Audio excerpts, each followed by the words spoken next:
Wow, this is some dramatic music.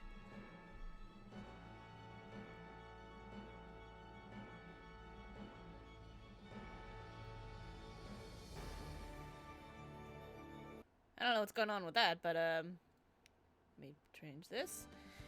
Hey everybody! Welcome back to Cafe Parfait. Hope everyone's doing well. Happy Thursday. It's the daytime. I have the day off from my actual paying job, so I'm just like, alright, cool, I want to stream. Yeah, I mentioned this a couple days ago, but I'm doing a birthday stream because that's what I felt like I wanted to do on my day off. It's not like I can go out right now. We're still in a pandemic, and, you know, there's nowhere else to go, so, yeah, streaming. That way I can hang out with all of you beautiful people on the internet. So hello everybody, hope you're doing well. I don't know, I don't really got too much else to say. Ooh, we got some people who are here actually watching already. That's very nice, so welcome. So, where did we leave off? We did our investigation on, what was it, Tuesday? Yeah, and then we figured out that there was an accident. We met Acro. His brother Bat is in a coma. They're acrobats. His brother Bat is in a coma in the hospital because he had an accident and got his head chomped on by a lion. And then they killed the lion. So, yeah, that's some shenanigans. What else? We still don't know what is the deal with the flying escaped villain.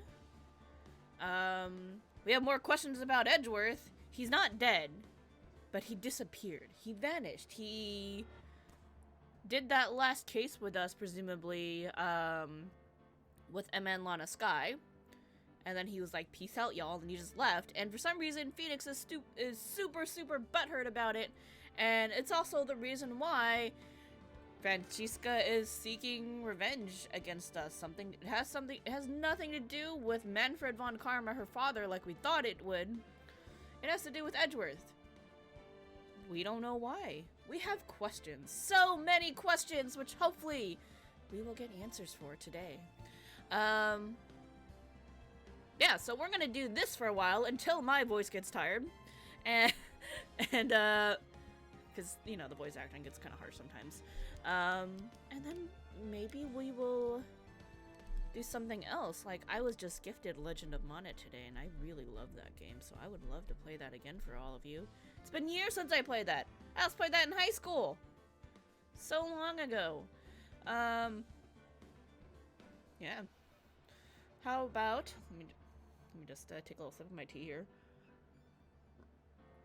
I just treated myself to a lovely lunch, which was Italian pasta, squid ink pasta, and some tiramisu, which was really great. Also a little heavy, so I'm a little bit tired, but that's okay. I'm sure I will wake right up with all the excitement that comes here. I have a whole pot of tea ready on standby. So, yeah, let's get right into it. Let's get started, guys.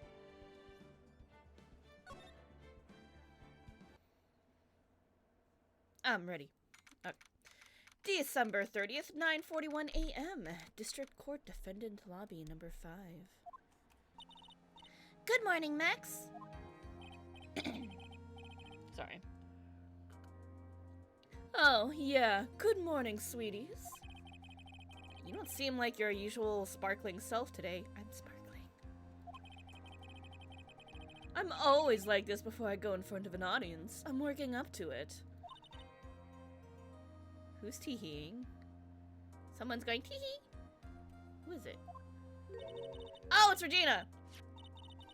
Don't get nervous, Maxie. Here, have a glass of milk. Regina! How fabulous, my sweetie pie princess. You came to watch my performance today? Of course I did. Mo told me that I should come and watch this. Mo said that? Why is Mo saying that? Mo doesn't like Max. So what kind of performance will you put on today? Let me guess, you'll fly at the end? It's not that kind of show. Isn't that right, my sweeties? Huh? I think my sweetie pie princess doesn't... Yeah, she doesn't seem to realize what's going on. Or even where she is. Well, Max, it looks like it's time to raise the curtain. I'll see you later today. I'm just a member of the audience. Fabulous. Enjoy yourself out there. Good luck, Max. You're the best. Regina's different, don't you think, Nick? Oh gosh, it's Mo. Alright, what are we doing for Mo's voice?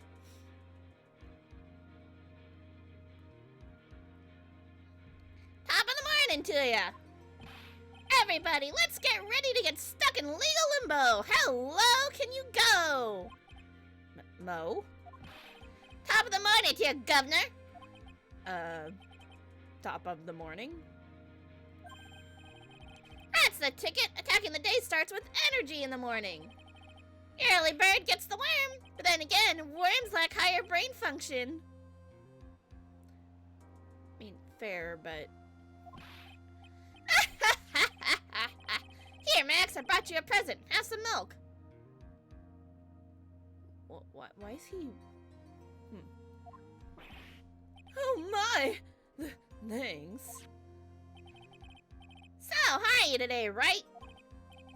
Well, I've got the feeling that today I'm gonna face off against the real culprit.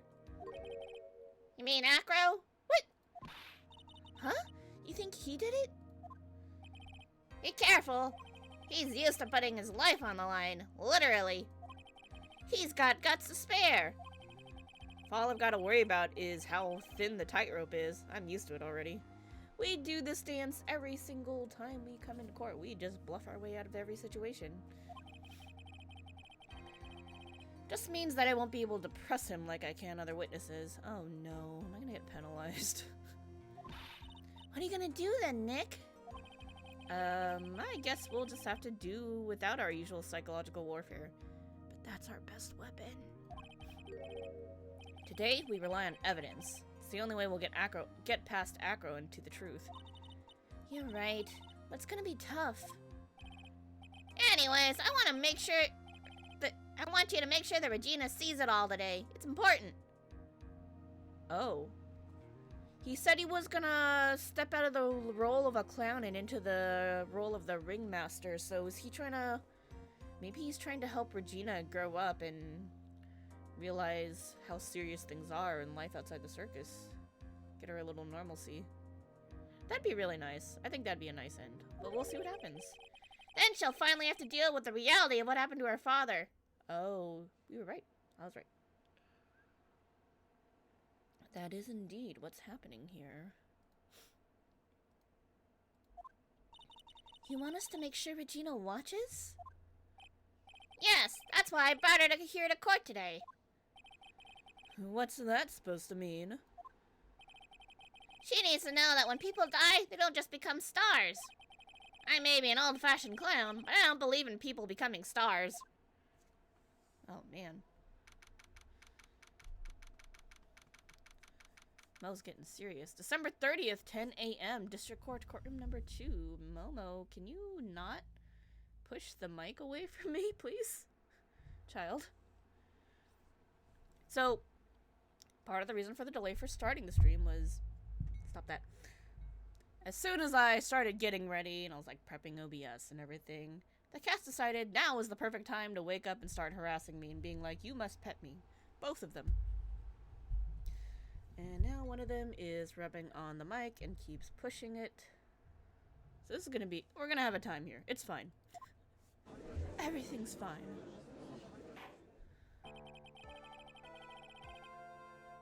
Court is now in session for the trial of Maximilian Galactica. The prosecution is ready, Your Honor. The defense is ready, Your Honor. Very well. Miss Von Karma, you may proceed with your case. The prosecution would like to revise its previous theory of events. What's the meaning of this? We have discovered a new witness. Or shall I say, a new eyewitness. Once that saw Maximilian Galactica fly off from the crime scene. Fly off from the scene of the crime. Order! Order! I had a feeling that something like this would come up. To this revision, we are now prepared to explain how the defendant flew that night. An explanation the prosecution will present if the need so arises.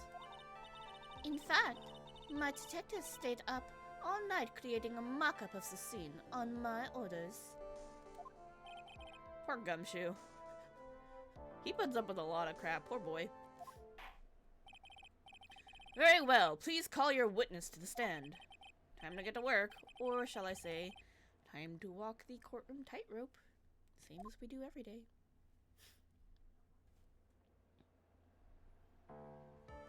Birds!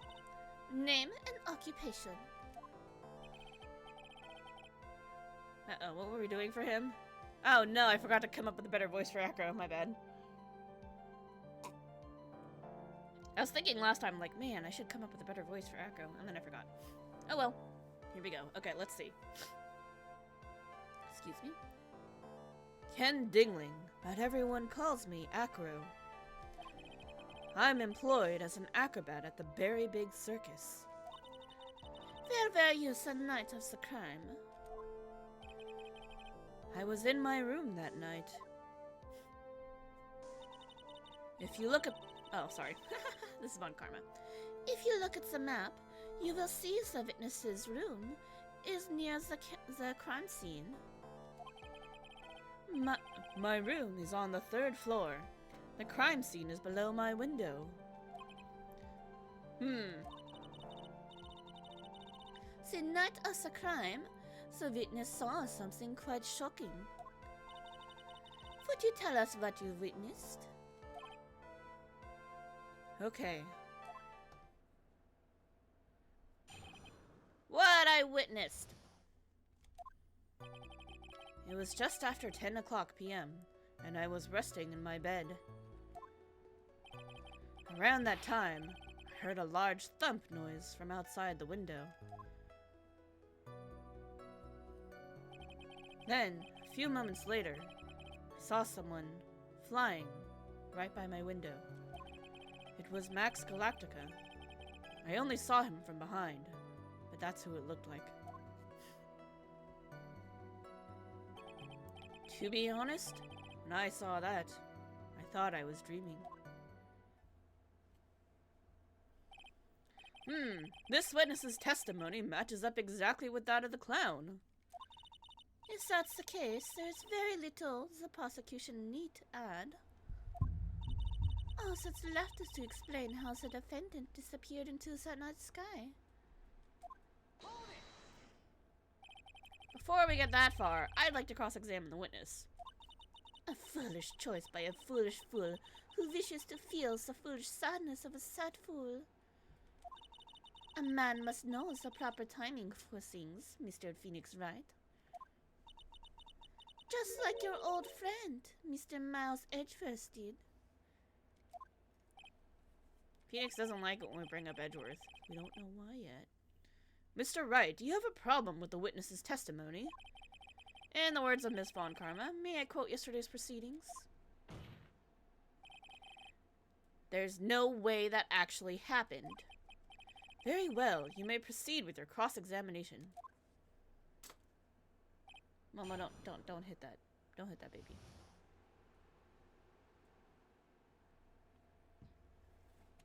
Alright, here we go. Just after 10 p.m. You said that you were resting in bed? One would thus assume that you turned the lights off in your room, correct? That's correct. But there are safety lights all around the outside of the lodging house. It's so bright, sometimes it can make it hard to sleep. If that's the case, wouldn't it be a good idea to close some curtains?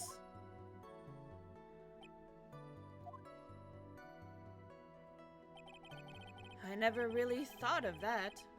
I guess that means I'm off to buy some curtains. Haha, sometimes I do make myself useful in these chambers. You're the judge.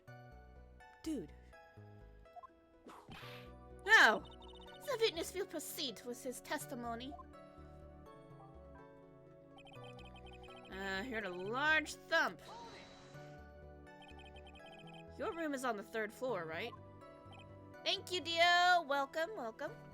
Appreciate it. Yes. And you said that you were resting in bed. That is correct. But you were still able to hear a sound from outside? I was indeed. Guessing Acro doesn't seem to get results. Maybe something was contradictory in what he said just now. I don't know, man.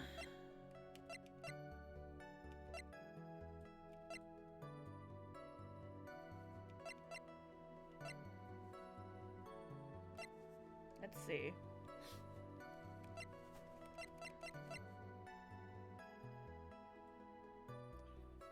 Blunt force trauma... Map?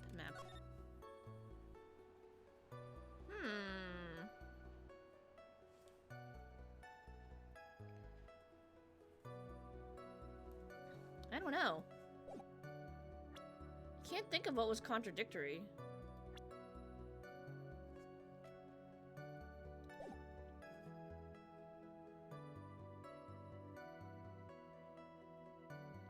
Let's bluff it. Bluffing is the way! There's a huge contradiction with the testimony that was just given. If there's a contradiction, then prove it with evidence. She's right. Let's see some evidence. Do you have any evidence to support your claim of a contradiction? Ah, shit. I don't know.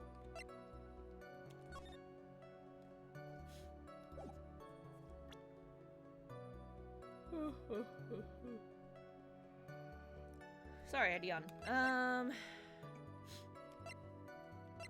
He heard a loud thump.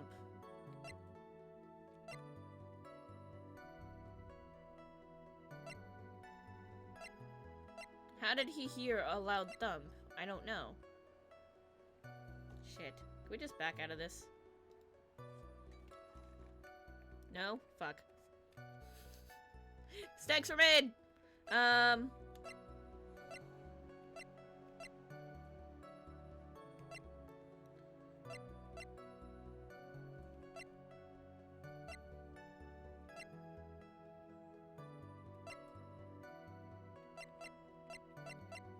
I don't know, man.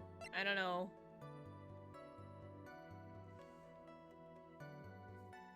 Maybe I shouldn't have done this.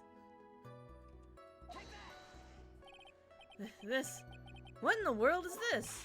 Ow! You just don't get it, do you, Mr. Phoenix Wright? What don't I get? You're not going to be able to get through this one with your usual bluff routine. Your client looks to be ready to take off once again. Straight towards a guilty verdict. You are bluffing? Yeah. I will not forgive any more mockeries made of this court. Oops. Witness, would you mind repeating your testimony? Certainly. At least I didn't get penalized. Just after 10 p.m. he was resting in bed. Heard a large thump noise. Saw someone flying. Press him. Are you sure it was a human being? Could have been a mannequin or perhaps a large action figure? Well, setting aside the possibility of a mannequin, an action figure is plausible. You have no need to mince words with Mr. Phoenix Wright. Testify to the truth and only the truth, just as if we were there with you that night. I believe it was a human. Damn. Just strengthened his testimony. Wonder if Akko's statement jives with the facts.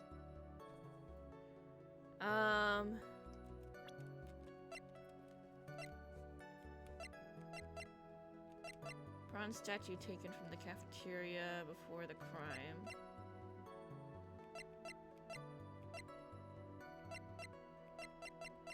Could it have been the statue?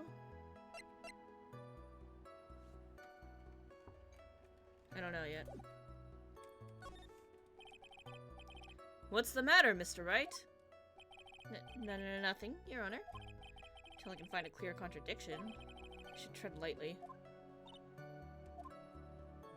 Why is she dawding at me? It's Max. The light in your room was turned off then, right? That's true. I was going to bed after all. So, with the lights off, you were still able to clearly see a human fly by your window? The safety lights lit things up enough for me to see. But honestly, there was only enough light for me to see the silhouette outside my window. It was the person's back, so I couldn't see the white roses on the front. Did you see any of the other symbols? I clearly saw the silk hat, as well as the cloak wrapped around his body. I'm convinced that the person I saw was Max Galactica. The more I press him, the less results I seem to get. But maybe there was something fishy with his latest bit of testimony? What if it was the statue? I'm gonna try it. There's a huge contradiction. And then she's gonna be like, show some evidence! Alright, do I have any evidence? Let's try the bus that went missing. What in the world is this? Nope, alright. That's not it. Didn't get it. Straight towards the bluffing. No more mockeries. At least we don't get penalized. Heard a thump. Saw someone flying right by the window. It was Max. We only saw him from behind. He thought he was dreaming. When did you start thinking that what you saw wasn't a dream? That's not important. I believe that the prosecution has done a bit of maintenance on the witness's memory. Just to make sure, let's ask the witness. Ow! Objection! Sustained. Don't sustain that! Echo must be lying about what he saw, right? Of course he is. Now, the challenge will be to expose his lies in court. Well, put the pedal to the metal, Nick. Shit. 10 p.m. Heard a loud thump noise come from outside the window. Saw someone flying right by the window.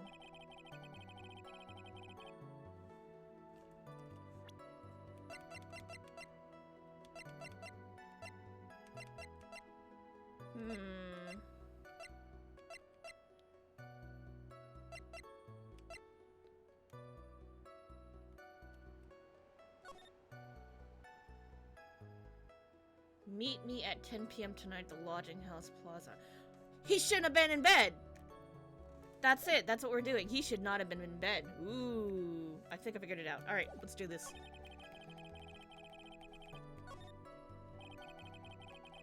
Okay, go to the first. Just after 10 p.m. and he was resting. Bullshit. Alright. So he's saying that he was there with the lights off.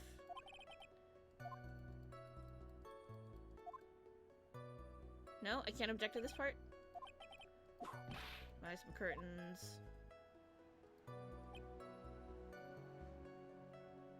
Thump noise from outside the window. Okay. He had to be outside. So we just need to flag one of these. I don't know which one. Luckily we don't get penalized. There's a contradiction. Okay. Do I have evidence? Yeah, I do. We're gonna try this out. This? What in the world is this? Ow! Damn it. Not gonna get anywhere with the bluff. That wasn't it.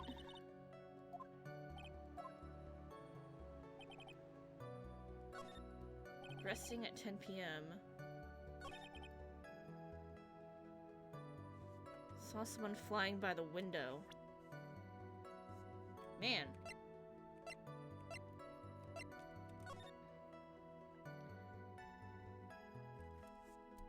Picture of the crime scene. What a toughie this is. Emblazoned with Max's famous 3 symbols.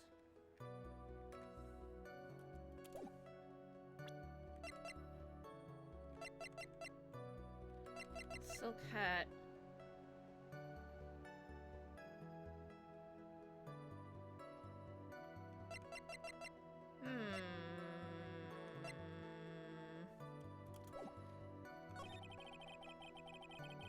Maybe... This case is so familiar, but it's been so long since you played this game. Yeah, I haven't played in a really long time either. Going to bed after all. So, he sees the hat, but we found the hat at the crime scene, so maybe that's where we're gonna go with this. Clearly saw the silk hat as well as the cloak. Yeah. Let's try that. We're gonna try the hat. We've already pressed on everything, so now I'm just trying to find the right piece of evidence to be like, here's a hole, here's the truck. Why was the hat found at the crime scene? You claim to have seen the exact same thing Mo saw that night. Do you stand by that? What do you mean? The silk hat. What about the silk hat? I saw it on Max's head as he flew by my window. Well, you should have tried looking down out of your window that night. That would have been quite difficult, considering the state I'm in. Just looking outside of the window was a tough enough challenge for me. That's a shame, because you would have noticed the silk hat found on the scene. That's the ringmaster's hat, right? No. Afraid not. No matter how you look at it, this is Max's silk hat. Where are you going with this, Mr. Wright? Are you saying that Max has 2 silk hats? No, he's only got 1. No, this is handmade, one-of-a-kind model made only for Maximilian Galactica. Which means, Acro, that you've been fibbing on the stand!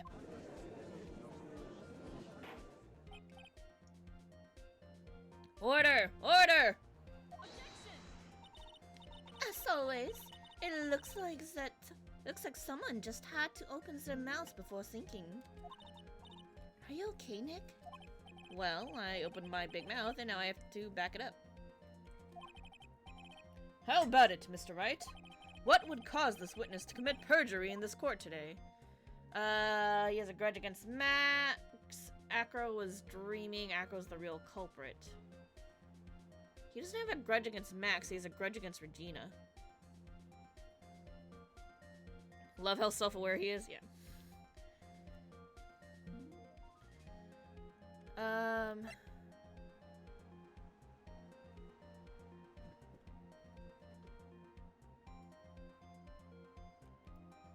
don't think he was dreaming, though. Let's save! Just in case.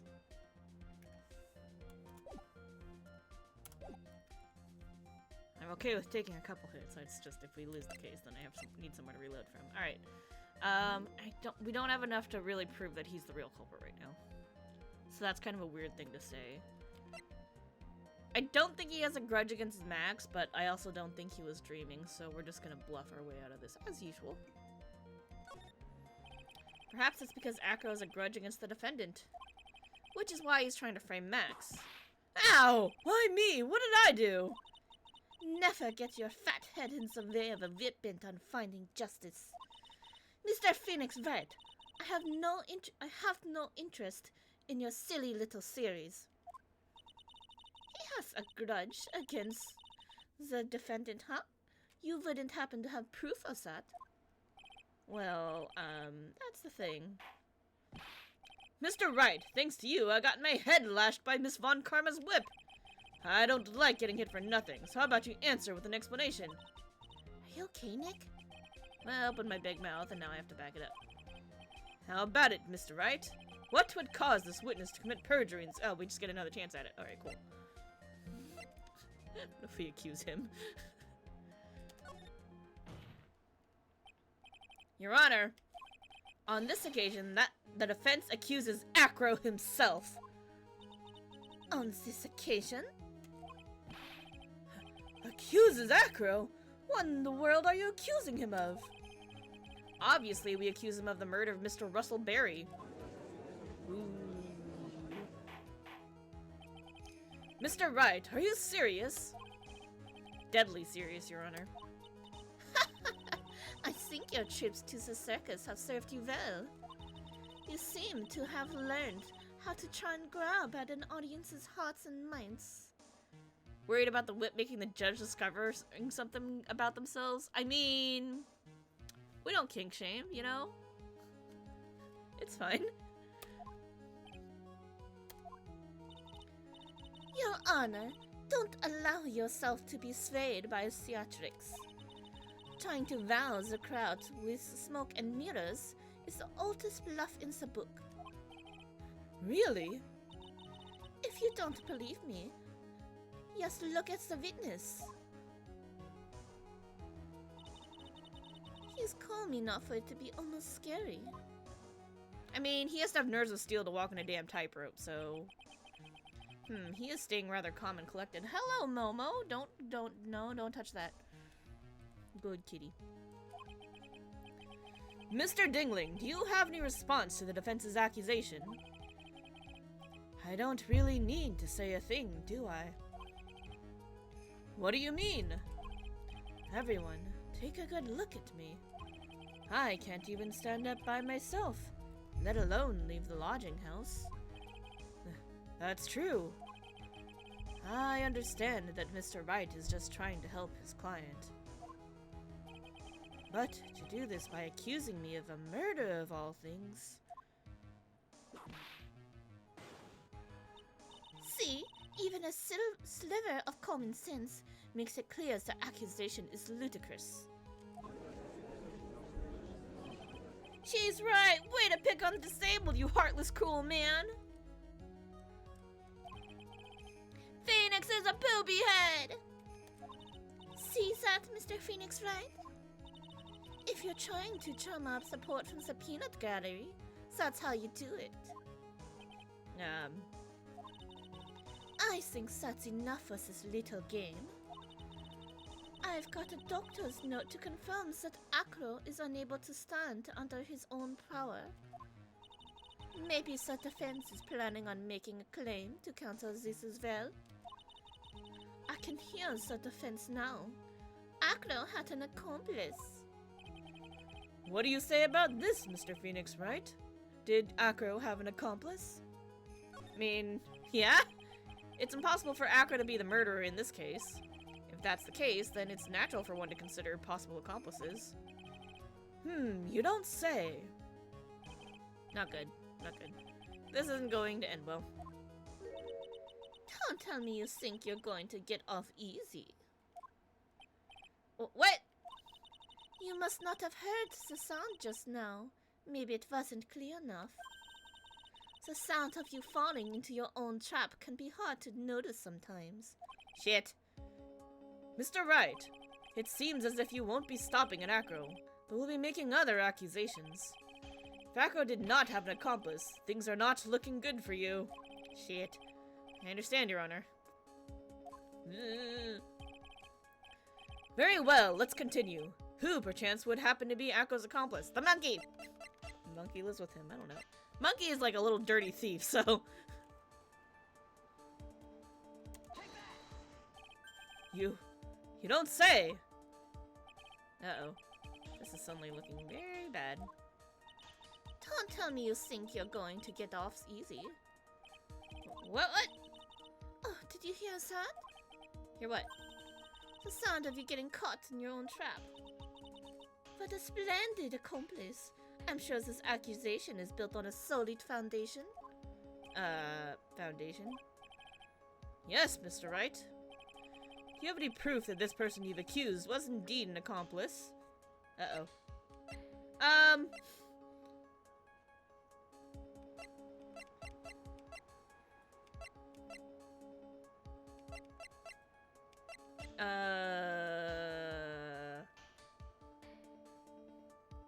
No. Uh-oh, shit.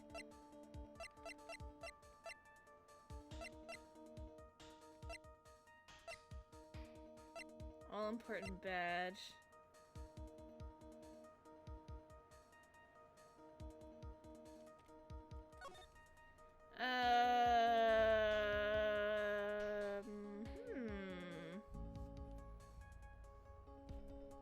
Did we fuck up? I don't know.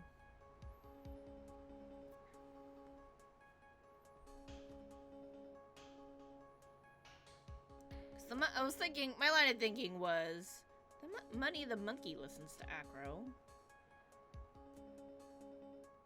And clearly, you know, hangs out in that room and can probably help him with stuff, but probably take some things. Man, I don't need proof, though.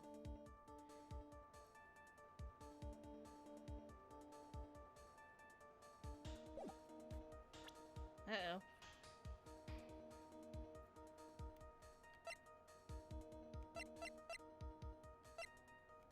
I don't have any proof. Oh my gosh, we're fucked.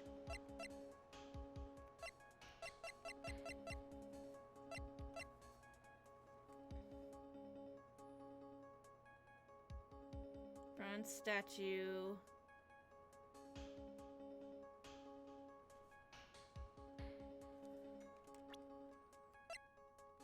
Bit on the head. Seriously injured.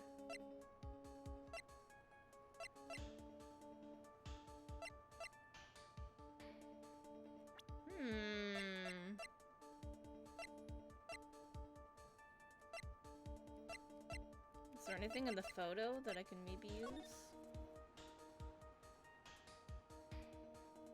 No, not really.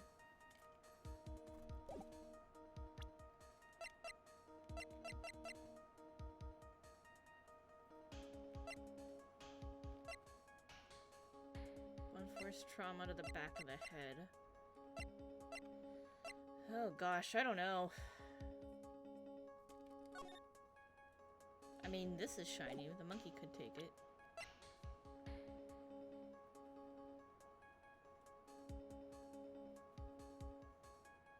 I got nothing. I need to present something though, because I can't go back out of this, so should we just take the hit? Bluffing away we go. Mr. Wright! Yes, Your Honor? Nope. This piece of evidence is lacking in persuasive power. I know, I'm just bullshitting because I didn't know what to do. You didn't miss that sound, did you, Mr. Phoenix Wright? You know, it's the sound of you receiving a penalty. Shit. What are you doing, Nick? What do you say about this, Mr. Wright? Did Acro have an accomplice? Ooh.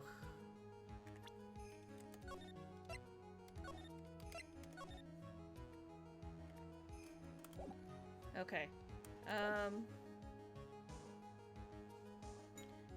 Man, what can I do to prove that he couldn't do it on his own?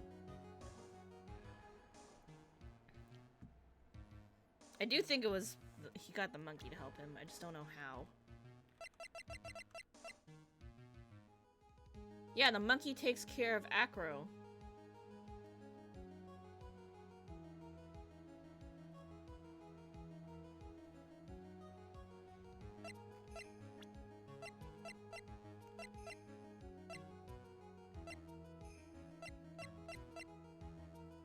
Wasn't a stooge of a clown.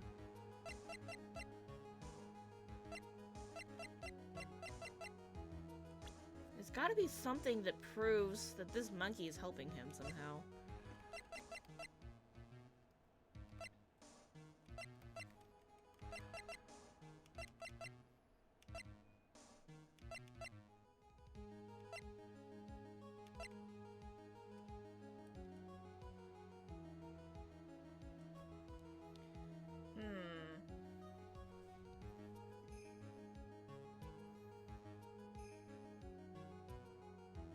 Statues taken from the cafeteria before the crime. So I have a feeling, my suspicion is that what Acro saw was actually, or claims to have saw, was the statue being lifted.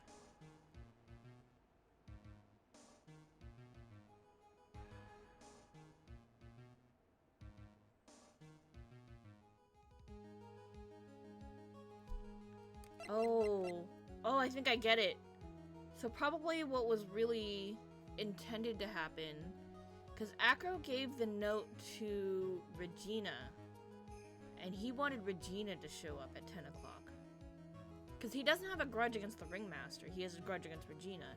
So he wanted Regina to show up there. But then she didn't show up. It was Russell who showed up by mistake. So that's why there was this accident thing that happened.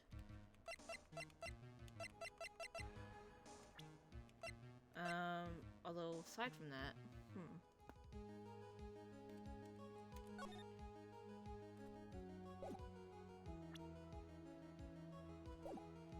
I don't know. I got nothing right now.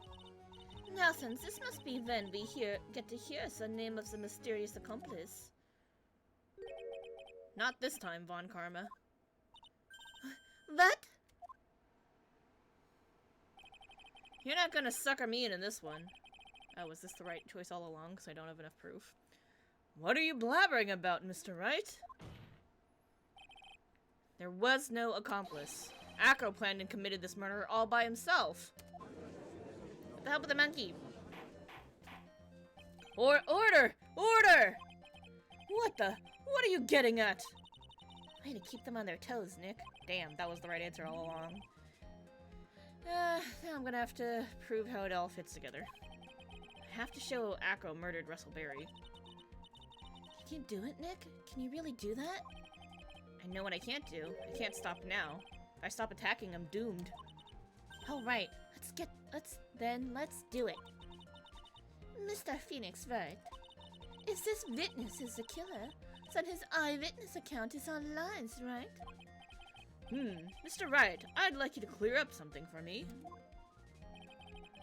When the crime was committed, exactly where was Mr. Dingling?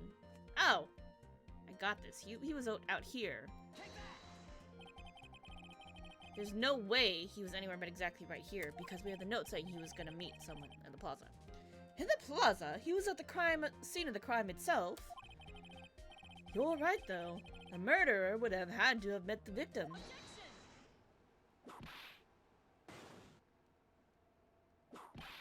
Ow! Miss Von Karma, stop it! You will be quiet and refrain from striking people. Judge, talk back to her. Holy shit! The witness could not have possibly left the lodging house on his own. Not to mention what Mr. Phoenix Wright just said. There was no accomplice, remember? Yeah, you're right. Think I could get another chance? Oh. Wait just 1 minute. Don't forget about my proverbial whip as well. Shit, I got penalized. Ugh. Mr. Wright, I'd like you to clear up something for me. The crime was committed exactly where was Mr. Dingling? Oh, no. Was he in his room after all?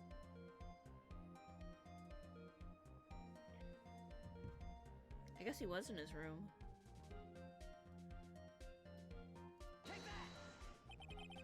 He was obviously here the entire time. That's Acro's room. Pretty simple, huh? Acro wasn't able to leave the lodging house by himself.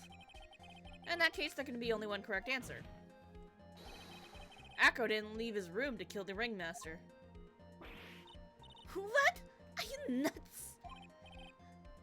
What say you, Mr. Dingling? Oh no, that was the right answer, wasn't it? It's an interesting theory. That's it? Considering that what you said and what you proposed is impossible. Yes, that's it. Mr. Wright. Yes, Your Honor. As the witness has stated, your assertion is impossible. As he is in a wheelchair, there's no way he could go to the scene or be the killer. You've got a point. It seems you've forgotten once again, Mr. Phoenix Wright. The defendant was clearly spotted at the scene of the crime. That's true. Mo said that he saw Max, didn't he?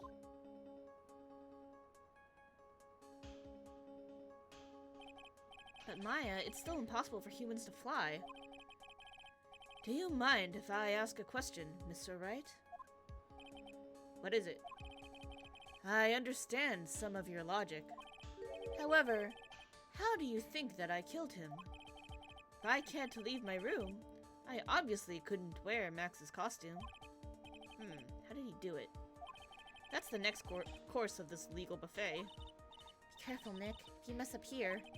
He's right, I can't mess up here. Gotta give this one some serious thought. I'm sure that Acro killed the ringmaster. And he did it while he was in his room. No doubt about it. Time to enlighten us as to how Mr. Dingling committed the crime, Mr. Wright.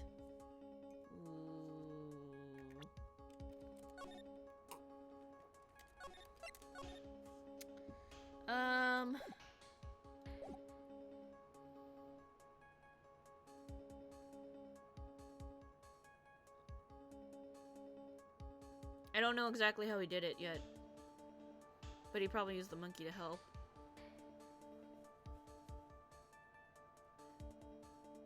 How does he get up and down the stairs?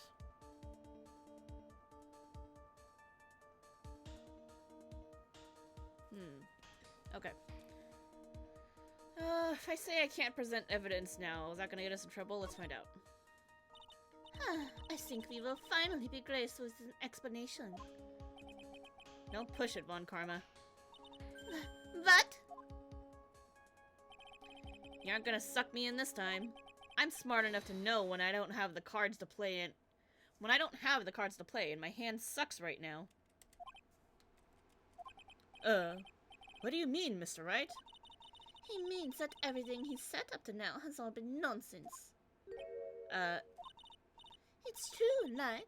If you can't establish proof of your murder theory, then it's nonsense. He's trying to fool us by playing some misdirection game. Yeah, it looks like this isn't gonna pass muster. Nick, you've got to show them some evidence. Shit. Okay. Easier said than done.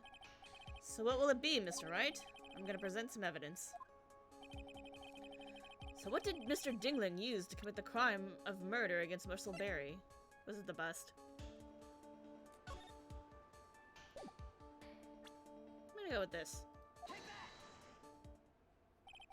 What's that? A picture? It is indeed. The problem is with the item that's shown in the picture. The bust? It's quite a large bust, and because it is life-sized, it's also very, very heavy. Heavy? Heavy enough to guarantee a certain death. Especially if it was dropped from a third-story window. Ah! See, this is how Acro was able to kill the Ringmaster. With the force of gravity and Maximilian Galactica's ample bust. That sounds weird. Order! Order! So, you're saying the bust fell onto the Ringmaster? Bird flew away, turnabout incoming. A rather simple crime. Ample bust, yep.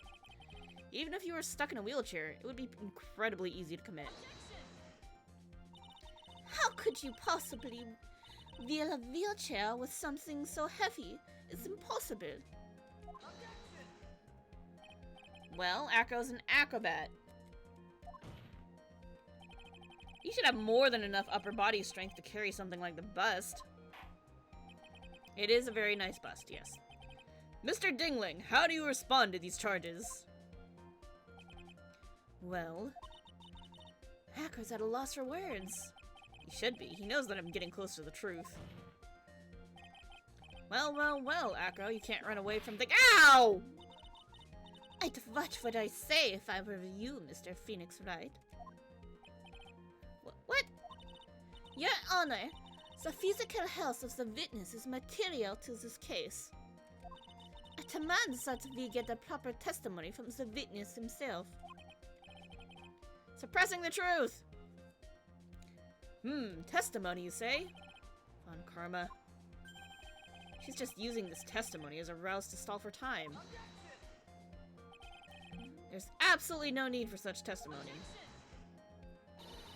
The defense has its version of the murder.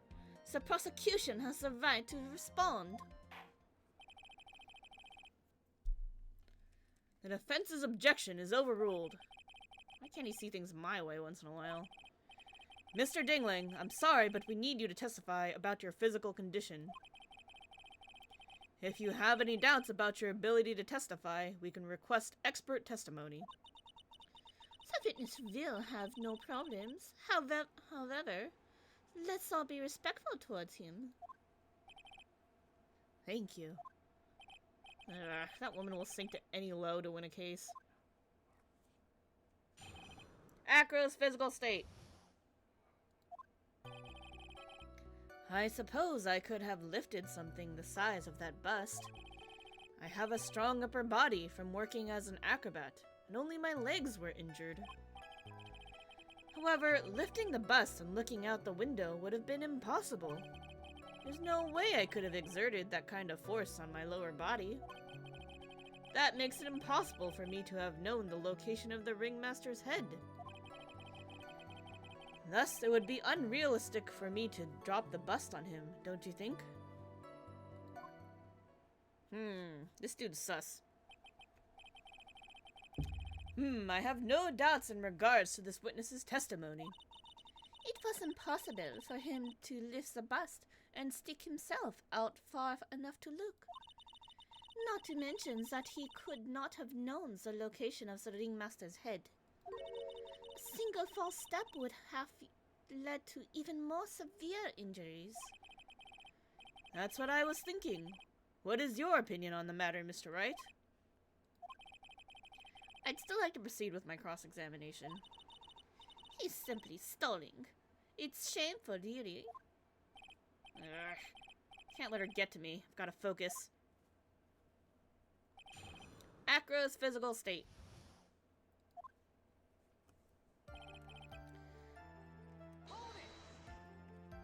Have you ever lifted up the bus before? No, I've never actually lifted it up with my own two hands. But I should get to it, don't you think? I can't let money outdo me on this. Wait a minute. So money can lift it? Money? That crazy monkey has lifted Max's bus before? Excuse me?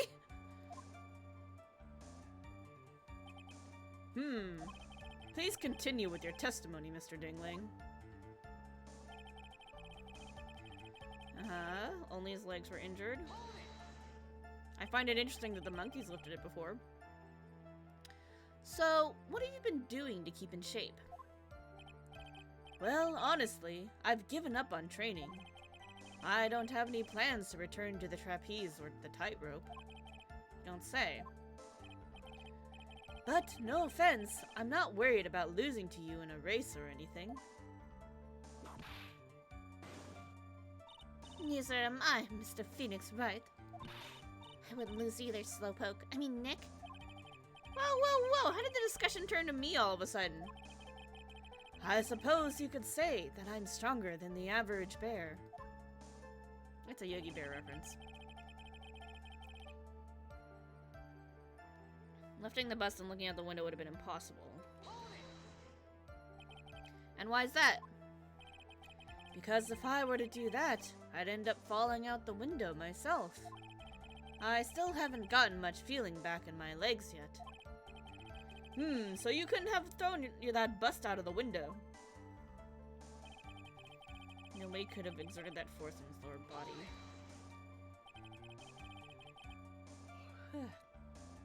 How long do you think your recovery will take? You have to remember that my nerves were severely damaged. I'm currently undergoing some extremely intensive rehabilitation. But it's still going to take a while before I'm back to 100%. Let me remind you of another very important point. If the witness was carrying the bust, he would not be able to see out below the window. Possible for him to know the location of the ringmaster's head. Why do you say it would be impossible? Allow me to explain. You accept that if I was carrying the bust, I couldn't see out below the window? Thus, there is no way that I would know the location of the ringmaster's head. Well, I suppose you've got a point. Hey, Nick? Huh? What if you turn things around? Maybe if you think sort of like this? If he knew the location of the ringmaster's head, then he could drop the bust. That does make sense. Only I could prove somehow. That Acro knew the location of the ringmaster's head without looking down.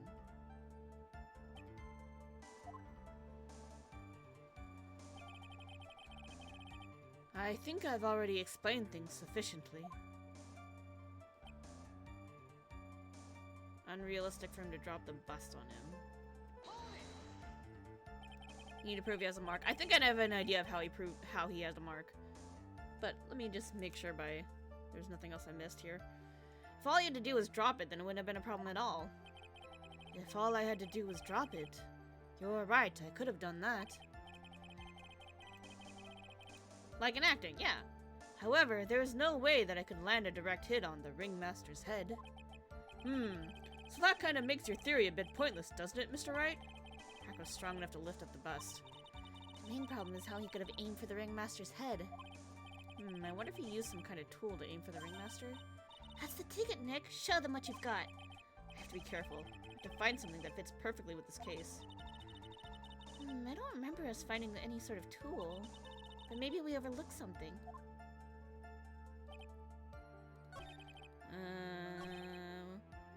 Also, look at no way could have exerted that kind of force. Shit! No, I didn't want it. I hate it when sometimes if I don't click the arrow exactly, it goes forward instead of backward. I want to go to the second to the last one.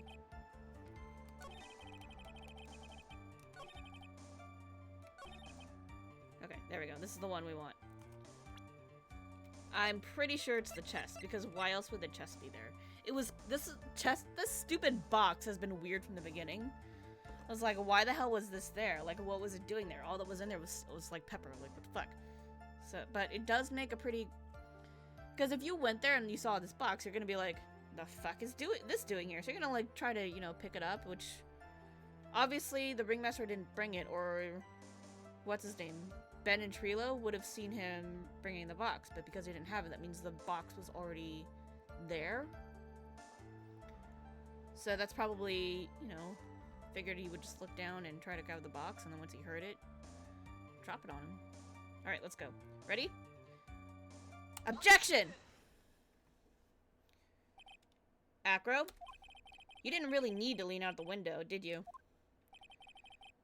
What are you driving at, Mr. Wright? You already knew ahead of time where the ringmaster's head was going to be. Quite precisely, I may add. Your silly hinting at things is pointless, Mr. Phoenix, Wright?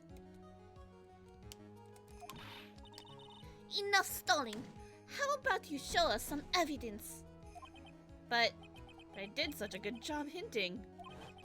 Yes. Hurry up and explain things, Mr. Wright. Maybe you should take a look at this.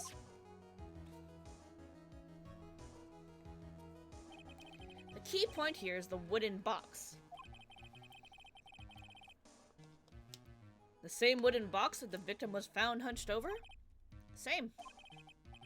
The question is, who placed the wooden box here? Who? When Ben and company saw the ringmaster, they didn't see him holding the box. Which means that this wooden box was already placed at the scene of the crime. I have to admit that your theory makes a lot of sense. The moment that the bust came falling down was exactly the same moment that the ringmaster lifted up this wooden box. Which means that the answer to all these questions is now crystal clear. You mean... If the bust were to fall upon the point marked out by the wooden box, there would be no way that it could miss the head of the victim. No! Got her! Order! Order! Order! This is unbelievable! Finally, some of these loose ends are starting to tie themselves up. Now I just gotta keep going. There's only one way to go from here. Forward. So the next question I have is, who placed that wooden box at the scene? It was Mr. Dingling, of course.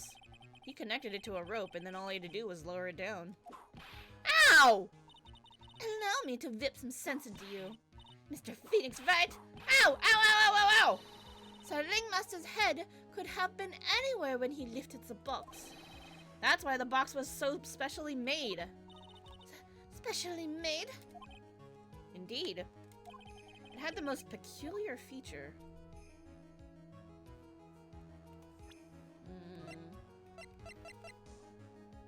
Small but strong lock. 20-pound box.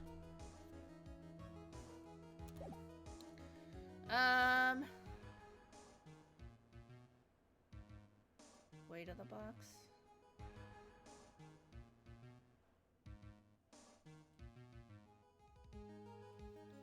The pepper is kind of weird. But there's no guarantee that he would have opened the box and looked at the pepper. The weight? It does bring up the weight.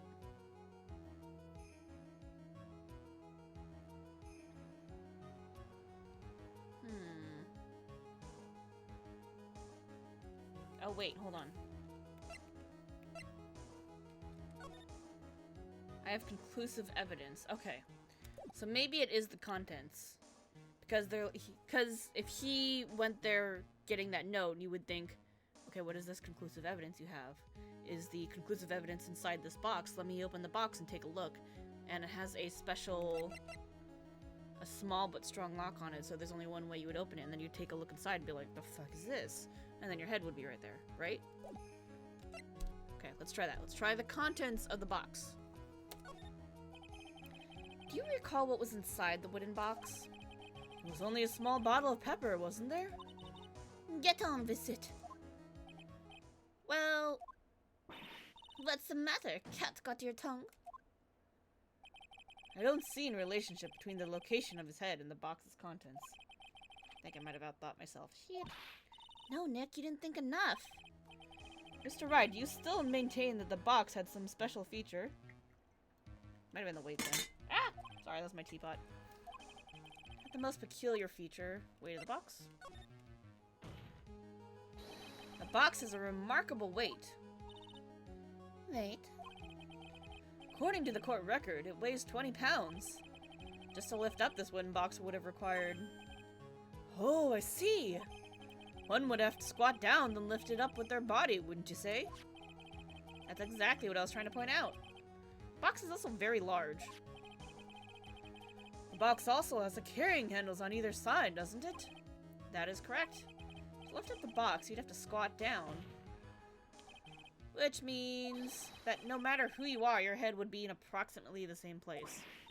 Fool!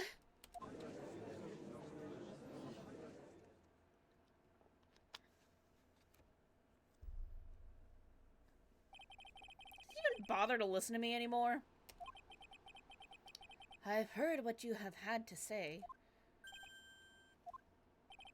I must admit, I'm shocked at your imaginative skills. Did you do it? Did you place this wooden box in the plaza? Mr. Wright may have a vivid imagination, but I could never have done what he's proposing. What? Mr. Wright, do you recall the original location of Max's bust? I remember. Of course I remember. It was on top of the table in the cafeteria. And what happened to it? I'd like you to remember one important fact, Mr. Wright. I could not possibly leave the lodging house by myself. That means... You understand what I mean, don't you? I may very well have been able to drop the bust from my room. However, how would I have gotten the bust from the cafeteria to my room? Monkey! I claim the monkey! You see, Mr. Phoenix Wright explains that. Don't forget, you said there was no accomplice. Ah. Tell us exactly how Sweetness would have carried the bus from the cafeteria. Yep, we definitely have a problem here. This is no place to get perplexed. Gotta get my wits about me and prove how things happen once and for all. Alright, Mr. Wright, let's hear your explanation. How did the witness get the bus from the cafeteria back to his room? He told us that the damn monkey has picked the stupid thing up before, so I'm gonna say it was the monkey.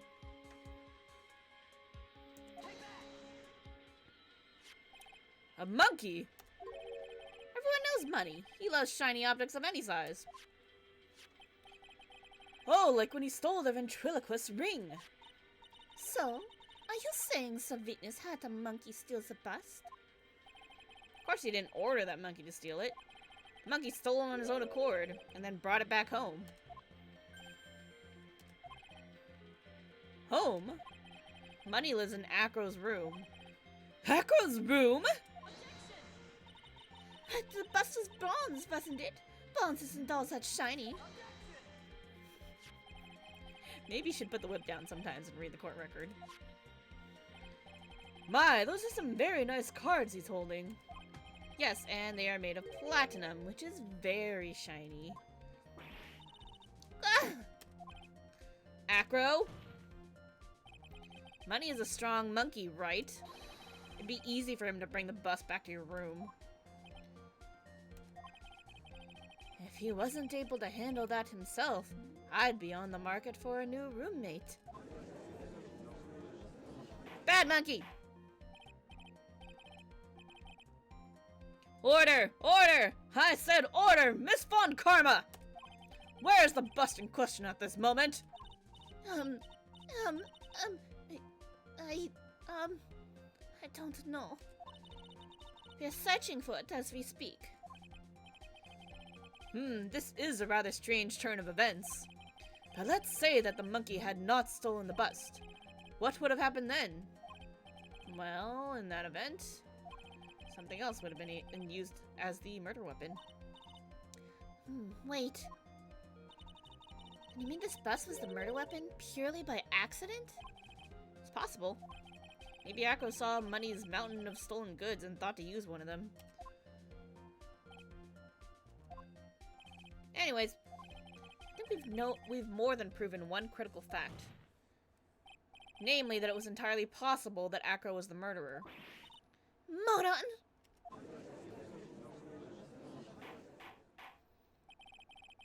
Mr. Wright's argument was so circular, I'm still a bit dizzy. However, his argument does hold water. There's no denying that. Ow! Don't seem so flamboozled, especially from this fraud of an attorney. Fraud! You've forgotten the absolute most important thing, Mr. Phoenix, right? And what's that? Motive? It's motive, isn't it? You should know. You forgot that your fraud of a magical client was spotted at the scene of the crime. Ah! There's no reason to doubt the clown's testimony. That's true. How do you respond to that, Mr. Wright? I think it was the bust. Nick, don't let her beat you now. I won't. This is my chance to turn this trial around. When the murder occurred, there were two people at the scene of the crime. One was the victim, Russell Berry, and the other was the murderer himself. Answer this and only this, Mr. Phoenix, right? Who was the murderer the clown saw? It was the bust.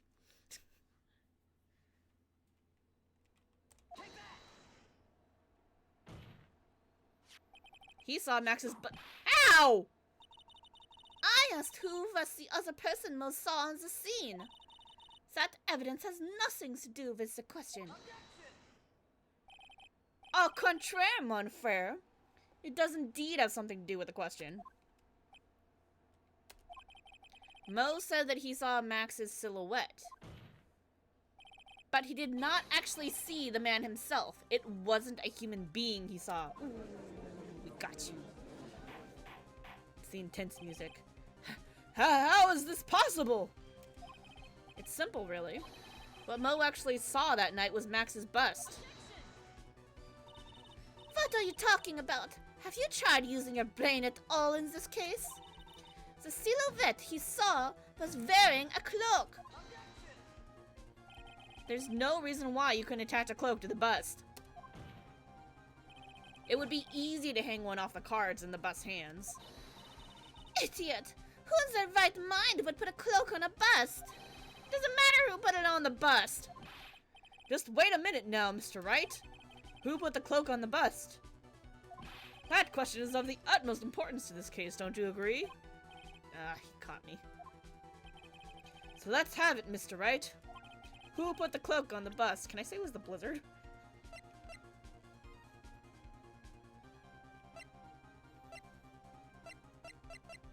I don't think it was anybody, intentionally. Ah, shit.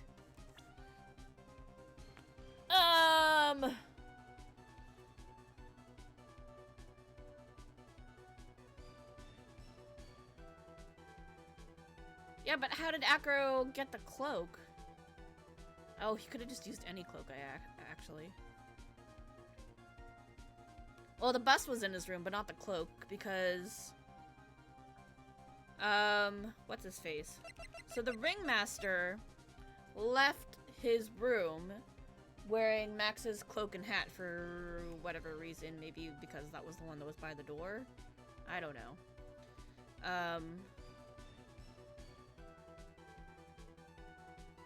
Oh, maybe that's it. Maybe the ringmaster did it by accident when he died, and then, you know, the cloak flew off and then landed on the bust.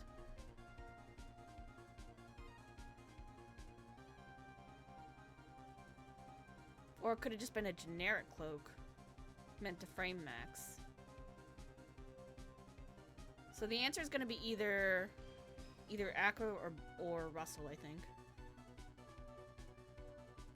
Maybe it got caught on the ringmaster, on the bus from the ringmaster. Yeah, that's what I'm thinking. I'm thinking it got caught after, so it hit the ringmaster, and then like he was like, you know, ugh, and then like the cloak flew off, and then it landed on the bust. Like it got caught by accident. That's what I think.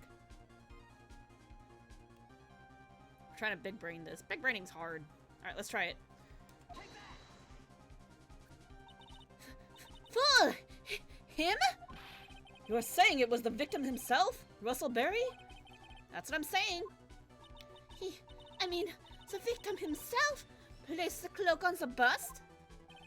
Place the cloak isn't really the right way of putting it. Then what would be the right way of putting it, Mr. Wright? Explain yourself! Nick, do you really have a handle on all this? I'm fine, Maya. I'm finally putting all the pieces together. There's really only one picture I can paint anyways. Alright. So you want to know what really happened that night? Let's step back in time. Akko used a rope to lower the wooden box onto the scene. Then he attached the rope to the bust and dangled the bust out of his bedroom window, directly above the wooden box. At the same time, the ringmaster told Max to wait in his room and went to the scene. Of course, at the time, the ringmaster was wearing Max's costume. Perhaps he didn't want anyone to recognize him that night. Oh, because he was supposed to be going out to meet someone who was accusing Regina of being a murderer, or someone who was accusing somebody of a murderer, or whatever. So, yeah, anyway, he was doing something, like, kind of mildly sketchy, so he didn't want people to recognize him. Makes sense. Makes sense. Okay, I got it. But just as he feared, he was spotted at the entrance of the lodging house by none other than a ventriloquist and his puppet, Ben and Trilo. I'm still mad at that name combination, by the way, Ben Triloquist. When the ringmaster arrived at the scene, he bent over to lift the wooden box. And that's when Akko took his chance and released the rope. And because Akko clearly couldn't see, he didn't know that it was the ringmaster he accidentally killed. He thought it was going to be Regina.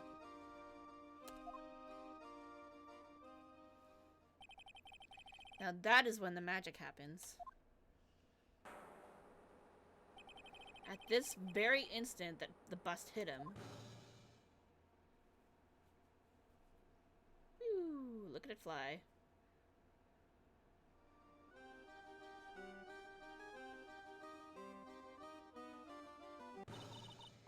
You wait just a second there, Mr. Phoenix Wright. As much as you try, as much as you scheme, this just isn't true. It can't be. It's still a little early to be getting so upset, Miss Von Karma. This circus isn't over yet. What?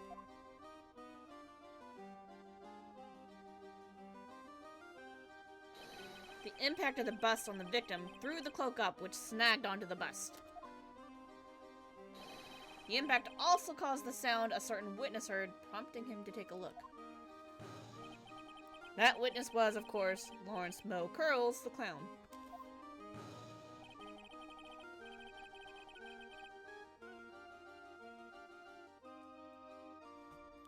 I just realized the clown's name is Larry, Moe, and Curly.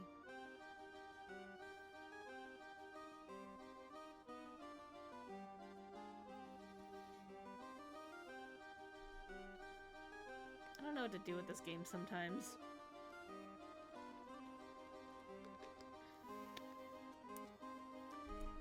That's why he's a stooge. Okay. Alright. When Moe looked out his window, the cloak had already snagged onto the bust. Localizers, man. Now, having completed the crime, Acro naturally went about pulling up the murder weapon. Of course, he had no idea that Moe saw the bust being raised with the cloak dangling on it. Primarily because in his wheelchair, he couldn't see out of his window. So he just kept pulling the bust up.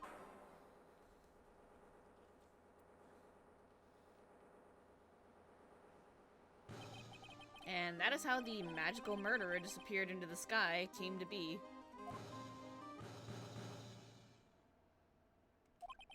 So you see, the only person who could have pulled this off is the one person who was able to drop the murder weapon from above the crime scene. Acro, it could only have been you.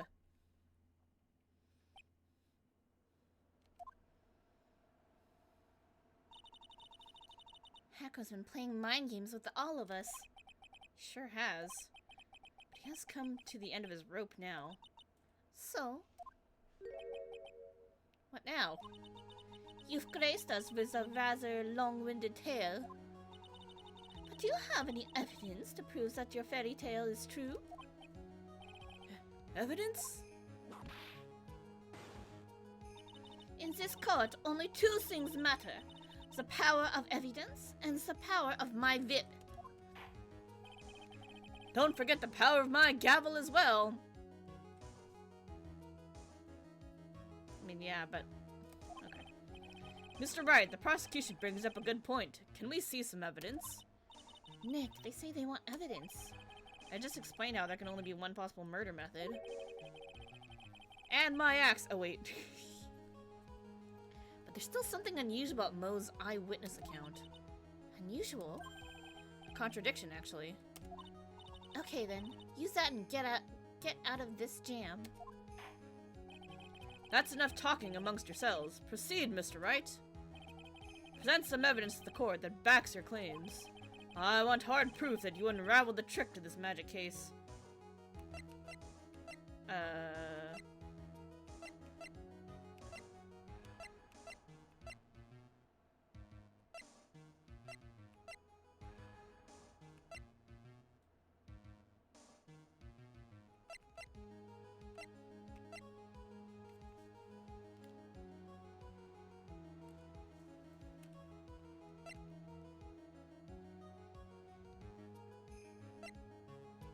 Is it the note?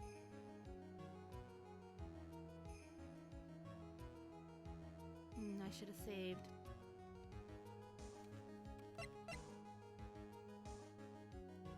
Wooden box, the victim was hunched over.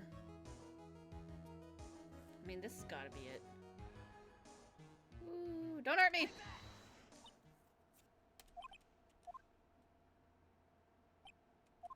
Shit. Not yet? Was it not yet time for the note? Try again. Shit. Womp womp. We about to die. If they had been silent for 2 more seconds, I would have screamed. Nick, they say they want evidence. Just explain how they're gonna leave one possible murder method. But there's still something unusual about Mo's eyewitness account. Unusual? A contradiction, actually. Okay then, use that and get out of this jam. Enough talking amongst ourselves. Please proceed, Mr. Wright. Present some evidence to the court that backs your claims.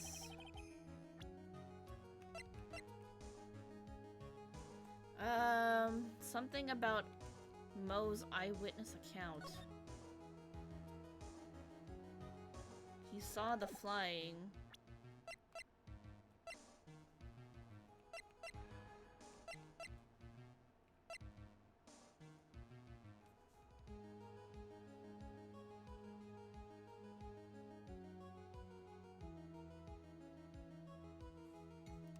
I mean,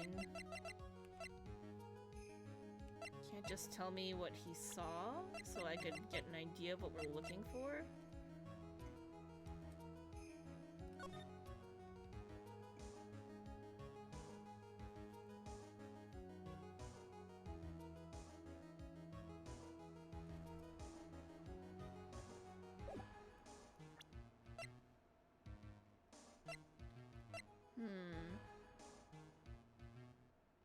Could it be the autopsy report? Because he got hit in the back of the head. Blunt force trauma. I don't know, man.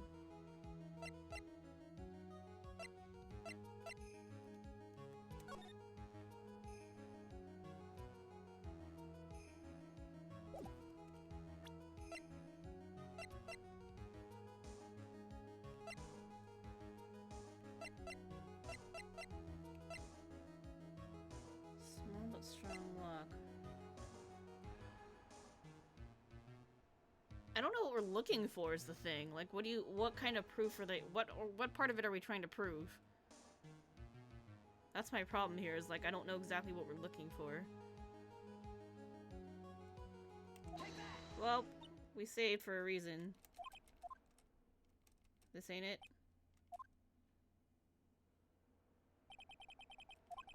Try again. Ooh, shit. That's another course need to further prolong this trial, or need... Guilty, no! Let me out of here!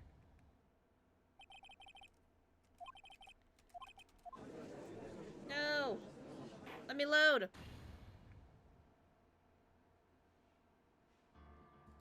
Just kicks you out, okay.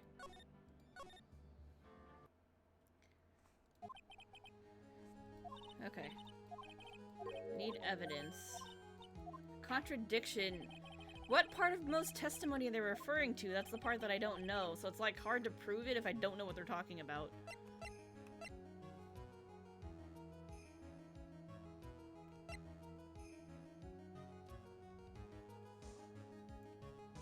Mo said he heard a thump. And then what? And then he saw the flying.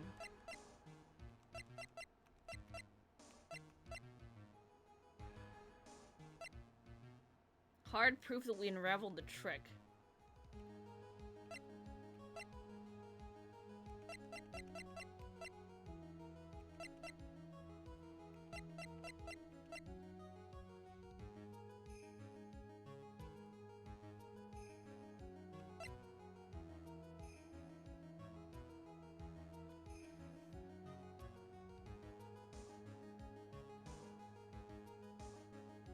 Yeah, because that's the only way there would be two hats, right?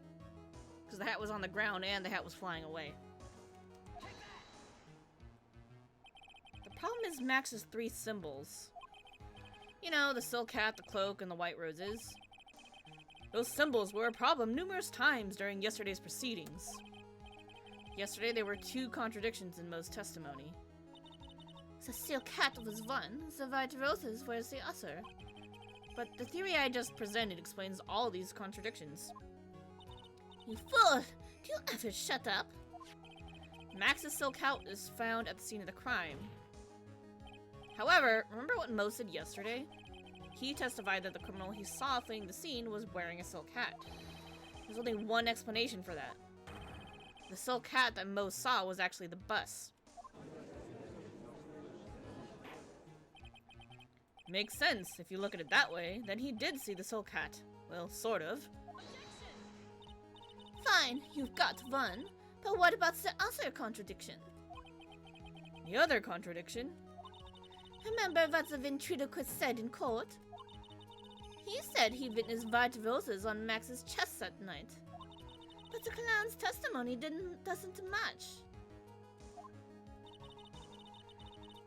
The clown said that there were no white roses. I'd like to see you try and explain that one away. Can you do it, Nick? Of course, I can explain all of it. You sure about this?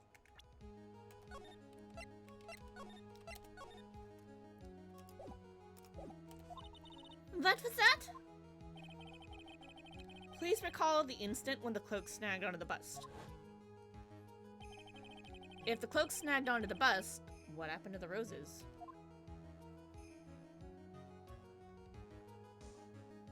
Oh, they were hidden inside the bust. Okay. Do you get it yet? If the cloak got snagged onto the front of the bust, it means that the white roses would end up on the back of the bust. Ah! Which explains why Mo didn't see them. The white roses were not invisible because they were on the back side of the bust. Order! Order!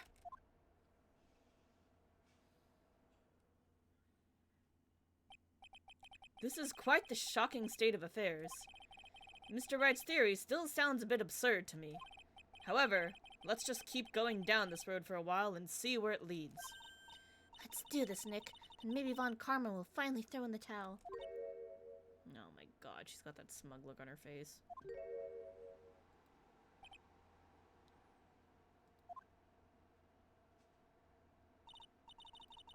Well, so much for that theory. Mr. Wright, do you mind? What is it?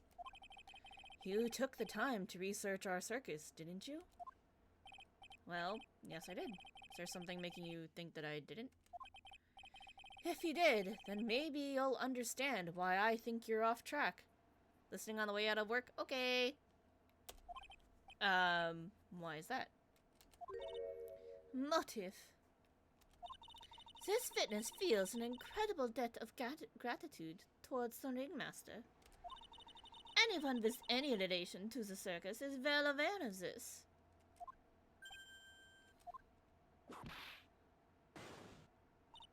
Thus, there's absolutely no way someone like this would kill the ringmaster. Your Honor, I'd like to hear Acro's story. Learn about his relationship with the ringmaster and his life up to now. What do we do? There's no doubting that Acro deeply respected the ringmaster. Acro's motive, accidental, I'm telling you. It's because he was intending to kill Regina. He hates her. It seems that this case isn't over yet. Very well, however, I feel this is a good place to take a break. Yes, reset my bar, please. I fucked up too many times. I will listen to the rest of Mr. Dingling's testimony after recess. This court will now take a 10-minute recess. Hooray! Break time! To be continued. No, we'll continue like right now. But first we save! First we save. Okay. On that note, it's a good time for us to take a quick little break too. So I'm gonna put on some jazz music to entertain you all. And I'm gonna run a quick 30-second ad and I'm gonna get out of the bathroom and stuff. So I will be right back. Enjoy the music. I'll be right back. You're not gonna miss anything if you see the ad though.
Did you miss the end of the case? No, you didn't. It's just, it is the intermission. What was it? We kind of figured out what's going on, but we still need to establish motive. So that's what we're doing. We're on recess. Yeah, that's the word. We're on recess.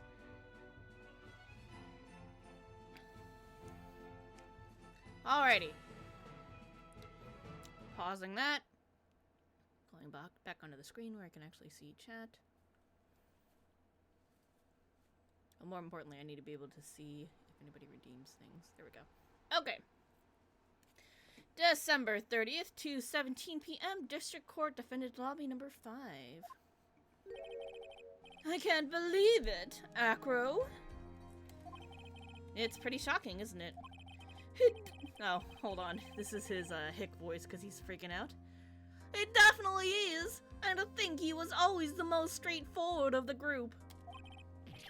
Jeebus, am I that hated?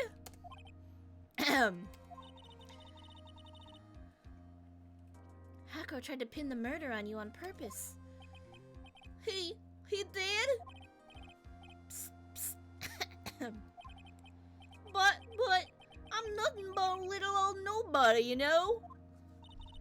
But you're not, which is kind of the reason why... Hey, pal!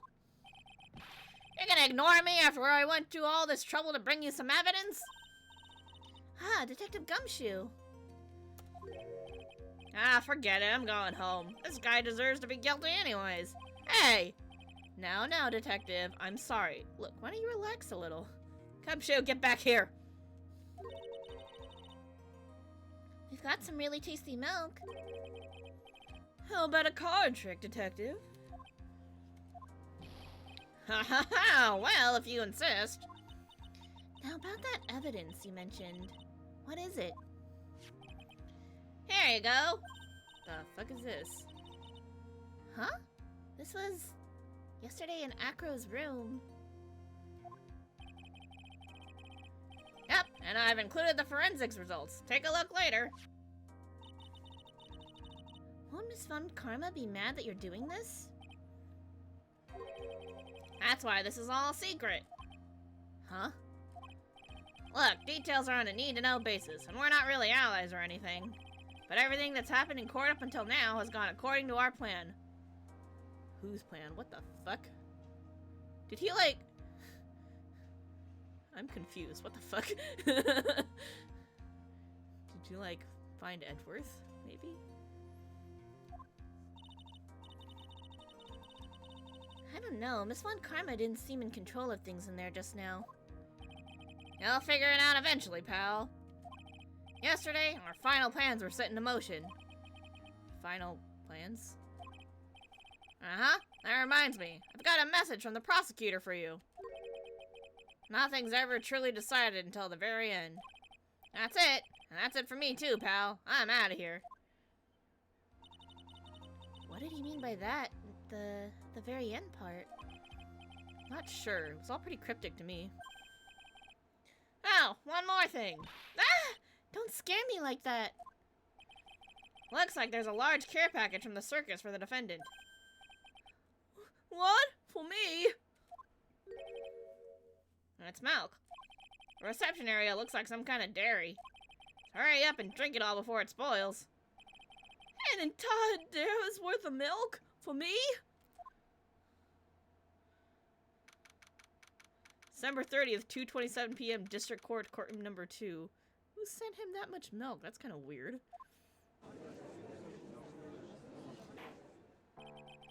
Court is now back in session. Miss Von Karma, please continue from where we left off. I'd like to continue Miss Acro's testimony, starting with his relationship to the victim. I'd also like to get proof from the defense.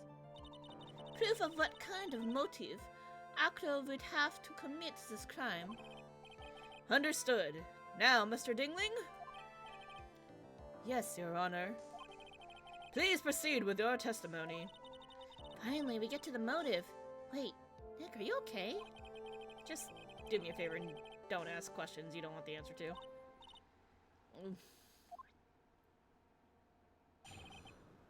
About the ringmaster.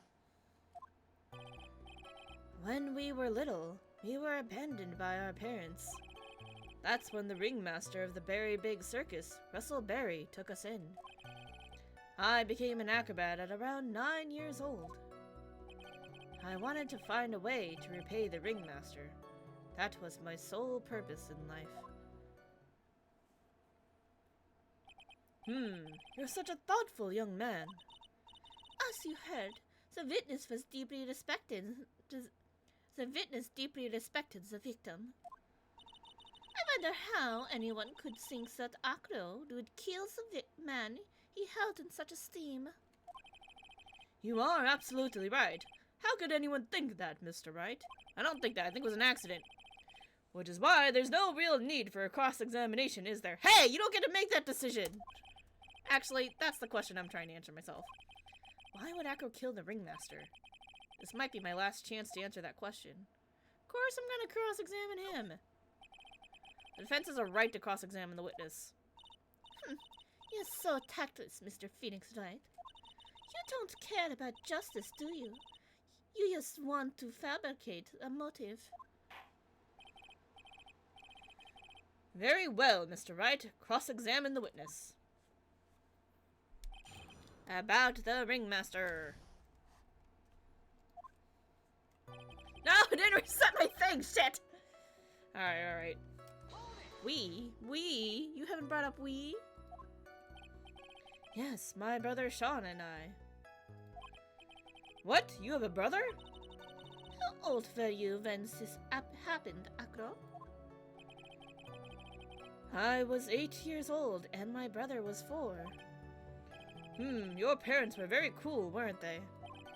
Nowadays, we aren't bitter about what happened to us, because it allowed us to meet the wonderful people at the Berry Big Circus.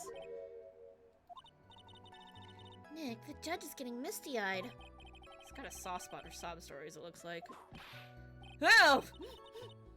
No crying in court! Let's keep going. The witness may proceed with his testimony. Ringmaster took him in. How would you describe your relationship with the ringmaster? He was like an uncle, a father, and a big brother all rolled up into one. The ringmaster and my brother were the only family I had.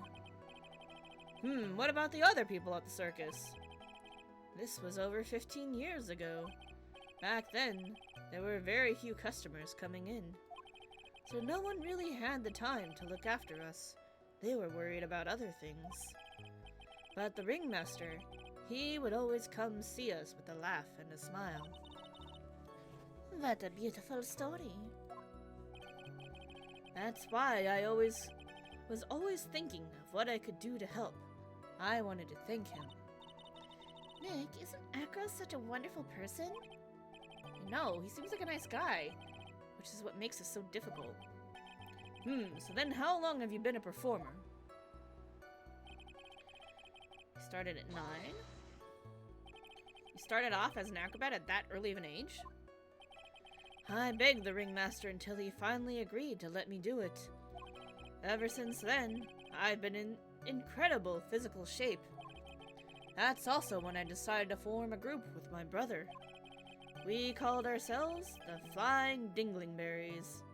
I almost said Dingleberries. Almost. It's nearly a household name. I've even heard of them in Germany. Liar. The point is that I wanted to be of some use to the circus. You are truly a remarkable young man. Judge keeps looking at Acro almost like a proud father.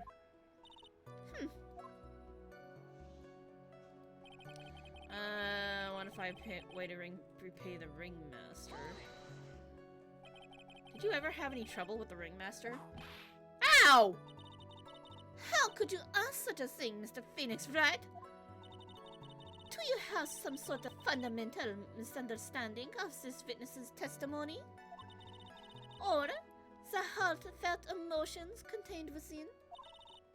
You better think about this, Mr. Phoenix Wright. You better think hard. Ow! Ow, ow, ow, ow, ow, ow!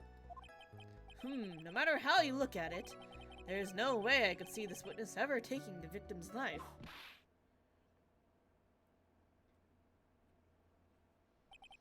Exactly. I've been waiting for you to say that, Your Honor. Nick, I hate to say it, but I agree with them. I was trying to chase down the truth, but I ended up just looking like a jerk. I think that will be enough for now. Pondering whether or not this man would kill the ringmaster leads me to believe that it is pretty unlikely. Oh wait, hold on. Didn't we get a thing that I need to look at? Yeah, we did. Bat's scar stained with blood and a small quantity of pepper. Ooh, pepper. Exactly right, Your Honor. Mr. Wright, I'd like to ask you a question. Go ahead, Your Honor. I would just like to know, can you provide an explanation as to why Acro would want the ringmaster dead? No, because there wasn't one. It was an accident. Nick? Yeah, I didn't even have to think about it. It was obvious from the start. Your Honor, the reason that Acro killed the ringmaster is something that can't be proven. What? That's because Acro had no reason to kill the ringmaster at all. Ow! Your foolish attempts to fool us like foolish fools is so foolhardily foolish. Did you forget? You made an accusation against this witness, did you not? I believe it was. This is the Leo killer of Russell Berry, ringmaster. If you want to jump to the end of things, then yes, that sounds about right. The end of things, Acro. You didn't plan to kill the ringmaster at all, did you? The ringmaster wasn't your target that night. What did you say? I'm saying the target of the witness's murderous plot was not the ringmaster. Because it was never his intention to kill Russell Berry to begin with. What? Order! Order! Bailiff, I don't care who it is, smack anyone who's loud in the face, twice if you must. Mr. Wright, what in the world are you trying to do to my court? Ow! Mr. Phoenix Wright, what in the world are you trying to do to his court? Are you attempting to imply that Acro was trying to kill someone else? Yeah, he's trying to kill Regina. Take that! Regina Berry? This young girl is the ringmaster's daughter, correct? Acro, you were really aiming for her that night, weren't you? You don't need to answer that. It's a mean-spirited leading question. He could easily answer this question. If I'm wrong, all he has to say is, you're wrong. That's it. That's it, huh, Mr. Phoenix Wright? Enough! Mr. Wright, allow me to. Now! The only thing allowed to interrupt me is test itself. Huh? And that goes for you too, Mr. Phoenix Wright. Show me evidence, now! I want to know why Acro would want to kill Regina Berry. Why? Why is not the threat. So... just in case we save. Yes, me too. I demand to see some proof. Present evidence that proves Acro was out to kill this young girl. Okay, that proof that he was out to kill her. Yeah, that's this. The thing I've been trying to use this whole time. Acro, you remember this, don't you? It's a piece of paper that we found inside the ringmaster's tailcoat. Inside the victim's tailcoat? Acro wrote this note. It's ironically entitled, "To the Murderer." Its purpose was to call someone to the plaza at 10 o'clock p.m. So you're saying that he called Russell Berry with that note? Yes, but there's just one little problem. Problem? Acro did indeed place this note into someone's pocket. However, that someone was not the ringmaster.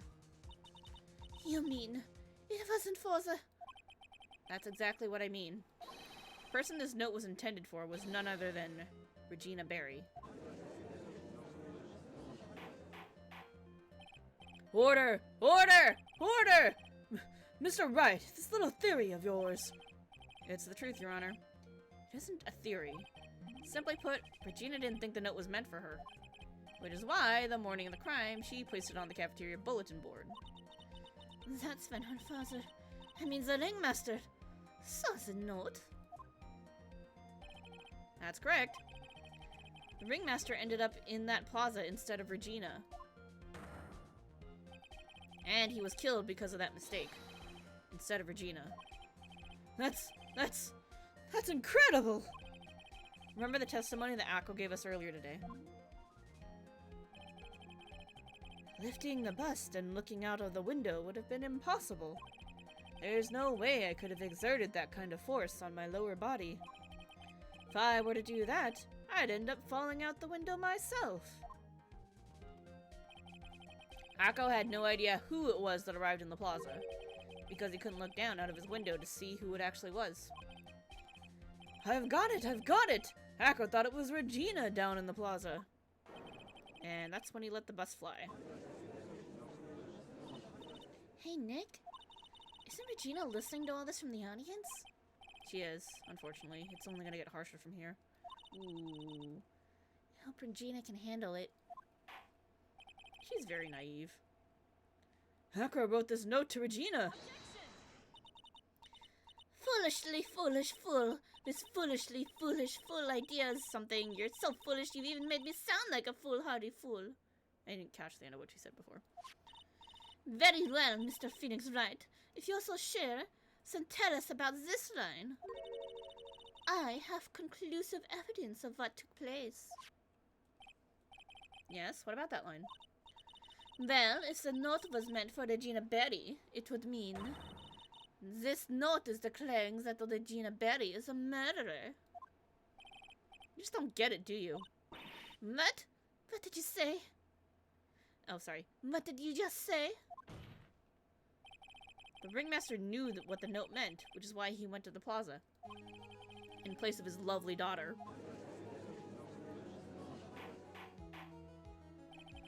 Hold it right there, Mr. Wright.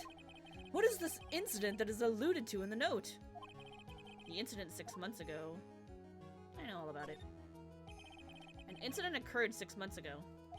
And now I'm more than ready to show this court what happened at that time. Don't get it wrong. Don't get it wrong. Moron. Wait, are you sure that it relates to the present case? Oh, hell yeah. It does indeed, Your Honor. Everything in this case has its start in what happened 6 months ago. Really, Nick? I think so. Well, son, if that's the case, hurry up and tell us about it. What is this conclusive evidence mentioned in the note? I know I'd certainly like to know what it is. If I can't answer that question, the judge is gonna think I'm just bluffing. The conclusive evidence about the incident 6 months ago is actually... Oh, sorry. The conclusive evidence about the incident 6 months ago is actually...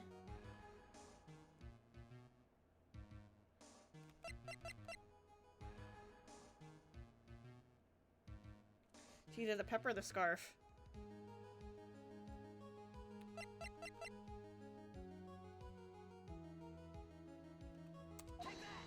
Try the scarf first. What? What? This is it? Well, kind of figured, nope. Alright, nope. We're gonna reload. Before it puts us through the ending sequence. Sure, I'm pretty sure it relates to the case.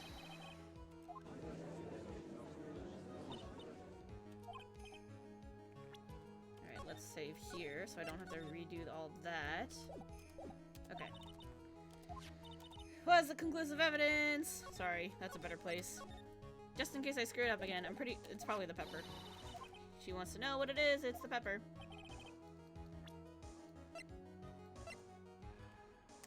Pepper.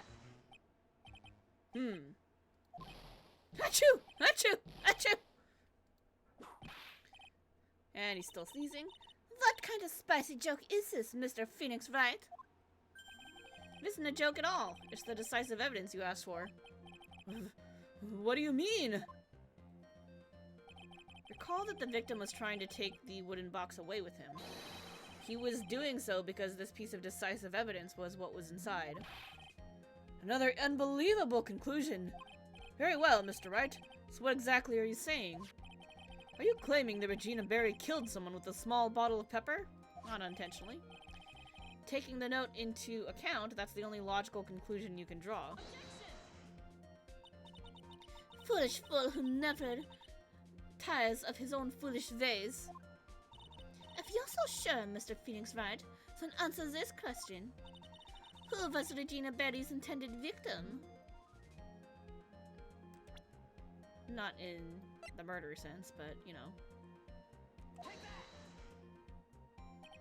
Who is this? That's Acro's younger brother. What does this prove? His younger brother isn't dead. Technically, that's true. However, Bat has been in a coma for 6 months now. It's not a stretch to see how Acro could feel that his brother is dead. Regina, she did that to him? To spend your entire life dreaming up new ways to be a fool? Naturally, the prosecution has looked into Acro's brother, Sean Dingling. 6 months ago, he was bit by a lion and fell into his current comatose state. The lion? Miss Regina Berry, is an animal tamer by trade. However, no tamed animal in that position is ever trained to attack another human. They wouldn't understand the command. Moreover, Miss Regina could never do something like that. It's just not in her. So then what happened to Acro's brother? He's not the victim of an attempted murder. He's the victim of an accident. I see. Now what do we do? No one seems to be going along with your theory. Do you think that what happened to Bat was actually an accident? I mean, a tragic one, but yeah. It was just an accident. It was more than that. Oh. I mean, it was a prank. It was probably a prank because there's pepper on the scarf.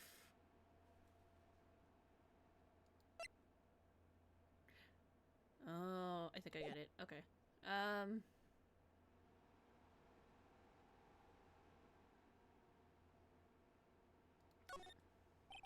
suppose it was truly an accident. It's essential that the man knows when to give up, Mr. Phoenix Wright.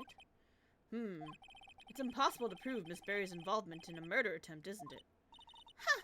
Instigating a lion to attack. Who ever heard of something like that? And to think that the defense claims this was conclusive evidence. Ugh. A small bottle of pepper. A lion. What's their connection? Ah! What's the matter, Nick? I figured it out. Wow, it was right in front of my nose the entire time. Your Honor, wait. What is it? The lion biting Bat was no accident at all. What? You're such an amateur, Mr. Phoenix Wright. There is no way that Regina would have incited her lion to attack another human being. She may not have incited the lion to attack another human being, but Regina is responsible for making the lion bite Acro's brother Bat. It's because there's pepper on here and that probably made him sneeze. Pepper makes everybody sneeze. We used to have a rule in college where if you put pepper on your fries, because that makes them taste better, it's not enough pepper until somebody sneezes.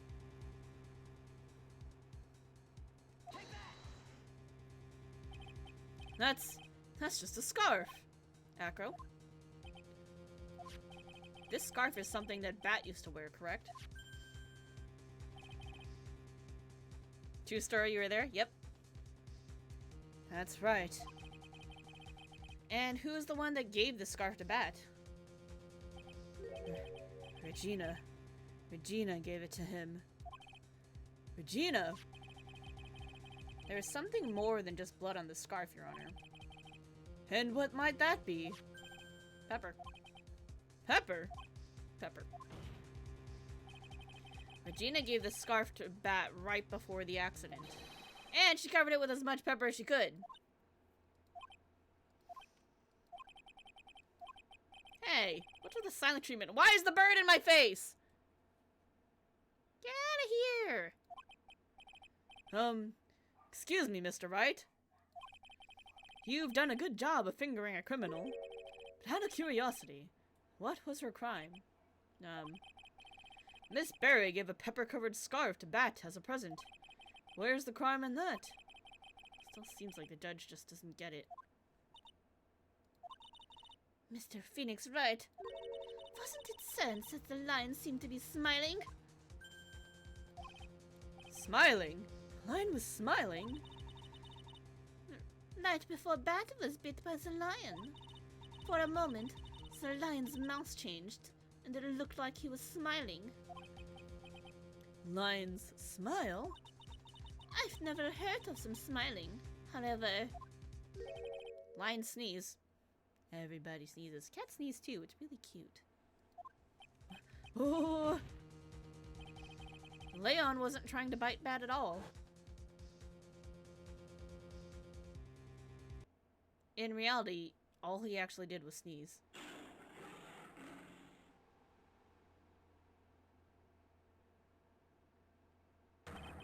He sneezed because of all the pepper on the scarf. What? You fool!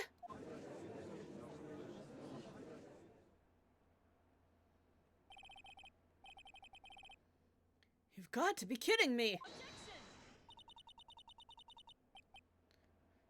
What's the matter, Miss Von Karma?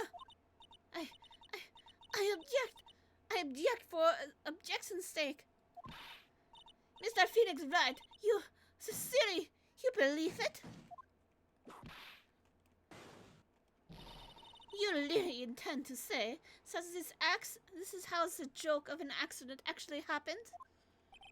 Of course I do. It's the truth. The lion sneezed due to the pepper, and that's when Bat lost consciousness. Acro nearly lost his brother due to this accident, or this joke, as you put it. Which is why he tried to get his revenge against Regina. You foolish idiot! Huh. It almost does seem like a terrible joke, doesn't it? Once again, I'm impressed by your imagination, Mr. Wright. Oh shit, is he gonna deny it? Do I have anything else up my sleeve? To think that there's someone who treats this accident with the respect it deserves. Are you telling me that what I said was true? Hydrate, good idea. Thanks, Demon. Welcome back, by the way.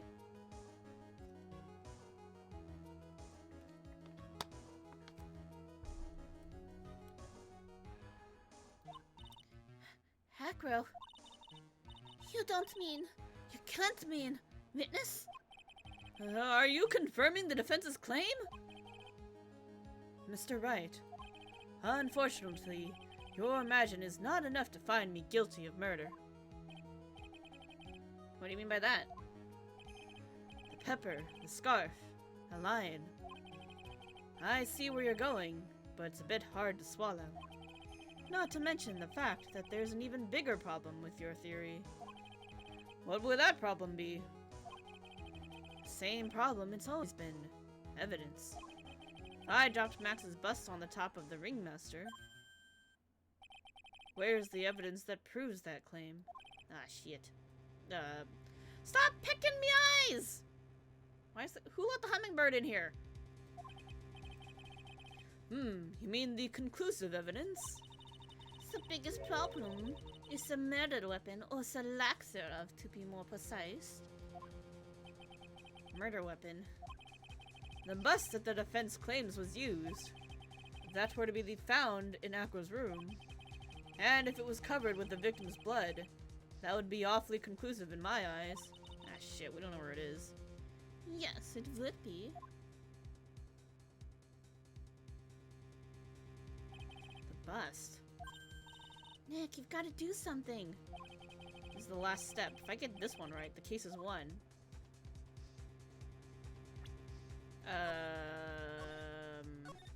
Let's save. Can we search his room? The defense requests to search the room of the witness, Ken Dingling. What is it now? They already did it, didn't they? It looks like you still haven't figured things out, have you? By now you must know some meaning of von comma, total justice. You mean? A von comma never leaves anything to chance. We already searched Acro's room yesterday. Shit. What did you find? There's no reason to even say it. If we found what you think we found in that room, Acro would not be here as a witness. But to put a point on it, Max's bust was not in the room. The murder weapon is still unaccounted for. You see, Mr. Wright, the bust wasn't in my room. Furthermore, Detective T. Gumshoe executed the search by complete surprise. And we took Acro directly to the prosecutor's office after that. End of story. Just wait a second. Something's funny about all this. It looks like you lacked the final nail to put into my coffin. But what about the scarf? What about the note? What about them, Mr. Wright? No offense, but the only evidence that is relevant here is that which pertains to the death of the ringmaster. You should know that by now. Ugh. Do something, Nick. Don't let this case slip away. The bust. Where is it now? Where's the bust right now? You're Phoenix Wright. You know where that bust is. I'm sure you do. It's not even a single clue. How am I supposed to know where the bust is?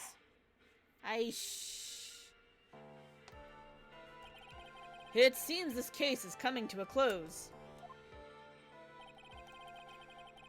The defense's counter-arguments look to have fallen short. Thank you for your support.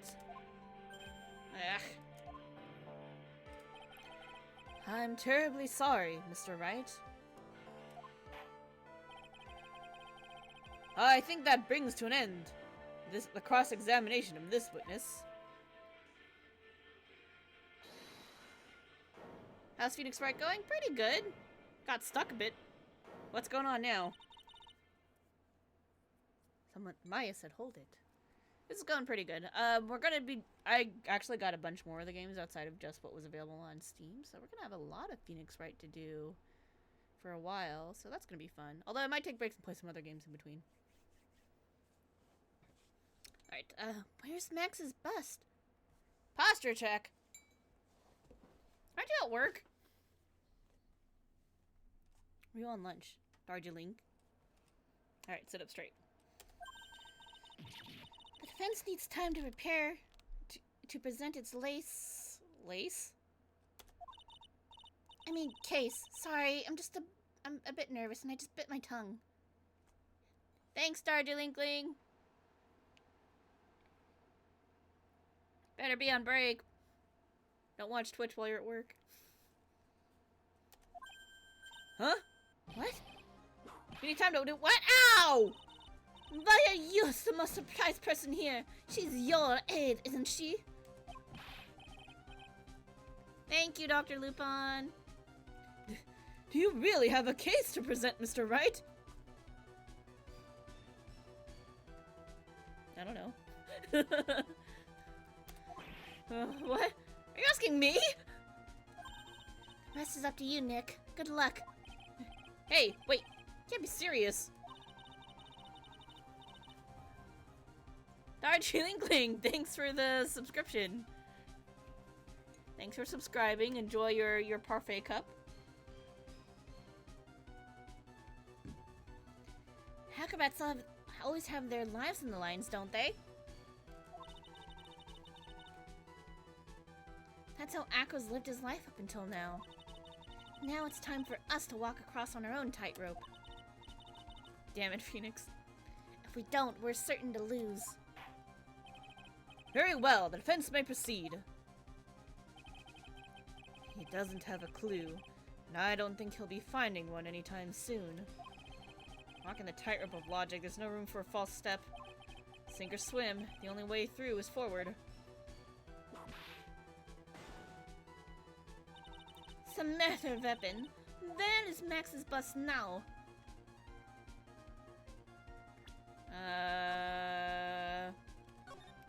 That's a good question. I don't know. Alright. What are we thinking? Where could it be? So... what if it's in his wheelchair? That way he could always have it on him. Would that be weird? What if it's in his wheelchair? Because we couldn't find it anywhere. So if it was at the Big Top or the lodging house, we would have found it by now, right?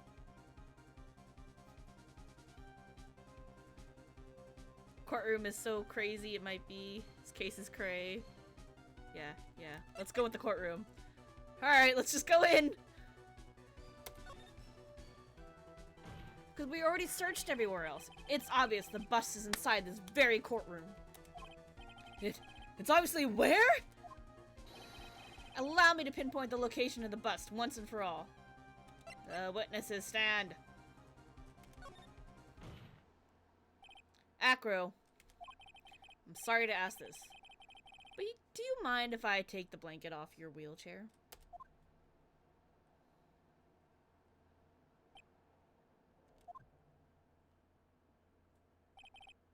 I'm sorry, I didn't quite hear you, Mr. Wright.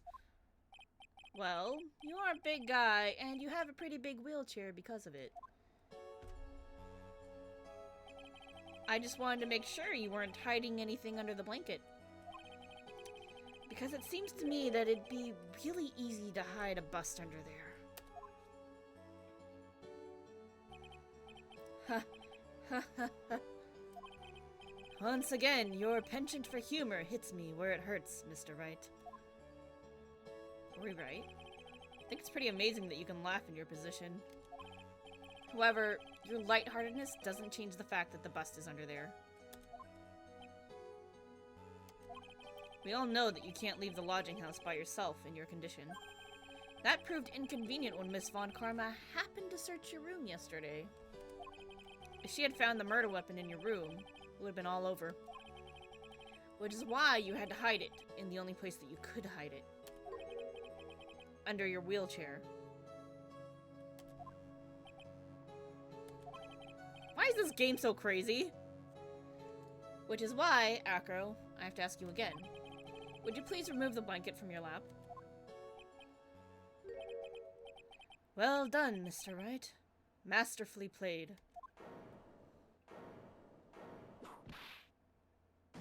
Oh, she's mad. Holy shit, she's mad. You fool! How could you? She's real mad. You've got me. I've been bagged by a real pro. Actually, two of them. Two of them? Maya? Miss Francisca Von Karma? And Mr. Phoenix Wright. Oh, okay. What? There's just one thing I'd like to know. How did you know to launch the surprise search in my room last night? Thanks, Darjeeling. See you later.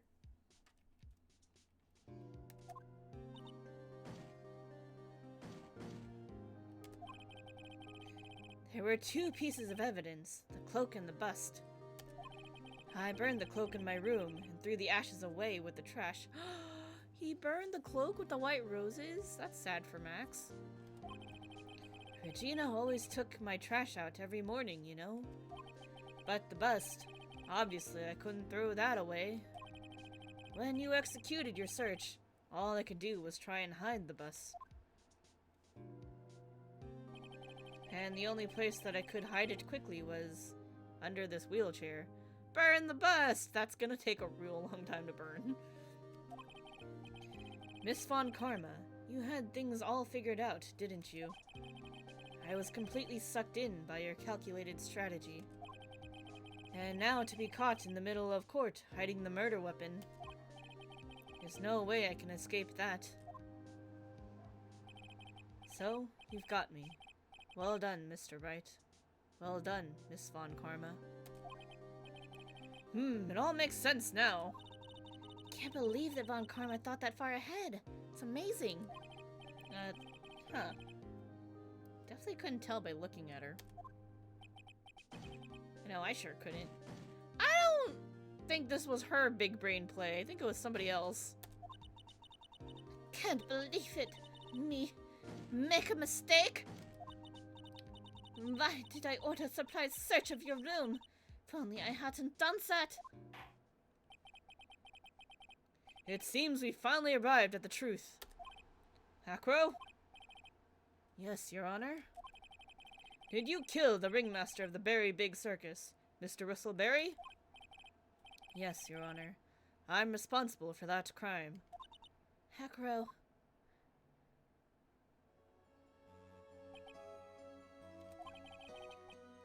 All my brother wanted was for Regina to like him. That's why he'd tease her.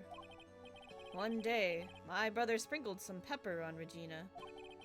She started sneezing so hard, you couldn't help yourself from laughing. That's why Regina thought it'd be funny to get him back in the same way. And that's why she covered the scarf with pepper. I know she didn't mean for anything bad to happen. I know this. She just wanted to make my brother sneeze a few times, too. But I just couldn't forgive her, no matter what. What am I truly guilty of? I'm guilty of never, ever being able to understand her. Your brother became a star. Regina believes in that so purely. She would laugh innocently when saying it. Too innocently. Oh, it was driving him mad that she was saying that he became a star and was still alive and totally fine, even though he was in a coma the entire time. Oh, that's sad. That's super, super sad. I just couldn't stand it, no matter how hard I tried. That's when you decided to do something about Regina. How dreadful. So are you saying that you are a victim in all of this as well? No, that's not what I mean. Oh, he's crying. I'm nothing but a murderer. That's who I am. At first, I thought I'd kill myself. Then I pondered giving myself up. But I couldn't just up and leave. I couldn't. I just couldn't. Not yet. That's why I tried to pin this on Max. Max, I'm so sorry. I just couldn't up and leave yet.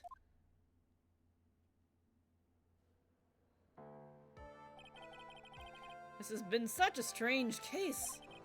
It's almost a reflection of the circus itself. I'm an idiot. I can't believe it. You beat me again.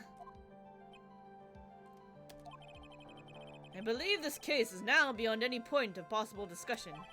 Thus, I'd like to declare my verdict. Not guilty! Woo! Yay! Alright, Billy Bob. This court is adjourned. December 30th, 4:27 p.m. District Court Defendant Lobby number 5. Fabulous! But to be honest, I can't really be too happy about this. Acro, the ringmaster, Regina, and Bat. Not a single one of them was a bad person inside, huh? That's a good question, and one I don't know the answer to. Oh gosh. Many congrats, but only at max, a million of them. Thank you. What's with the vibe in this room? We're just thinking about Acro.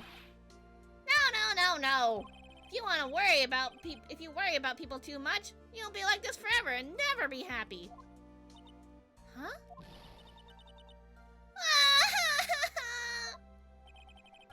She's been like this for a while now. It's all my fault. This is a sweetie pie. And Acro, they're never coming back. Now everyone's gonna split up. Regina. Mr. Wright, tell me something. What do you want to know, Regina? Acro said something right at the end. I just couldn't up and leave yet. Does that mean that Acro... Is he gonna try and get his revenge on me? I don't think so. He's not gonna do that to you, Regina. Are you sure? You're really sure? I can't believe that. I can believe that? Yep. Acro doesn't have any desire for revenge anymore. That's true. Then I want to see some evidence. Huh? I want to know you're not just making that stuff up about Acro not wanting revenge. Ah, shit.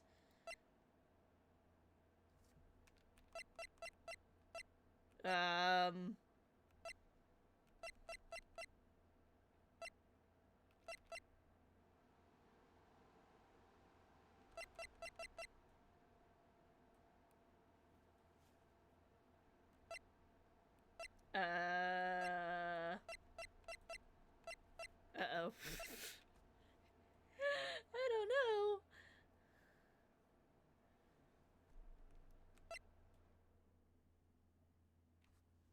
Oh my god.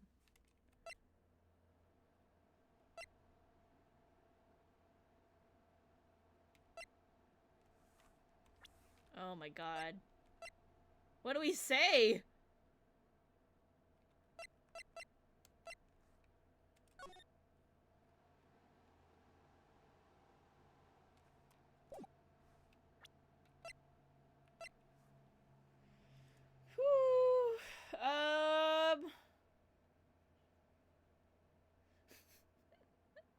I'm sorry, Regina. I'm going to do you wrong because I don't know the answer.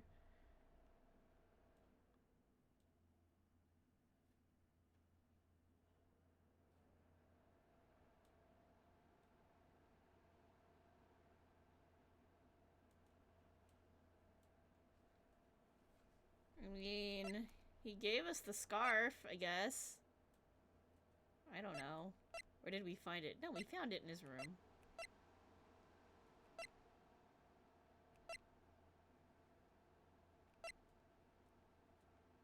Sean, because he's still alive? Maybe. Let's try it. Acro didn't want to get caught for a reason. He wanted to see his brother open his eyes again. Bat! That's right, Regina. He's still alive, you know. I never knew. But now that Acro's been caught... Uh-huh. I know. What? I'll do it. I'll stay next to Bat as long as it takes. Good answer, good answer. Thanks, Dio. Good job. Until he opens his eyes, and then until he can meet Acro again. That's so sweet of you, Regina. I'm sorry, Acro. I'm sorry, Bat. Well, hopefully this is enough to give her a little peace of mind. Hey, Max! What is it, Mo? We really put you through a lot, didn't we, buddy? Sorry about what happened. Whenever you'd like to leave us, I'll pay your fee and rip up the contract. I understand. What a fabulous thing to do for me. I might even leave tomorrow. What's going to happen to the circus now? Ah, that's the big question. Our ringmaster was really an amazing person, wasn't he? Even though he's not here anymore, everyone's sticking together. staff, the performers. No one wants to leave the circus.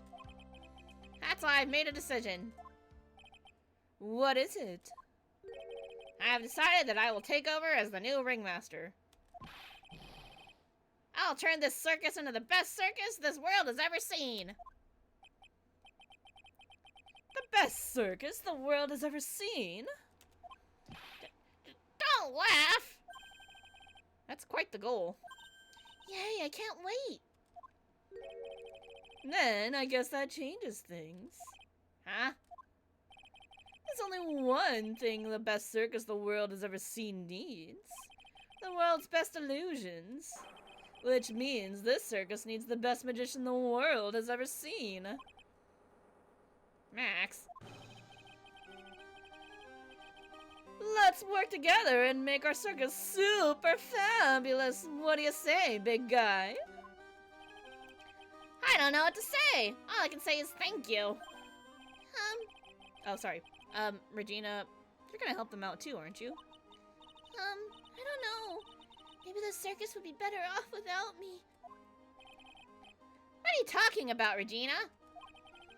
Why do you think that I brought you to the court today? We've got to work together to make the very big circus bigger than it's ever been. Mo! Mo's right, sweetie pie. It can't be the very big circus without Regina Berry. Max! Nick? Seems like everything's going to turn out all right here. Can't wait to go see the best circus the world has ever seen. We'll save you the most fabulous seats. It'll take us a while to get ready, But I'm gonna order special whoopee cushion seats. Oh my god.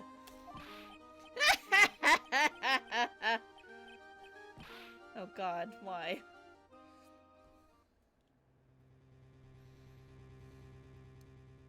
I see. What made the case? Yesterday's surprise raid. It really paid off, just like you said it would, sir. You had it all figured out, didn't you? It was just a theory. If Hacker really was the killer, I thought this was the only way it could end. Especially if he was the defense attorney. Me and Mr. Wright?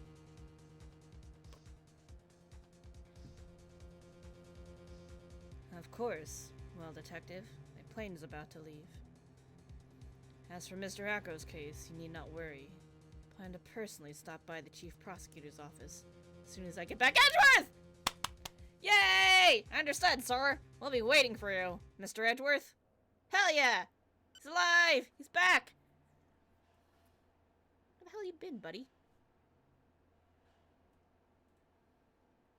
Turnabout Big Top, the end! Woo! Look at that, Edgeworth is the star of the case. Ooh, brand new episode's been added. Farewell, my turnabout. Edgy, we missed you. Alright. So, but before we get into this brand new case, let's take a quick break. Because I need to use the bathroom. So I'm gonna run another, oops, that's not it. I'm gonna run a 30-second ad. And so I'm gonna play put the orchestra music back on. I'm gonna run a 30-second ad so you guys don't miss anything. And then we will be right back.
Oh shit, did I not hit play on the music?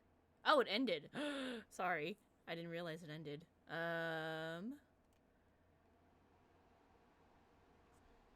Well, that's okay. Okay, we're back anyway. So, alright. Okay. Farewell my turnabout. Let's get started here. Now, the moment you've all been waiting for. Who will be this year's Grand Prix champion? Who will be our hero of heroes?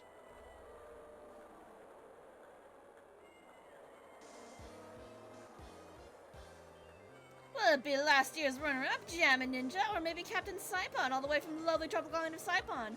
I see the students of a certain star school are raring to win, and global hero Onyankopon doesn't want to go home without the prize. We hope that Lady Luck is with all our heroes tonight. And now, the winner of the 3rd Annual Hero of Heroes Grand Prix is me! I don't know what's going on. It just seemed like a thing for dramatic voices. What the fuck is going on? Woo!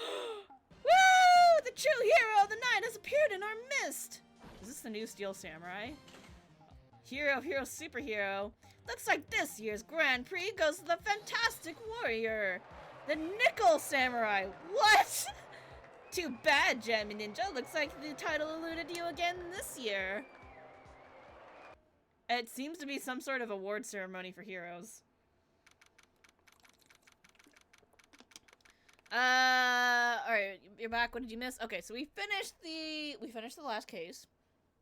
It was Acro all along, and it was a tragic accident with a series of unfortunate events. Oh, and we're at the hotel again, too. That's fun. Well, I don't know what's going on, but we're on a brand new case, and there was a Hero of Heroes show, which seems like an award ceremony for cartoon heroes. And, yeah, I don't know what happened. Let's find out, shall we? Oh, sorry. Something Gatewater Hotel Villa room. Oh, right. Yes. Did you hear that, Nick? Did you hear? The Nickel Samurai, he did it. He may be made of nickel, but he is still a samurai. I don't know if you hear this cat, but there is a cat who climbed up on the side of the desk and hopefully does not start smacking the mic away like he just did. Don't do that, cat. Yeah, he sure did. Ugh, I'm getting too old for this. What's a nickel? So nickel is a different kind of metal, and I assume that's what nickels used to be made out of. I think it's kind of... Isn't nickel more flimsy than steel, though? So why would that be the new hero? I don't know. I don't know my metals very well, but... I don't know. I think steel's probably harder than nickel. Nickelback? I don't know. It'd either be a coin or a metal. Cat, stop. No, no, get away from the mic, please. You just... Yeah, okay, just sit there. Sit there. Okay, good cat. Alright. Oh my god, it's Will Powers! Oh shit, what was his voice again? We haven't seen him since the last game, I don't remember. I'm proud of that guy for doing the series justice. So the person everyone was cheering for? I guess he got the prize? Yep. You know who we're talking about, right, Pearly? The Nickel Samurai. Pearl is super cute. No, every Sunday I only watch the educational channel's Kids Masterpiece Theater. Okay, that's it. From now on, it's the Nickel Samurai. All the kids watch it. You like the Nickel Samurai too, Mr. Nick? Poor Pearl. Oh, Nick. Nick likes nickel. Ha ha ha ha ha. Nah, Nick's an old fart, so he's not allowed to watch it anymore. Excuse me? That's right. But I do like Kids Masterpiece Theater. Hey, I didn't know you were so young at heart, Nick. I'm a little offended at Nick getting called old because... Yeah. Damn. Mr. Nick, you're a grown-up. You're not allowed to watch it anymore. You're supposed to act your age and have interests that match.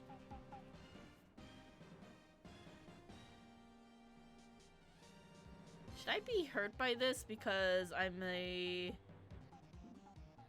adult who just got older and is still on Twitch playing video games? Pearl, that's kind of mean. She hurt my feelings. You feel targeted as a Toku fan? Personal attack of fan base. I'm so hurt. Interests that match. What interest even matched you when you get... I don't know what older people do. Leave me alone. I'm gonna play my video games.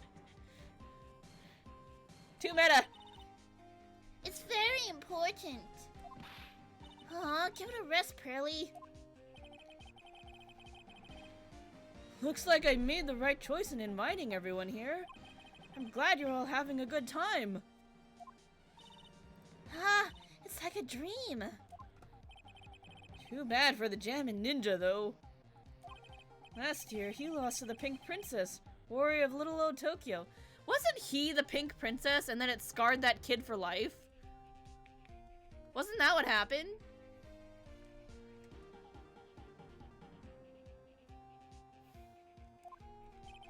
That face, Pearl, what interest? Oh dear. I didn't see, but if you saw something, I don't want to know. I thought this might be his year. Yeah. Oh hey, did anyone else think that the Jammin' Ninja looked a bit different today? Different? What do you mean? Well, he wasn't carrying his bright red guitar. Jammin' Ninja has a bright red guitar? That's pretty slick. I do dig a guitar. I do dig a bright red guitar at that. Hey, you're right! Strange he'd walk around without his signature guitar. I'll never understand these people and their shows. Anyway, Mr. Powers, thank you very much for tonight. Oh, it was nothing. I owe you one, so it's just my way of saying thanks. Hey, Nick, come on. It's time to get going to the lobby. Because it murdered someone? Oh no, don't say that. You're gonna jinx us. There's a post-ceremony stage show that's supposed to start real soon. And then, I heard there's going to be a press conference after that. Ow! Did you just headbutt me? Come here. Alright, Cat. Look at you, you're on the internet for all the world to see. Good, look at you, Cat. This is Momo. He just like fucking straight up headbutt me in the arm. Real hard. So now we're gonna have some cat time like this. He's purring, by the way. You guys probably can't hear him, but this cat's purring. He's so happy to be here. Momo, look at the camera. Look at the camera. Ace punched you in the chest earlier, so you... I'm like, why did you just headbutt me? I was petting you. Alright. Let's just try playing like this for a bit with a cat here. Alright. And then I heard there's going to be a press conference after that. Press conference? Is he gonna make a speech about winning this year's prize? Well, not exactly. Something about the Nickel Samurai confessing something.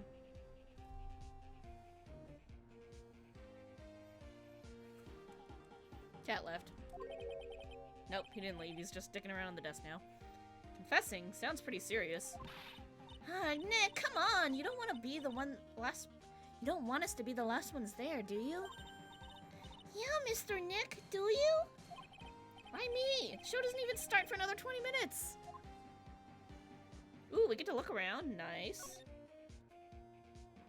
Damn, look at that food. What is this, lobster and... I don't even know what this is. We got some chicken, some pudding. This looks like fruit. Different sauces. What can I say? This is a really high-class hotel. That lobster is very suggestive. Oh, thanks, Ben. I've never eaten this kind of salad before. Poor Pearls, having eaten only vegetables all her life. She's been missing out. Don't worry, any leftovers belong in my happily awaiting stomach anyway. You're such a glutton, Maya. I lose this one to Maya. You sure can eat. Well, growing girl needs her nutrients. Growing girl? Exactly how big do you plan on getting? Wait, what's up with the lobster? It's just kind of like face down. This sure is one luxurious hotel. Almost to the point of gaudy with how it blends together everything fancy imaginable. Speaking of fancy, didn't that bellboy give me something like that last year?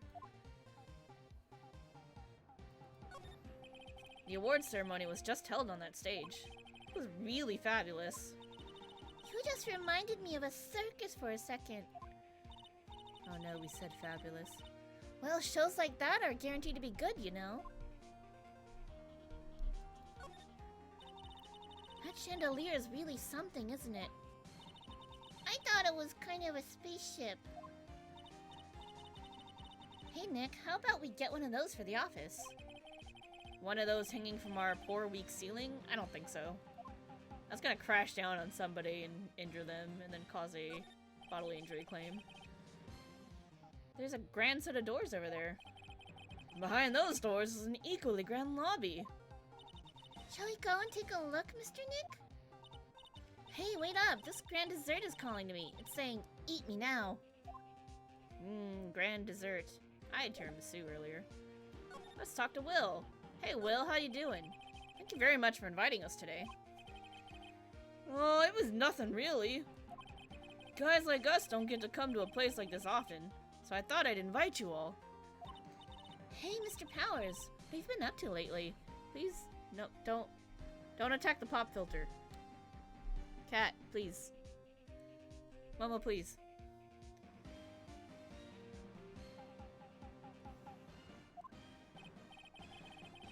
Well, since the Pink Princess successfully wrapped up last month, I've been on a kids' exercise show while wearing a rabbit mask over my face. Oh, I see. I'm still really sorry about all the headache I caused you that time, Mr. Wright. Well, what's done is done, so let's forget about it. This is Will Powers. He's an action star. His popularity exploded when he was the Steel Samurai. And he was the first case Maya worked on with me. It's too bad you look scary, or people know you're a real softie who's good with kids. Thanks. Did you have to tell him that he's scary? That's kind of mean. Alright, tell me about the Nickel Samurai. Can't believe they're gonna make a movie based on the Nickel Samurai. I can't believe it either, but for a different reason. Steel Samurai, an epic story of one hero in a desperate fight against his arch-nemesis, the evil magistrate, in the city of Neo-Old Tokyo. And last year, they started a new series, the Nickel Samurai. The new series seems to be a hit with the kids, too. I'm really attached to the Steel Samurai as a show, so I was hoping that maybe I'd get the chance to do something in this new one. Yeah, it's too bad. Oh, sorry. Yeah, it's too bad. It'd be awesome to see you with the new actor Matt Engard. He's super popular right now. Mr. Engard? Looks like Pearls doesn't know who he is. This year it's going to be the Nickel Samurai versus the Jammin' Ninja at the box office. Jammin' Ninja? Who's that again? So who is this Jammin' Ninja again? He's a hero, duh. His symbol is the bright red guitar he's always carrying. A ninja who's always carrying around a bright red guitar? How's that even work? Yeah, it's not very stealthy now, is it? Jammin' Ninja. With a scarf around his neck and a guitar in his hand, he rises to stardom in an ancient time. A ninja who becomes a star. Isn't that like the opposite of what a ninja wants to do and be? Yeah, a ninja becomes a star. There's a strong rivalry between the two of them. Global Studios' Nickel Samurai and Worldwide Studios' Jammin' Ninja. They even air at the same time. You know what I heard? I heard those two don't get along at all. The Nickel Samurai's on guard, and the guy who plays the Jammin' Ninja, I mean. Nickel Samurai speaks French? Oh, you mean Matt Ungard, the actor. I guess even the world of heroes isn't a sparkling happy place. Yeah. Show the badge! We show everybody the badge. I really owe you one. If it wasn't for you guys, I don't know what would have happened. What you did, it was a real tight spot I was in. You fought so hard to get me out. I don't care what happens. I'll never forget everything you've done for me. You're welcome. A glossy photo Maya pushed onto me. Of the Nickel Samurai. So sorry. Thanks for taking the time to take it out and show it to me. But I'm really sorry. I don't know a thing about it. We were just talking about this. Tell me about yourself. Hey, is my face really all that scary? Kids won't come anywhere near me. When I cover my face, they're all shocked because they figure out who I really am. Well, I don't personally think you look scary. Me either. I think your face makes you look like a very kind person. If it was Rapid Ninja, it'd be a crazy moment. Oh my god. Aw, those two are making Mr. Powers tear up. So, are you Maya's little sister? I'm sorry, but no. Oh, then you must be Mr. Wright's little sister. Sorry, let me hang up on this spam. I'm like, who the frick is trying to call me? It's spam. Ken, I'm sorry, but... Then, whose little sister are you? Posture check, good idea. There we go, sitting up straight. I'm sorry, but I'm an only child. Oh, I see. Sorry. Her looks so sad. She looks really sorry too. Aww. What about Ethan? Think about Maya. So you're gonna study and become a lawyer too, am I right or am I right? Must be real tough. There's all those thick books with hard words you have to read. Well...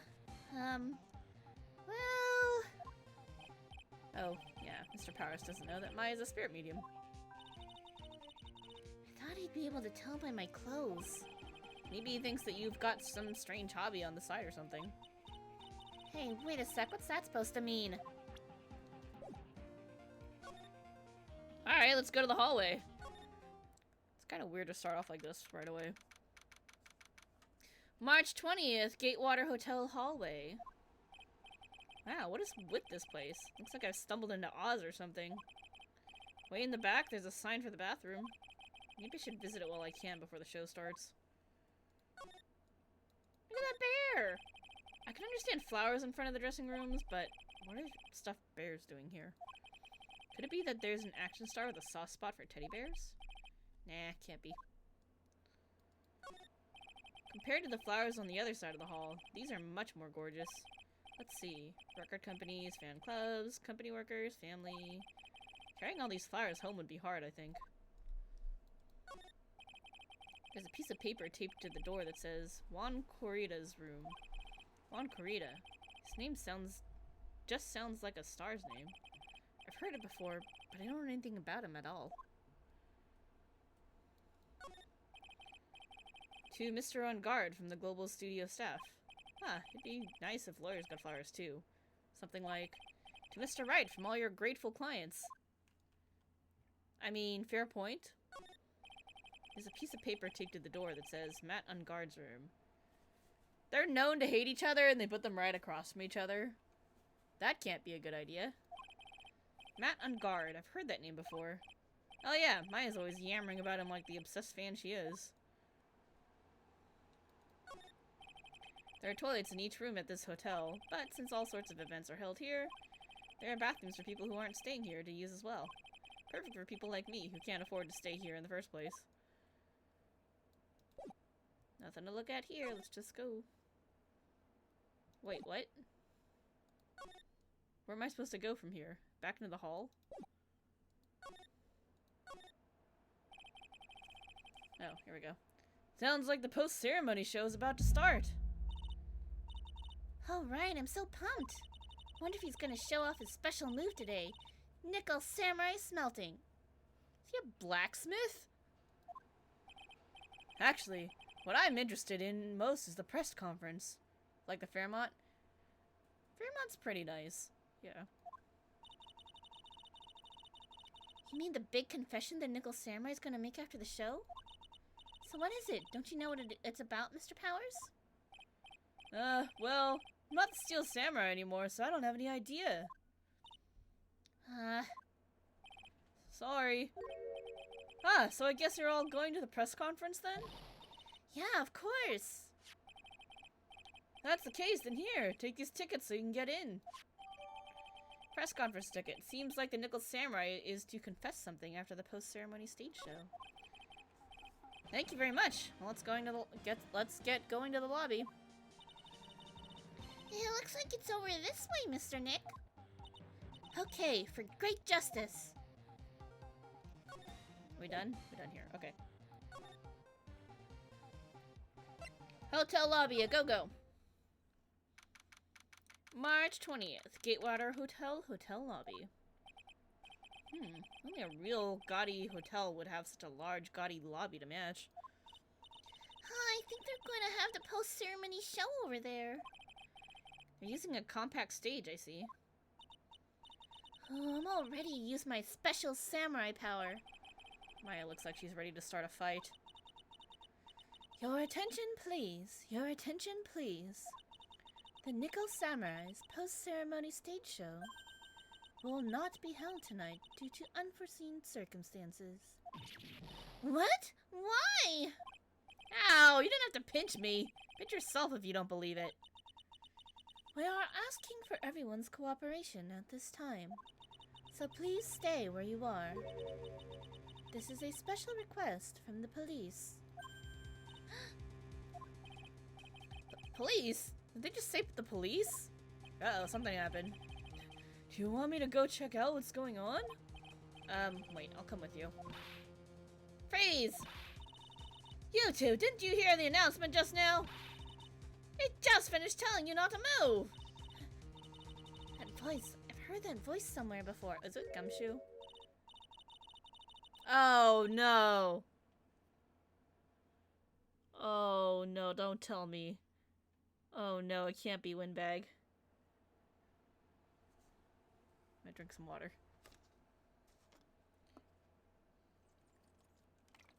I wasn't ready for this. Okay. Honestly, youth these days can't be bothered to listen to other people when they talk. Just the other day, it was the same thing. There was, oh my god, there she goes. Beware, bridge out. Little kid from the bridge. Try to tell the boy this is dangerous. Listen, no, of course not. Said something, nope, bridge part, dangerous. Really meant it, well, really meant to let him have it knocked clear off the bridge. Honestly, kids these days don't know right from wrong until it's Windbag. It's Windbag. This non-stop chatter. It can't be. Miss Oldbag? Oh, yeah, right, Oldbag, not Windbag. She is a Windbag, but her name is Oldbag. What is it, you young whippersnappers? Do I know you? Wait, you! You're Powers, aren't you? Yeah. About what happened back then? You didn't even get nominated this year, did you? Oh, that's right. You're doing that children's exercise program trying to play nice. Yeah, that's me. Thankfully, I still have a job. I love that show, and you're a hoot! You're the Big Brother character, right? Yes, even with your Nope. Art. Something doesn't mean you won't wear the mask. TV's break. Really shame when kids exercising around. Again, what it is. She talks too fast. I don't want to read that fast out loud. It's hard. What are you doing here?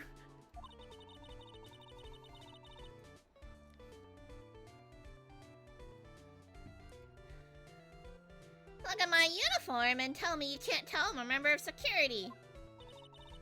But that outfit, And 9 nosy brats get the blaster! Didn't quite get finished with watching the last VoD. Here to watch? Hey, welcome back, 21 Snakes. Yeah, old bag is apparently back. Oh, good news! We saw a glimpse of Edgeworth. He's coming back to the States, apparently. He was secretly helping us on the last case. How exciting. Gosh, why is old bag here? We're here, so we might as well take some pictures, okay? But we're all out of film. Don't worry about it. There's a zillion cameras over there we can borrow. We can't steal somebody else's camera, Maya! Hey, you can't just go and borrow an expensive professional camera like that. Yep, Edgy's not dead. Woohoo! It's a stage for the post-ceremony stage show. There was supposed to be a press meeting after the show, but now... Looks like no one will hear what the Nickel Samurai had to confess after all. I'm gonna say these cameras were set up to cover the post-ceremony stage show. Yep, Powers is back too. But I wonder where everyone's gone, abandoning their cameras like this. Guess something big must have happened. Wow, it looks like there's a fancy restaurant on the 2nd floor. You still feel like eating? I mean, since we're here, you know. Don't pull the since we're here trick on me. What a beautiful mansion! Do you live in this wonderful world every day, Mr. Nick? Oh, no, this is my first time in a place like this. Oh, Pearls. You sweet, innocent child. Alright, let's talk to Old Bag.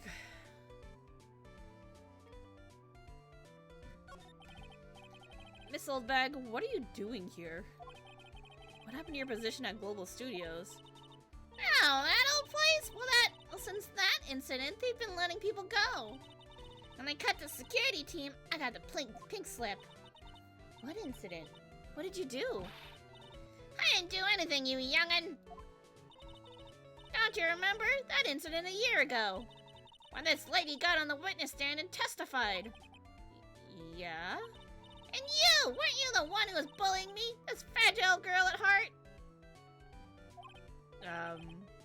I plead the 5th. But you know, I think maybe I rubbed the upper management the wrong way by testifying.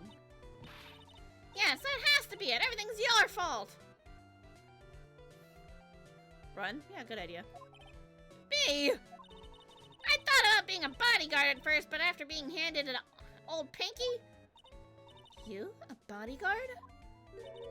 She's gonna eat you? Yeah, maybe. For your friend, that fiery, good-looking guy with the red jacket and the ruffles. You stay away from Edgy! Mr. Edgeworth? Good idea. Hydrate more. Drink more water.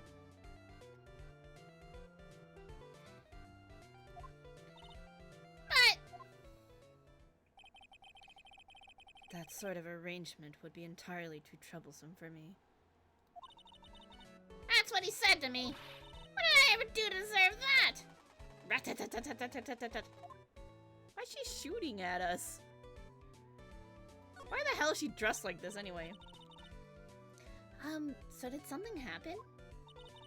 I don't have all the details, but it looks like another one of those incidents happened again.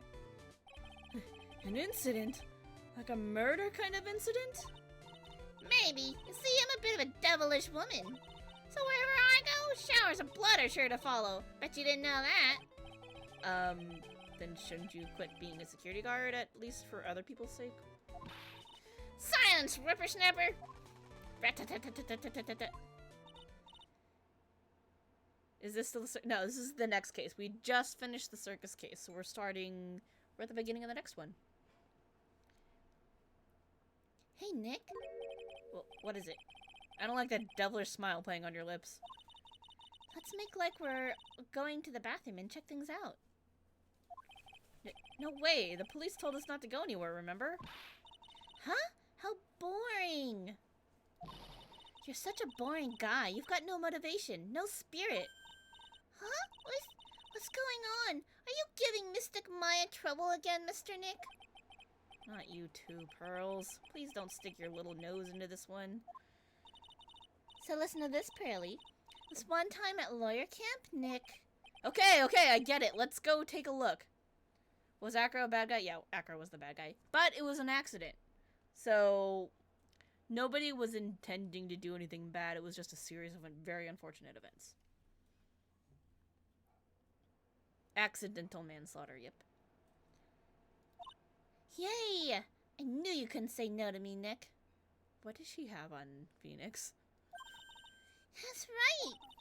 You'd walk over miles of hot coals for Mystic Maya, wouldn't you, Nick? Pearls! Stop! That would be every time we work a case together. Acro was too nice compared to the other characters? Yeah. Oh, what are we waiting for? Let's go already. You can come along too, Pearly. Goody! I get to come! I get to come!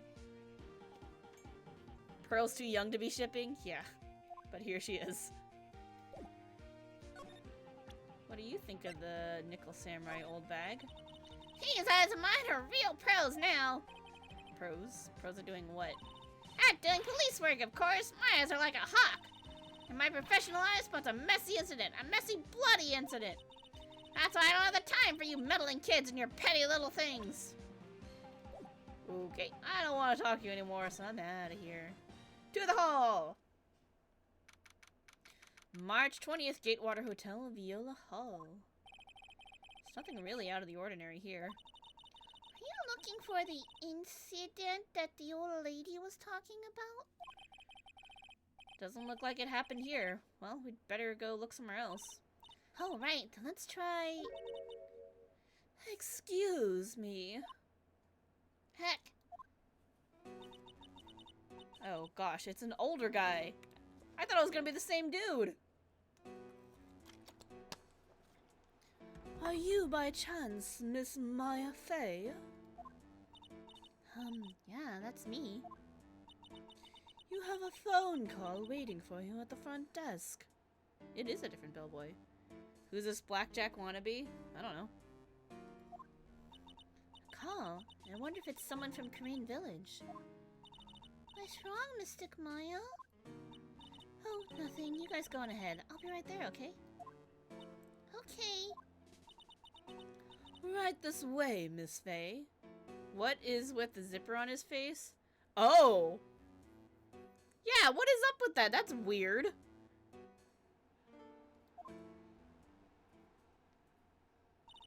Let's go look somewhere else now, Mr. Nick.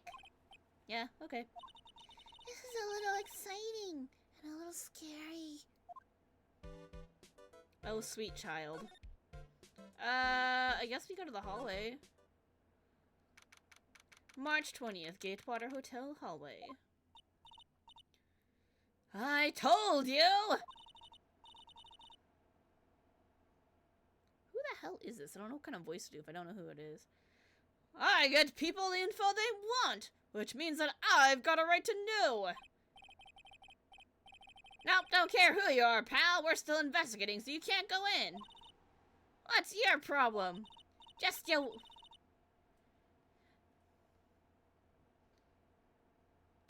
wait, it'll be all over the morning paper.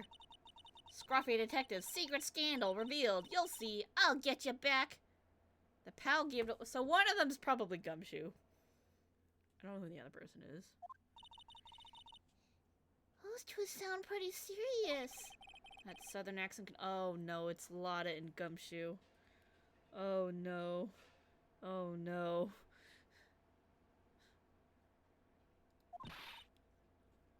Hey, Wright! Hey, Lotta. Come on, do a gal a favor and tell this cop I'm just doing my job and I've got rights.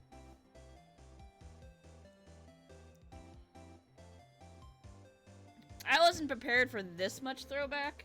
I was like, we're gonna get new characters. Nope. Alright, I gotta make tea next time I take a break.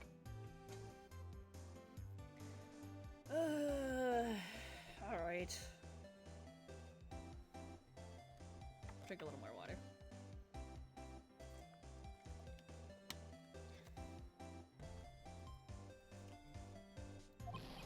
Ah, you!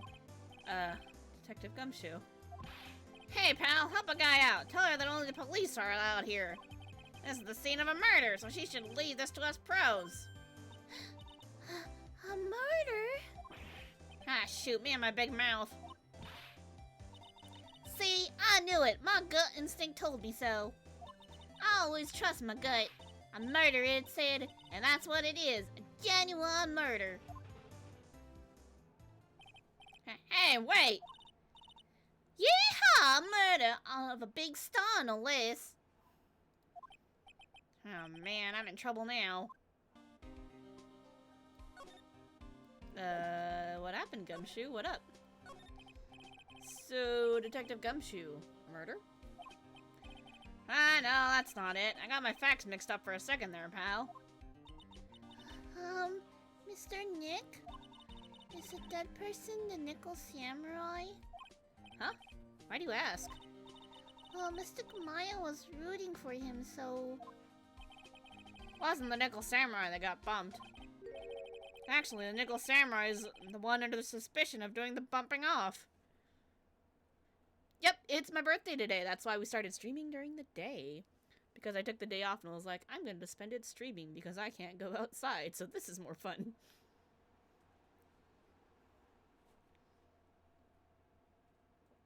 This is what I choose to do with my time. Hey, thanks 21 Snakes, I appreciate it. What? The guy that died was the hero named the Jammin' Samurai, pal. Jammin' Ninja?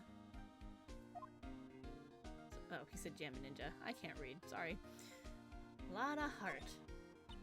That woman with the big puffy hair that looks like cotton candy? You mean Lotta? That woman, she was there that time too, right? Oh yeah, she's run into her before. That time. When Mystic Maya did that channeling. Oh, that time. Well, Lotta's a journalist, so that's why she was there. Journalist? Looks like she was hanging around here before the murder happened. Hanging around? Yeah, hiding in wait in front of the Jammin' Ninja's door, pal. But why would she... She wouldn't tell me, pal. Just said something about getting my big scoop.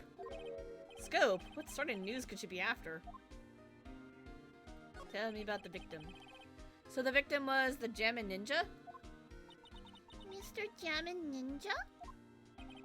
He was on a real popular rival TV show to the Nickel Samurai. Oh. The victim was the action star, Juan Corrida. He got a huge push and rode the express train to stardom. I mean, even I know who he is. Yeah, even I recognize his face. But I heard lately that Madame Guard's been taking the wind out of his sail. I'm telling you, pal, as far as who's popular, those two are hogging all the limelight. Guess there's no space for Mr. Powers at all, huh? Poor guy. But we like Mr. Powers. He was a good guy. Mr. On Guard?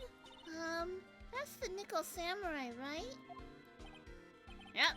I mean, now you've got to say it with more umph. The Nickel Samurai! Anyway, so now that Juan Corrida's gone, that means Mr. On Guard has the whole stage to himself, wouldn't you say? I wouldn't bet on it, pal. Can't have that happen, you know? Can't have that happen? What's that supposed to mean? I wonder. Yeah, what does that mean? Ooh, we show everybody the badge. That's how we play. Would you take a look at this for me? Listen, pal. I'm not leaking any info about the evidence to you this time. If I do, my salary's really gonna get it. And then I won't even be able to get those instant noodles down at the discount market. How much did they dock this poor man's salary, and why is there no minimum wage protection? Nope, not gonna look at that either. Alright. Fair. Another thing about the confession? No? Okay. Well. I guess we have to go back to the hall. I'm gonna take a quick BRB because I'm gonna make some more tea and grab some more water. So I'm gonna be right back. You wish Gumshoe was on our side in these cases. He's so lovable. Sometimes he is. He actually helped us in the last one, so that's really cool. It's kind of hit and miss. He accidentally helps us a lot. But anyway, I'm gonna be right back. I'm gonna need to make some tea. So you guys can look at Gumshoe's lovely face while I am BRBing.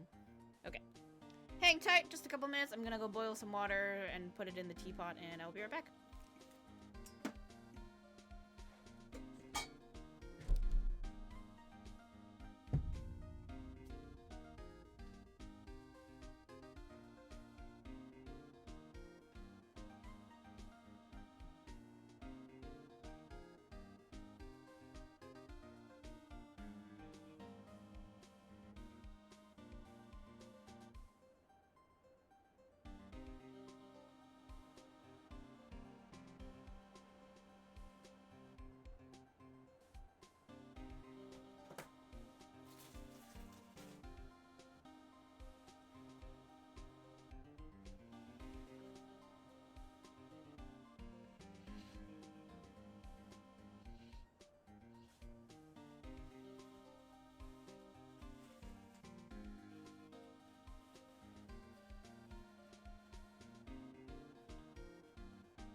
Woof, so handsome? Are we talking about Gumshoe?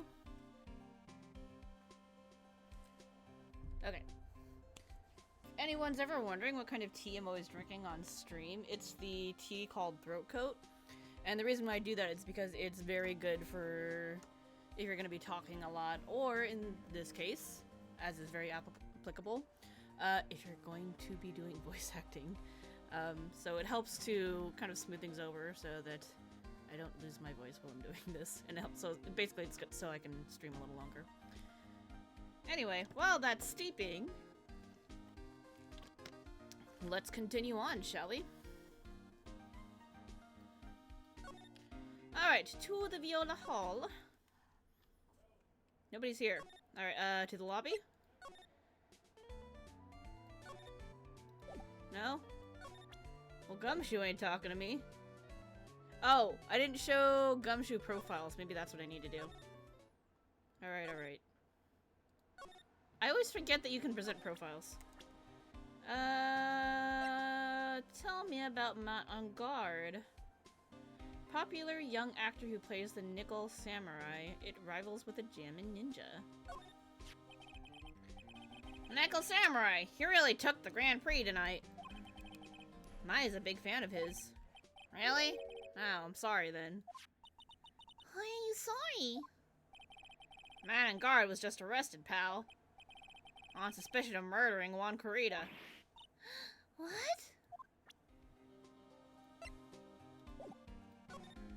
Arrested? Tell me more. Why was Mr. On Guard arrested? Sorry, pal, but that's not something I can tell you. We just started the investigation, so we don't want any leaks. Looks like yet another Steel Samurai hero is in hot water. Mr. Nick, if Mystic Maya knew about this... Yeah, I know. She'd make me take the case. I know.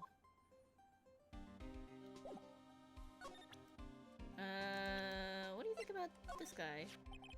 Not a real fan of action shows or anything. But I know who Juan Corrida and Matt on Guard are. Can't talk about one without talking about the other, I guess. Gotta run to the store to grab things for dinner. Okay. Have fun, Dio. I will see you later. Thanks for stopping by.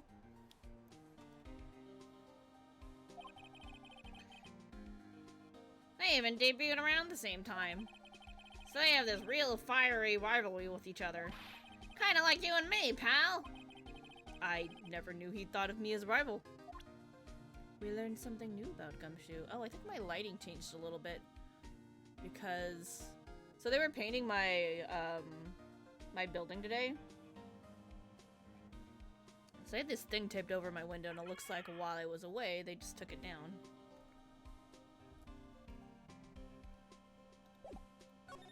Alright, well, I think that's all we're gonna get out of Gumshoe. Let's try Old Bag. Oh, nope, okay. New stuff. March 20th, Gatewater Hotel lobby. Hey, so what's going on, Mr. Wright? It looks like Juan Corrida has been killed. What? Juan is... he's... Looks like he was murdered, and a suspect was arrested. That suspect is Mr. Matt on Guard. You're joking, right? Nope, they arrested the Nickel Samurai on suspicion of murdering the Jammin' Ninja. What a weird thing to say. Ooh, not again. I feel sick. Hold on, let me fiddle with my light. There we go. That's better. Again? About a year ago, something just like this happened, Pearls. I still can't believe. No way. No way, Matt would. What's Mr. Powers got in his hand? Oh, before I forget, this is for you, Mr. Wright. I got this from the bellboy that came by earlier. Radio transceiver received from Mr. Powers. What the hell is this for? Why do we have this? Originally from the bellboy, can transmit and receive signals over great distances. For me? But why? I don't know. All he said was it was for Mr. Phoenix Wright, the attorney. Interesting. Tell me about Matt and Juan.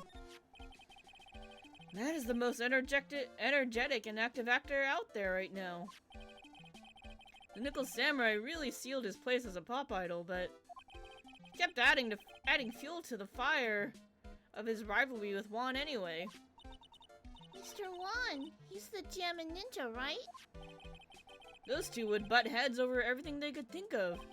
But I'd say that Matt was the one who almost always came out on top. I guess some people only know how to relate to others by butting heads like a ram. Juan said that he'd take Matt on this time too, so he joined a rival TV show. Oh. And that was the Jammin' Ninja? The stylish Nickel Samurai and the burnin' Jammin' Ninja. Well, things turned real messy fast with those two using their shows for their war. In the final tally, look around, it's pretty obvious how things ended up. Matt even won the Grand Prix this year. Final win over his rival, I guess. So what motive would that even give him to kill Juan then? That's weird.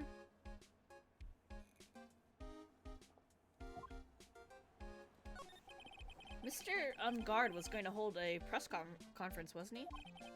That's what I heard. Though if you wanted to get technical about it, it was the Nickel Samurai's conference. The Nickel Samurai's? Yeah, he was supposed to wear his costume and give the press conference that way. He was gonna be in costume? But why? I'm not sure. They don't keep me in the loop anymore. I was just wondering, where's Mystic Maya? She's been gone a long time. Now that she mentions it, Maya was only going to answer a phone call. Maybe she got lost. I'll take a quick look around for her. Don't walk around on your own, Pearl. Phoenix! Beep, beep, beep. Ack! What is it, Mr. Nick? Huh? I'm not sure. It's coming from this transceiver. Beep. Yes, hello? Right here. Uh-oh, did Maya get kidnapped? Oh, shit. Is this Mr. Phoenix Wright, the attorney? And you are... You don't need to know who I am. I think you have other things to be concerning yourself with. Such as... Help, Nick! Ah, shit, she got kidnapped. Never trust a shady butler! Mystic Maya! Maya? So, Mr. Wright, wouldn't you agree that the more important issue is the fate of the girl? Her fate? Does he mean what do you think he means? Maya, where are you? Are you hurt? Come now, don't fall apart on me yet. No, this can't be. Now that I have your attention, Mr. Attorney, I have a modest proposal for you. If you do what I require, then I will return to you your valuable item unharmed. What is this called again in your fancy lawyer terms? Kidnapping for ransom. Yes, that's it. This is a kidnapping. Ah! Mystic Maya! Mystic Maya! Ah, shit. My sight. Everything's fading away. Phoenix, don't pass out! Now's not the time! Get up! Maya's been kidnapped! Are you there? Mr. Attorney, are you there? How much? How much do you want? Very good, Mr. Attorney. I'm glad you have such a good grasp of the situation. Hurry up and state your condition, and then return Maya. Money is not what I seek. What? What I want is a certain verdict. I would like a complete acquittal. Complete acquittal? What in the world have you done to need... I am not the person you'll be representing. What? You are currently at the Gatewater Hotel, are you not? And I know that a murder has just taken place there. Juan Corrida was killed and the suspect is Matt on guard. You are, as expected, quite on top of things, Mr. Attorney. Now then, What I want is very simple. I want you to obtain a complete acquittal for Matt Ungard. This is suspicious as fuck. So this is someone who's either related to or backing or has to do with Matt Ungard. And the fact that they are ransoming us to get a complete acquittal for Matt makes me think that Matt's probably guilty.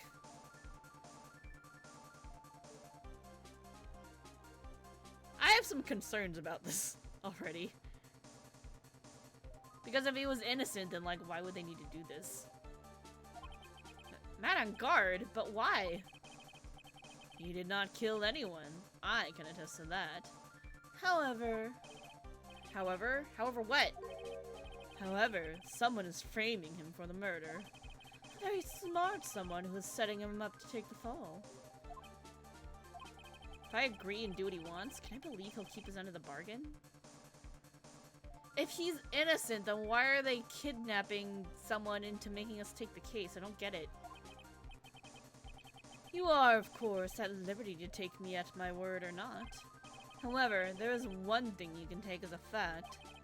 Right now, your very precious item is with me, in my possession. Help! Nick! Maya! You have 2 days. Of course, tonight you will be questioning with the police. But the trial is in 2 days. At that trial, you will win a not guilty verdict. Remember, you only have one chance. One chance, Mr. Attorney. One? You expect me to get a not guilty in one trial day? Yes, exactly. I don't believe I was wrong in choosing you, so don't let me down. Ugh! Oh, yes, that's right. Now that I'm playing the role of the kidnapper, I can't pass up this chance to say... And don't even think about calling the cops. Not great, but you get the idea. Damn it, who the hell are you? Very well, I'll tell you that much. My name is... The Killer. What? What kind of name is that?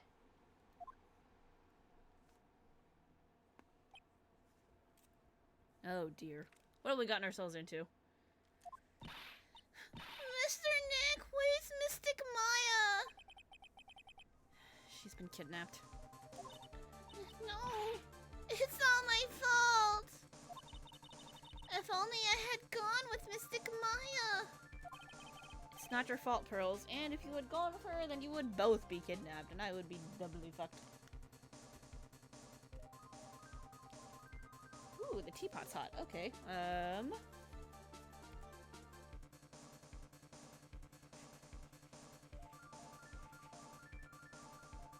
It is hard to pour tea when teapot is hot.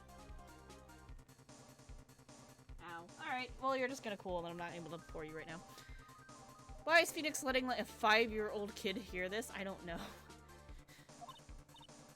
But it is! Mystic Maya! Mr. Wright, I think we should tell the police what's going on. No, we can't do that. If we do, who knows what'll happen to Maya? Mr. Nick, what about the detective we saw earlier? Detective Gumshoe. Yes, that's it. Wait here and I'll be right back. Alright, I'll take care of Pearl while you're away.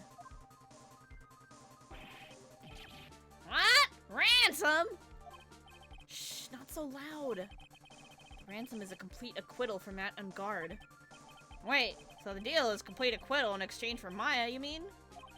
And this means that Matt Ungard is obviously the killer, pal. No doubt about it. But the guy said that Matt Ungard is innocent. You really believe what a kidnapper tells you, pal? Guess here's the point. If Matt Ungard really is innocent, then why the kidnapping? That's what I was saying. I don't get it.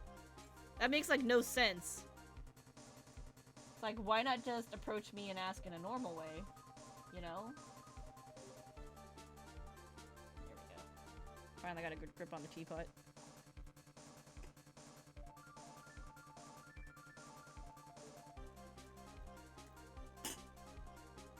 Okay. And on top of everything else, there's all this evidence we keep finding. Huh? Forensics team's having a field day back there. But it's strange. There's so much evidence that it feels like something's wrong. There's too much evidence? Is that possible? Actually, didn't the kidnapper say something about Unguard being set up? Anyway, looks like you won't be leaving here tonight, pal. Just sit tight and cooperate with the investigation. Tomorrow you can start yours. Alright. Isn't there another way? We've also got to be careful about pushing the kidnapper the wrong way. You're right.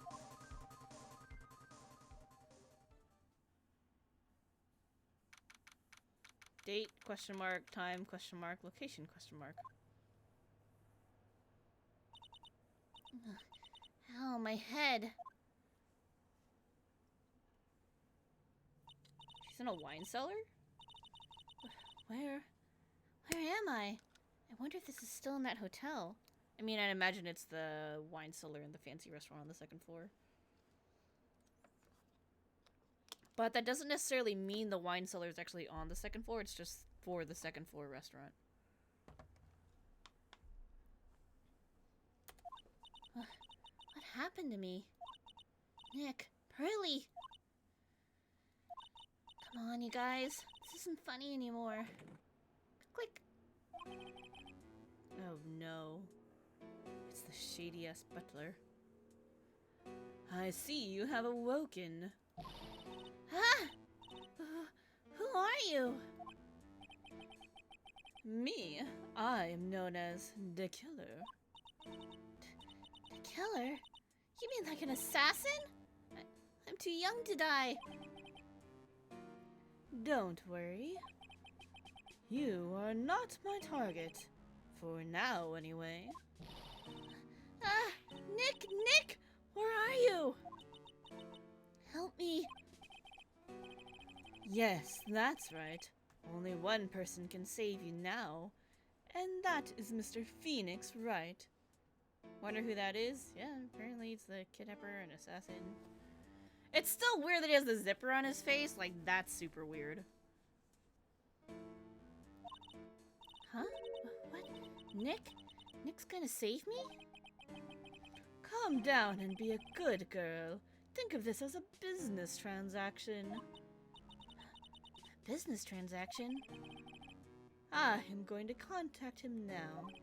I hope you'll cooperate and play your signed role well. Nick? What's gonna happen to me? Nick? Pearly?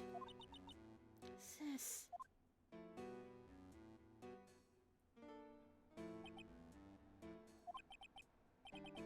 Is this Mr. Phoenix Wright, the attorney?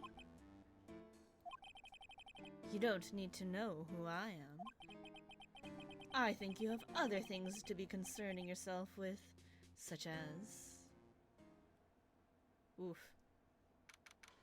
March 21st, 8:11 a.m., Wright & Company Law Offices.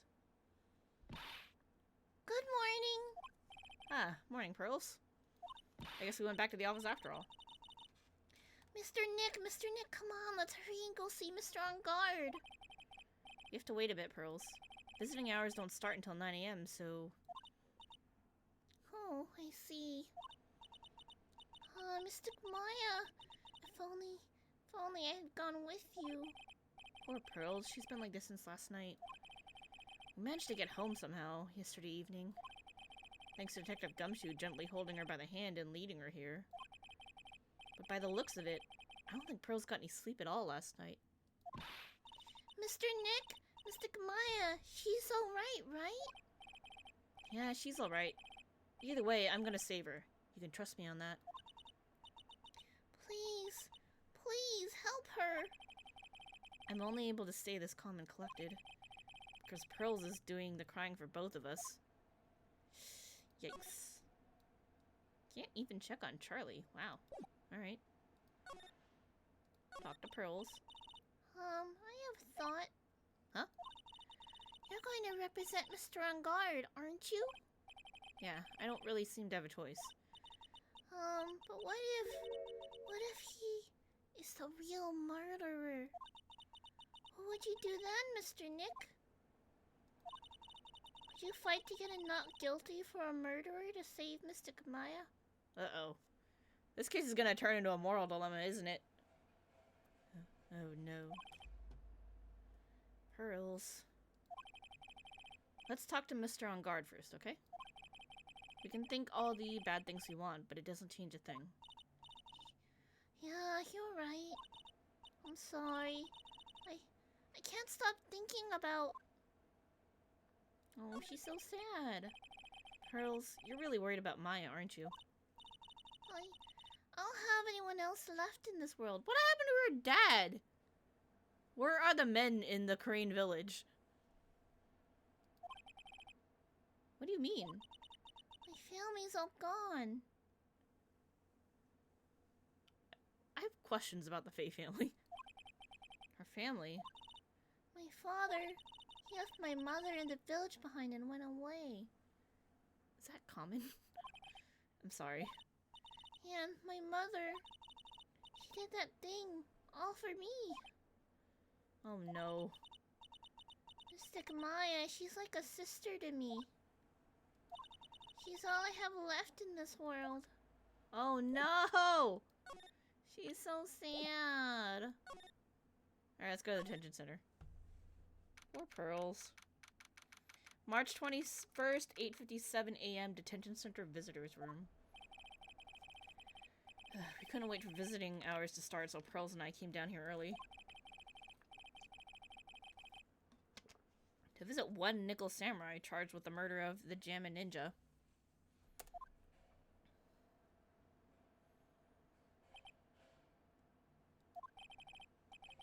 Good morning. How are you today? I know the situation might be a little tough for you. Where... Oh, okay, okay. Let's think of a voice. Think of the voice for him.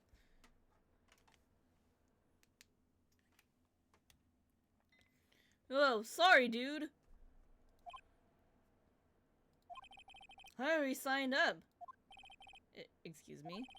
I already have life insurance. I signed up a long time ago because my job is, you know... Oh, no. We're not insurance salespeople. Really? Dude, I really don't need that right now either. What? Fire extinguishers. I mean, this building isn't my house, so... What? No, we're not here to sell you fire extinguishers either. I'm a lawyer. My name is Phoenix Wright. A lawyer?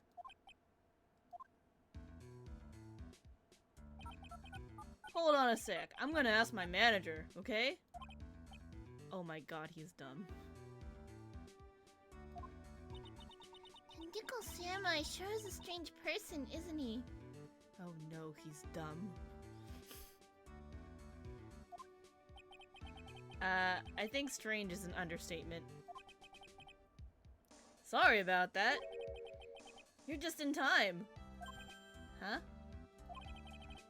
You're a lawyer, dude, right? My manager's looking for a good one right now, so how about it? Mr. Nick, this is our chance. I have to make him let me take his case. I have to. How you doing over there, Mr. Guard?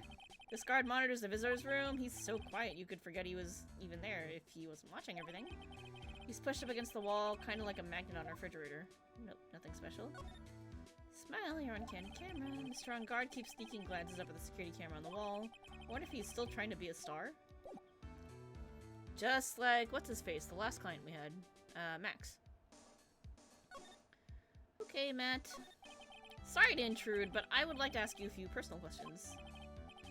That's okay, but dude, my autobiography is coming out soon, so... If I say stuff without the publisher's approval, I'm gonna be in a real hot water. Hold on a sec, I'm gonna ask my publisher, okay? Mr. On Guard is so lucky. He has so many people he can talk to. I don't know if he actually has anyone he can really talk to. Sorry about that. Like, I thought the publisher said it'd be real bad if I said anything, dude. Does he have a mind of his own? Mr. On Guard, I would like to ask you about the murder. Oh, are you covering this for, like, a tabloid as a side job, dude? Well, if you want my statement on this, you should ask through my staff. No, I'm not asking on behalf of a tabloid.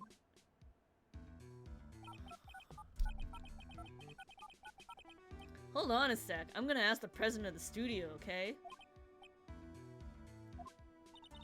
Is he alright, Mr. Nick? If we're talking about Mr. On Guard's brain here, I wouldn't put my money on it. Sorry about that. Studio president said, even Neo Mount Fuji itself knows that I'm not the murderer. Mr. Nick? What's Neo Mount Fuji? It's a mountain in the city of Neo Old Tokyo, the city that the Nickel Samurai protects. Can I show you my badge and then... Mr. On Guard, this is an attorney's badge. Dude, I'm sorry, but I don't have the free time to be looking at things like that. Huh? I'm much too busy with the Nickel Samurai stuff right now. I don't have the time to take a lawyer's correspondence course. Why does he believe I'm a salesman? Insurance and extinguishers, and now this.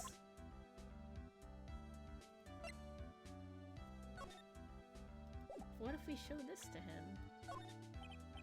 Dude, I know I like to throw my money around, but it's not like I buy anything and everything.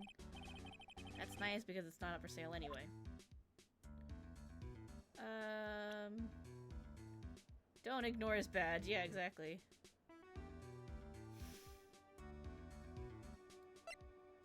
Tell me about yourself. Yeah, I'm such a handsome devil. Yeah. And I'm way good at sports. Karate, tennis, judo, soccer, football, hockey, fencing. Dude, it's no wonder I'm so popular. Oh my god. Yeah, you're also good at sitting in a jail cell, Mr. Popular.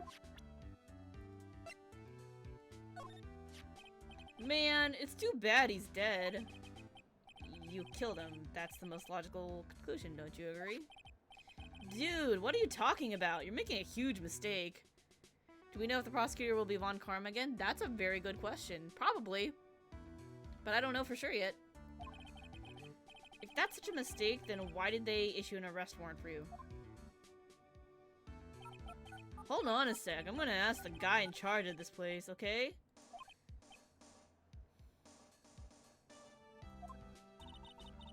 Stores sure know a lot of people, don't they? I wonder if that phone even really gets reception in here. I guess you're right about the warrant after all. Ladies and gentlemen, I believe we might be making some progress here. Nope, not enough though. What were you gonna confess, buddy? What's that? It's a ticket for the press conference. You were going to give one after winning the Grand Prix, right? Huh? Me? Yes, while you were in costume, no less. I never heard anything about, like, that, dude. I only heard about the stage show. I always leave that kind of stuff to my manager. He didn't know? That's odd. Oh, maybe that's why he was gonna do it in costume. Because somebody else was gonna do it for him. Because he's kinda dumb.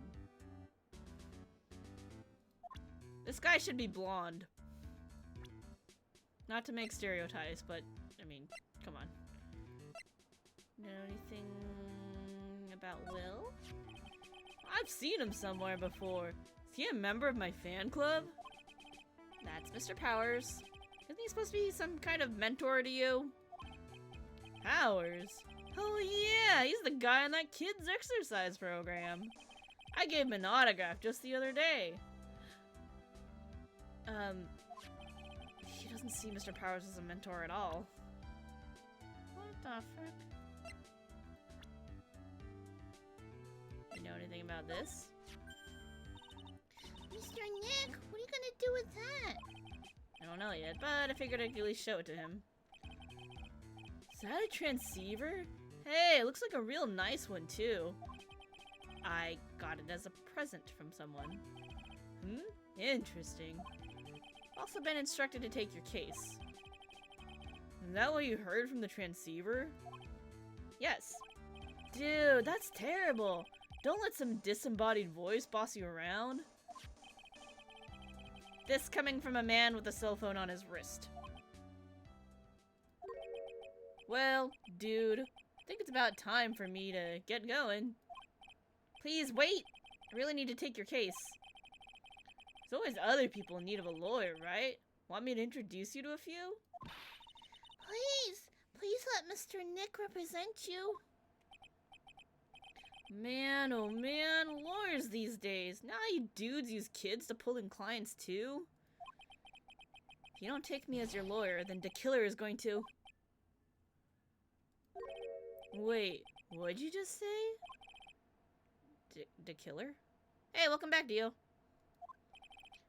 The killer? What's he doing? He looks like he's mulling something over.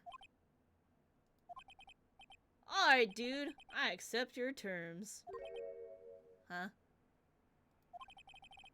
I'll let you represent me in court. We did it! We did it, Mr. Nick! Yeah. Dio, this dude's dumb. Help! I don't feel any better for it, and he doesn't look too happy either. Go ahead, ask me anything. I'll help out as much as I can. Okay, tell me about yourself. Man, I think my lucky stars that people know my name. He's dumb but pretty, this is acceptable. I guess that's how some people make their living. You could be dumb, but if you're pretty, sometimes you still get somewhere. Okay. Well, you're quite the hero, and you're in the national spotlight. I guess if you're dumb and you have good acting skills, then you can just be a good actor and be like this guy. I didn't know who he is. Does that mean I'm not a good citizen? Oh, Pearl, don't say that. It's really great to be the Nickel Samurai. Dude, lately, I just keep on getting more and more popular. True enough. The Nickel Samurai is very popular among high schoolers and secretaries right now. I guess Mr. On Guard has a way of catching the eyes of women. Do you know my motto? Refreshing like a spring breeze. That's what I am. I don't know about this. A spring breeze? That's why this kind of scandal is disastrous, dude. I mean, even if I get out of here tomorrow, it's still gonna look bad. But everyone loves a good scandal. Can you tell me about your activities last night? After I got the award, I took a break and went back to my room. I had that post-ceremony stage show to do. So I was in my Nickel Samurai costume. And you were alone the entire time? My manager was running around being busy, so yeah. Because of the press conference you were supposed to hold after the show? I told you, dude. I have no idea about any press conference, alright? Strange. I thought the Nickel Samurai was going to confess something. Anyway, when I was leaving my room, that's when I noticed it was kind of noisy. Mr. Kurita was already dead at that time? Yeah, that's what I gathered anyway from my manager. I'm beginning to gather that this guy can't do a thing on his own. And that's when the detective in the green coat showed up. He searched me, and then out of the blue, dude arrested me. About you and the victim, Mr. Juan Kurita. What sort of... That's got nothing to do with anything, dude. Man, with that face of his, you can't even tell he's the same age as me. And he wanted to try to make a Jammin' Ninja movie, even though we all know it'd fail. The Nickel Samurai still won in the end, right? Yeah, I took the Grand Prix by storm. So why would I, the winner, have any reason to kill the guy anyway? Dude, you'd think it'd be the other way around, you know? Fair. That's what I was thinking too. Do you know why you were arrested? I guess maybe my full body search went badly. Did they find something on you? They found a button from the Jammin' Ninja's costume. A button? I don't get it either. It was caught in the pleats of my samurai pants, or hakama. Dude, I really think someone planted it there, though. I'm serious. I wonder if that's what really happened. I guess this is about all I'm gonna get out of him. Mr. Nick? Yeah? Let's ask one last thing. Let's test Mr. Ungard to see if he really is innocent or not. We can do that? Yes. If you use this. Oh, the Magatama! Ooh, does it have more uses? Maya's Magatama. He won't be able to hide any secrets from you, Mr. Nick. I'm sure of it. I get it. Mr. Ungard, I'd like to ask you one more question. Please answer me honestly. What is it, dude? Did you kill Mr. Juan Corrida? Please put the phone away and answer this question yourself. Alright, just so we're clear, dude. I didn't kill anyone, and that includes Juan Corrida, okay?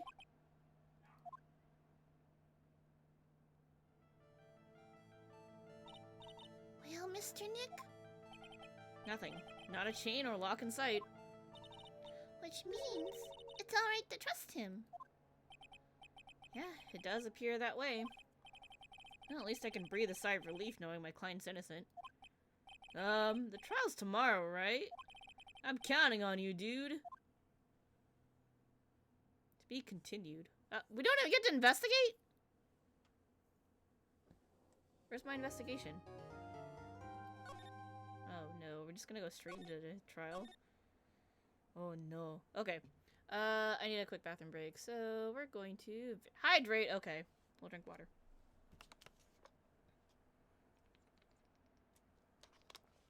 Water's good for you. You all should also drink water. Let me play you some music.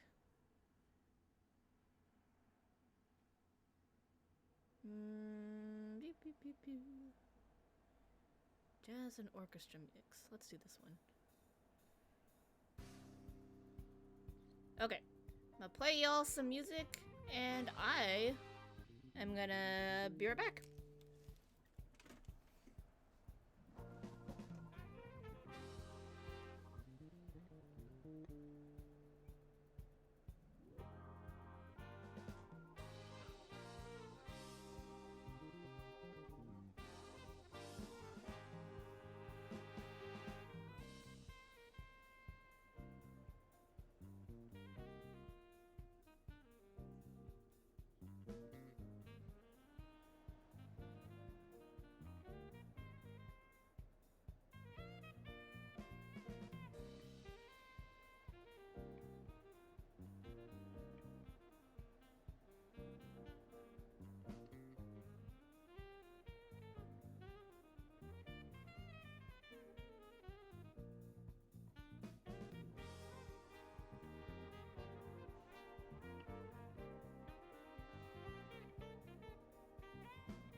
Alrighty.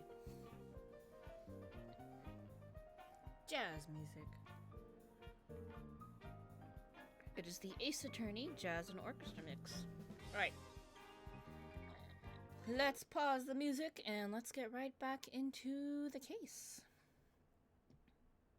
There we go. March 21st, 11:34 a.m. Wright & Company Law Offices. Oh, okay, I guess we do get to investigate. Nice. Well, at least we were able to get Mr. Bad on Guard as our client. And we know that he didn't do it, which is very important. So now what should we do? Well, the trial's tomorrow, and we only get this one chance. There's only one way to prove Mr. On Guard's innocence. We have to find the real killer. Okay, well, let's start looking. Now, can I look at Charlie? Charlie, how you doing? Oh, I'll water it. It's okay, I already did that. A watering can. Where are you, Mr. Watering Can? That's like me. Pearl's angry face is so cute. Yeah, she's a cute girl. Pearl gets too wound up if she's not doing something to distract herself. I hope Charlie can withstand Typhoon Pearls. Ooh. Alright. Oh, Angie. Yes, that's fair. Pearls gets Angie because she's adorable. Since there were no psych locks, then that means we can trust Mr. On Guard to be innocent. I really feel much better knowing that. Ever since last night, I was so worried that I kept wondering. What if he is the real killer? What then? Hey, I have something that I want to ask you, Pearls. Okay, what is it? Why are you so interested in how Maya and I get along?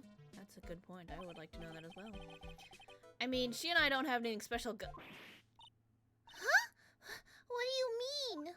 But I thought you and Mystic Maya were... I've been mistaken all this time? No way. She really wasn't kidding. Pearls actually believes that Maya and I are... Did we break her little heart? Phoenix, how could you? Maybe I should have just left it alone. Mr. Nick, stop it. Don't hide your true feelings from me. Ow, she slapped me! Ow. Alright. I guess we should go check out the scene of the crime. March 21st, Gatewater Hotel, hotel lobby. Oh gosh. Alright, hold on.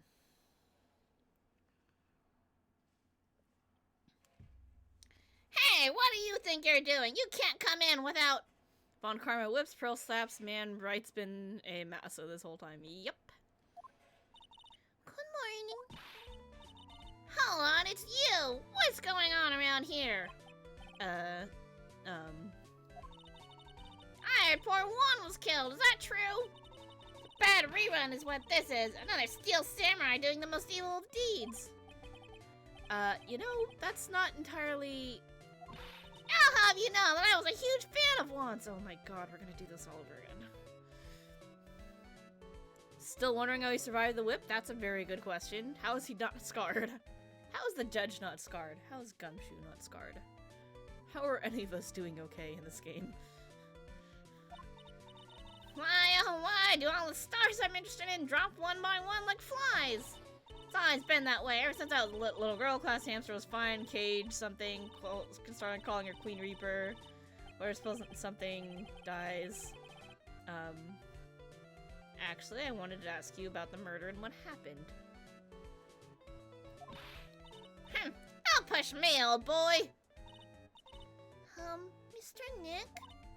I, couldn't hear everything she said, because she was talking too fast. Yeah, me either, Pearls. Miss Oldbag, could you please speak a little slower? Don't boss me around, you spiky-haired smarty pants! Stop shooting me! Woman! Victim. My dear Hammer died a year year ago in that dreadful murder. And only recently did I finally find a star that makes this heart go ba-dump again. I don't know what to say. I ask you, why does every star I cheer for always end up kicking the bucket? I'd watch your words. No one's gonna get away with saying anything bad about my wand. But I haven't said anything. Well, I don't believe a word that woman says anyway. Huh? What woman? That irritating backwater girl with the afro and the horrible country accent. Oh, Lotta. Got the notification. There's. I like how late that notification came. That's funny. I mean, what is that manner of speaking supposed to be, and why did she never stop? Why don't you ever stop, old bag? Honestly, women these days. Oh, young maiden, beautiful, something flowers, husband, pressed flowers. Pearls, are you thirsty? A little. Okay, I'll get you something, get you some juice or something. Thank you very much. Hey, are you paying attention? Young'uns today. So, I'm guessing Miss Oldbag heard everything from Lotta. Tell me what happened. I want to ask you about what happened around the time of the murder. I don't know anything about that. I was here getting ready. Getting ready for what? A show, of course. Well, and the press conference afterwards. Cue mysterious music for the magical press conference. Anyway, I don't know anything about the murder. I see. But if you're talking about what I saw, that's different. I saw it very clearly. What? I saw the most important moment of the night. What? The most important moment? You don't mean... Also, now you treat me with respect, you disrespectful child. When you speak to your elders, you should always be polite. Really, kids these days. Please tell me, what did you see? Oh no, Cyclops. 4! 4's a lot. The murder last night was gruesome, wasn't it? But then, what murder isn't? Please don't stray on another tangent, please. If you want to hear more, then show your respect and bring this lady a present. Oh my god. Alright, we need to go find a present for the old lady. Let's go to the hallway.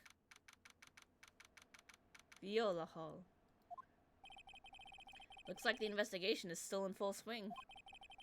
Hotel staff and the police are running around like a bunch of headless chickens. I wonder if we can do any investigating of our own in this kind of atmosphere. Well, gotta roll up the sleeves and try, I guess. Maybe Gumshoe will help us. To the hallway. March 21st, Gatewater Hotel hallway. Oh gosh. Hey, you're here! Been waiting for you, Mr. Lawyer. Lotta. Hey, Mr. Cop fella! The thief showed his face. What? Arrest him! Put him on trial! Find him guilty! Give him the death penalty! What's wrong, Lotta? Are you feeling alright? Look here and there and up and down the mountain, but it ain't here! So why don't you hurry up and give it back to me, you creep? What are you looking for? My camera! C-A-M-A-R-A. It's my lifeblood. I'm gonna die without my $700 camera. Your camera. Look, don't lots of people say the criminal always goes back to the scene of the crime? And looky, here you are. Yep, here I am, faced with a lot of trouble. Huh? Yeah, a lot of trouble. That's a good way to describe her. She is a lot of trouble. Okay. Found your camera. So, you lost your camera? Ain't no ordinary camera. You buy it in a store and it's $1,600 brand new. Huh? But didn't you just say you bought it for $700? I had a nice long talk with the guy at the store. About 5 hours, I reckon. I made this itty-bitty scratch on it and the manager got all huffed up in the face. He gave me his talking to and was real mean about it, too. He done made me cry at that. When did you lose your camera? Last night after the murder happened. Must have been when I was busy running around looking into things. That's when I lost sight of my dear, darling, expensive sweetie. Lotta, what did you capture with that expensive camera of yours? I don't rightfully know. Sorry. I snapped a shot at anything that caught my eye. So I don't remember. Besides, I couldn't get anything for my big scoop. I wonder if Lotta's missing camera is even connected to the murder. Lotta's camera added to the court record, a very expensive item valued at $1,600. It was stolen around the time of the murder. What happened, Lotta? Lotta, please tell me what you know about what happened at the time of the murder. Well, from before the ceremony last night, I was hanging around here in this area. Yeah, actually, I was here until around the time Mr. On Guard was arrested. What were you doing here? You sure you went to school, city boy? Wherever a lot of heart goes, there's a story to be found. A big scoop to be had.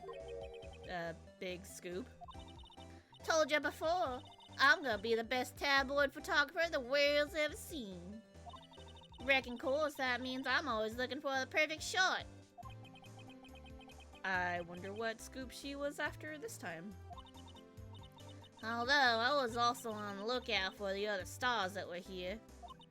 So, maybe I wasn't here the entire time. Lotta? Lotta, are you sure you weren't here the entire time? So you could take a picture for your big scoop? Well, maybe I was, but that's what real journalists do. I got some juicy inside info, so I thought to myself, why not get a picture for proof? What kind of story was it that you would hang around here? Oh, why so many Psylocks? Alright, only 2. Cool. Oops, sorry, Mr. Lawyer. Can't be telling you that. Trade secret, you know. Not again. Why does everyone have something to hide? We've even stopped, haven't we? Yeah, take that, Mr. Lawyer. I'm glad someone around here is happy. Miss Lotta and your I rule smile. Oh boy. What's in each room? Bear, could understand flowers. What are the stuffed bears doing here? I didn't touch him. Wasn't me, I tell ya. I give you my word. Why do I get the impression Lotta helped herself to one of them? Compared to the flowers on the other side, he's much more gorgeous. Yeah, that's what I thought too, so I was nice enough to gal to lend a helping hand. Secretly, of course. I have a feeling one of these days I'm going to end up defending her in court. Please no. Juan Carita's room. So that's the scene of the murder, I reckon. I thought something had gone on that night. I didn't never think it was murder. Mr. On Guard from the staff. Matt On Guard's room. Oh, Mr. On Guard was here during his break, right? That's what he claims. Crime scene. If he had wanted to get to Mr. Carita's room, he would have had to pass through this hallway. Do they not have security cameras? I need to find more shit. Ooh, we can go into both of the rooms. Okay. Should we go in On Guard's room first or Carita's room? Let's go into On Guard's hotel room. Because there are supposedly superfluous amounts of evidence here. Alright. March 21st, Gatewater Hotel and Guard's hotel room. Where are we? We're in Mr. Man on Guard's dressing room. This is our client's room. May I help you with something? Oh. Is this the manager? Where? You're Mr. Ungard's lawyer, correct? I gathered as much. I also looked for lawyers on my end, but to no avail. How do you know I'm his lawyer? You were just saying that he is your client. In a situation like this, the only person who would use such a word would be his lawyer. Wow! It's a simple deduction, really. The trial is tomorrow, and Mr. Ungard's situation is looking rather grim. So you came here, one stop in your mad dash to find clues to build his case, correct? Well, you're not totally right, but you're not totally off either. It's really not the time to be showing off, Mr. Nick. It's her? Who's her? I don't know. Hi, I'm Adrian Andrews. I hate to waste time, so let's get down to business. Alright. She may be of small stature, but her appearances can be deceiving. It's probably Mr. Ungard's suitcase. For someone who was only going to be here for the award show, this is a lot of stuff. Looks like he has about 3 days worth of clothes in here. Stars really are different from us, aren't they? Apparently. There's some samurai-looking clothes on the sofa here. I think that jacket-looking thing is called a happy. Whatever it is, I'm sure that something like this would make a great souvenir. Maya would be absolutely thrilled. Maya would also be stealing things left and right, let's be fair. Looks like dishes left over from dinner. Dinner for two at that. I'm sure they're Mr. Ungard and Miss Andrews' plates. Looks like they had T-bone steaks. What's with Global Studios and T-bone steaks? That's a very good question. That's the bedroom. That's the bedroom over there. That's a bed? Wow, they have really big beds here. Oh, poor sheltered pearls. So, night of the murder. I assume the first thing you need to know is what everyone was doing that night, correct? Yes, that is correct. Then I will tell you.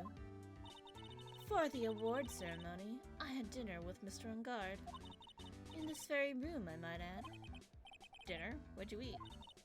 I told you, I hate to waste time with trifling details. If you took a look at the table yourself, you wouldn't need to ask me.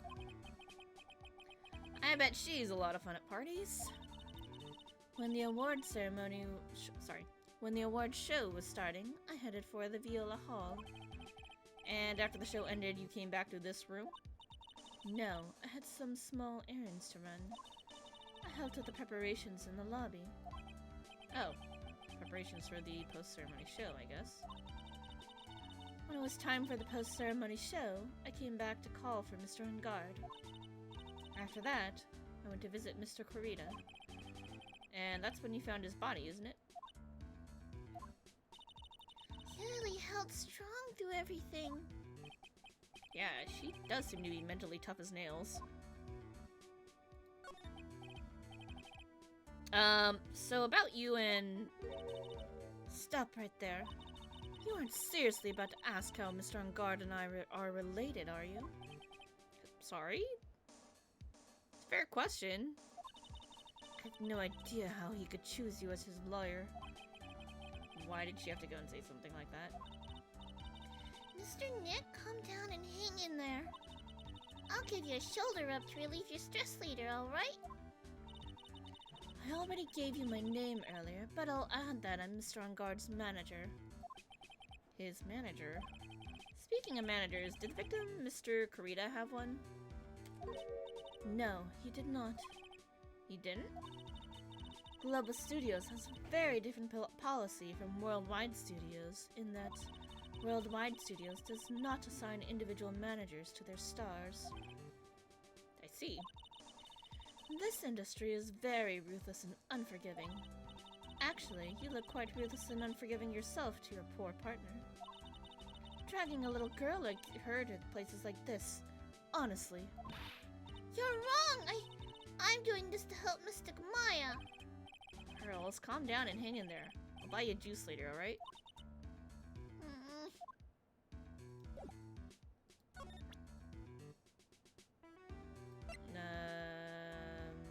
Show her the photo? I'd like to ask you about this.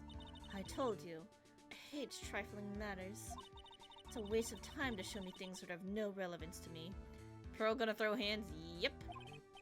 Wow, this is the first time I've been shut down this badly. Here's my badge. Nope, she's very no nonsense. How much longer are we gonna go? That's a good question. I do need to take a break to make dinner at some point. So maybe I'll do that, I don't know, in an hour or two. And then I'm not sure whether or not I want to do more stream later because I'm not of this though. Once I'm like done with this, I'll be done for the day. But we might do... I got a new game recently. Like someone got me Legend of Mana, which I've been wanting to play. So maybe we'll do that or another game. I don't know. We'll see. So I might do more stuff later today. Tomorrow there will be a stream, but it's not going to be this. I will go more into that later. But, yeah, probably another hour or two for this.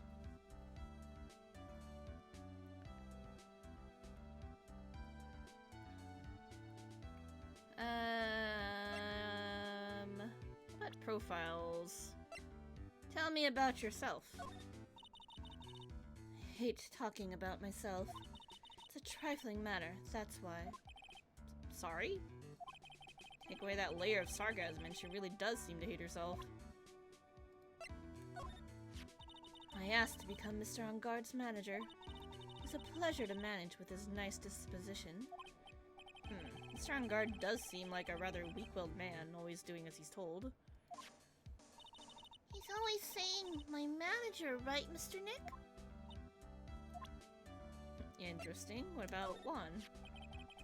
Did you know the victim, Mr. Kurita? Yes, I knew him. The world is such a small place, after all. Did you know about his rivalry with the Nickel Samurai? Honestly, they were like children when it came to that. Time and time again, those two competed with each other over the most trivial things. Why does she think everything's trivial and trifling? If either one of them wasn't so stubborn, then maybe no one would have needed to die. What? I've got a hunch that this woman knows more than she's letting on. She must know why Juan Kurita was killed. What's the motive? Do you have any ideas as to... That's her type? I guess. As to why Mr. Kurita was murdered? Why would you ask me about such a thing? I'm just doing my job, so do you have any ideas? Again?! Why does everyone here have a damn psych lock? 4! Jesus. Miss Andrews? Sorry, but there's nothing more I have to add to this conversation. Oh my god. Is it a psych lock, Mr. Nick? Yes, there's getting to be more and more of these lately. What the hell you people gotta be hiding shit for? Oh my god. Alright, let's go in the other room.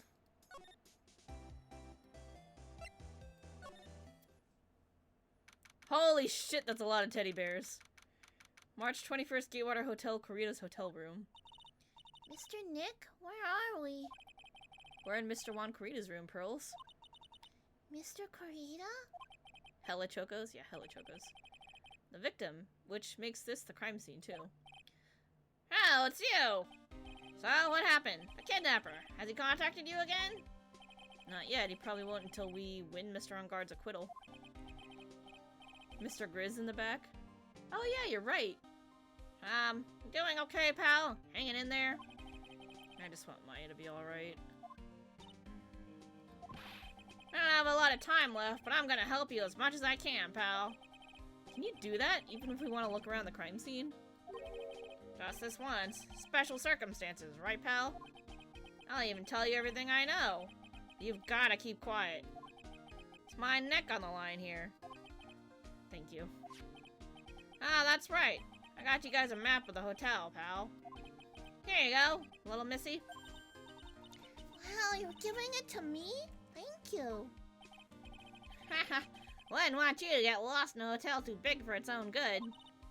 Mr. Nick, I got a map. That's great, Pearls. But Mr. Nick, I can't read what it says. Hotel guide map out of the court record. Map of the Gatewater Hotel and around the crime scene. Let's look at the map. Alright, lobby, into the hall, into the hallway, corridor with the 2 rooms. Pretty simple and straightforward.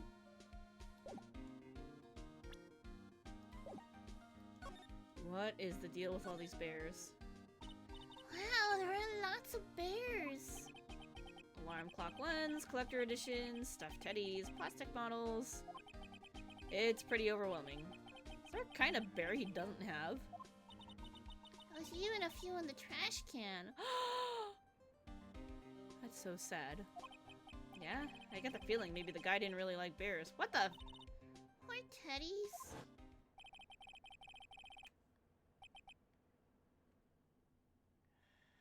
It's hard to bear with all these problems, growl. Thought we were done with this clown. I don't think I want to bear with the trauma that last case caused me. Waka waka waka. What's wrong, Mr. Nick? Nothing, just nothing. There are all sorts of things in this refrigerator. The carrot juice bottle and the tomato juice bottle are both empty. Empty? It's too much of a hassle to throw them away, I guess. They're all vegetable juices. I guess he must have been a real health nut. Oh, there's a beet, some ketchup, and a bottle of strawberry jam, too. Maybe red was his favorite color? So many bears. Ooh, look, a laptop. So messy here. Pearls really likes things neat and tidy, I take it. There are a lot of electronic things in here that I've never seen before. Hey, Mr. Nick, tell me what they are, pretty please. Okay. That over there's a watch. You wear it on your wrist. I know what a watch is. Oops. For a second there, I forgot I was talking with Pearls, not Maya. Ooh, burn. Suitcase? It's a suitcase. There's so many things in it that I bet it barely closes. There's his clothes, a dryer, an electric shaver, a calculator. Why a calculator? Do all stars pack too much like Mr. Corita? I don't know.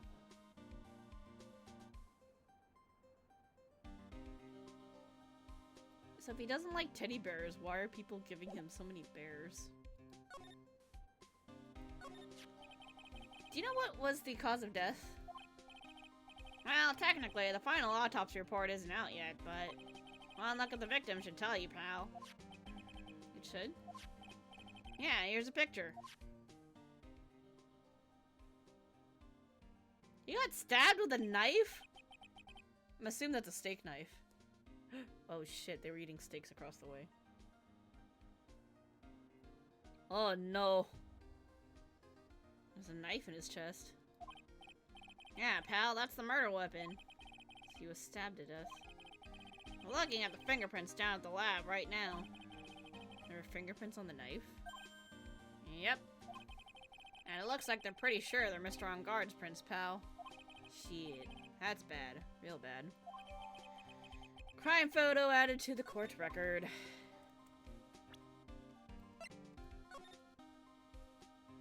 Broken vase, tomato juice.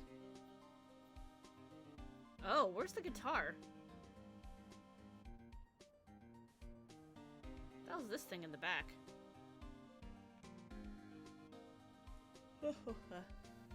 Use a big burr? Yeah. Alright, reason for the arrest. Why was Mr. On Guard arrested? Because we had evidence on him. Evidence? Looks like the victim, Juan Corrida, really put up a big fight. Oh, you could slide over. Yeah, when we look at the crime scene and you can tell. There's signs of a struggle everywhere. Oh yeah, during the fight, his button came off. Mr. On guard said something about a button. Something like one of the Gem Ninja's buttons got caught in his Hakama. That's not all. What? There's a witness, pal. A witness? Who was it? A lady, Miss Oldbag. Please, anyone but her. How could she have witnessed this if it was in his room?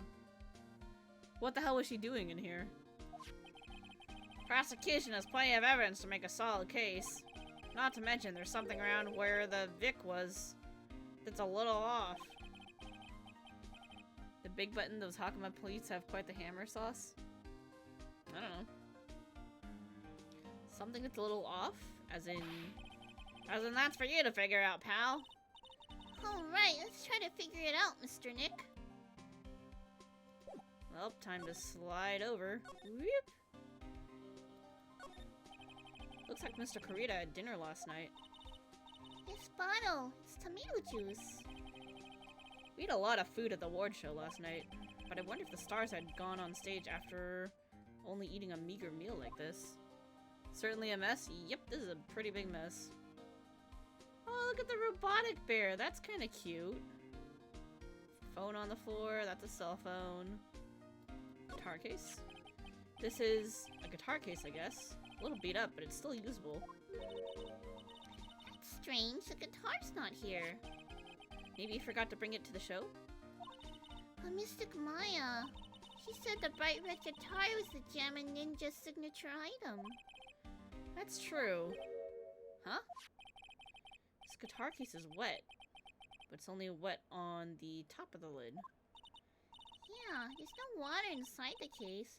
This is water, isn't it? Guitar case added to the court record. Found next to the victim. Empty. There is some water, but only on the top of the lid. Bottles of cosmetics are scattered all over the floor. This is probably where Mr. Kurita fought his assailant. Where are these bits of glass from? A flower vase, maybe? There are flowers on the floor, but I don't know what they are. You don't know much about flowers, do you, Mr. Nick? Nope, I do not. It's a beautiful wine glass, and there's tomato juice in it. Ew, tomato juice. I don't really like it much. There's a bottle of it on the table over there. That's probably where it came from. But doesn't it seem weird? That seems weird. I mean, everything else is scattered all over the floor. She's right. The flower vase was broken and the makeup is strewn everywhere. Why is this glass the only thing that's still alright? Wine glass found next to the victim. It's filled with tomato juice. No sign it's been drank. I mean, to me it looks like a Bloody Mary, but okay.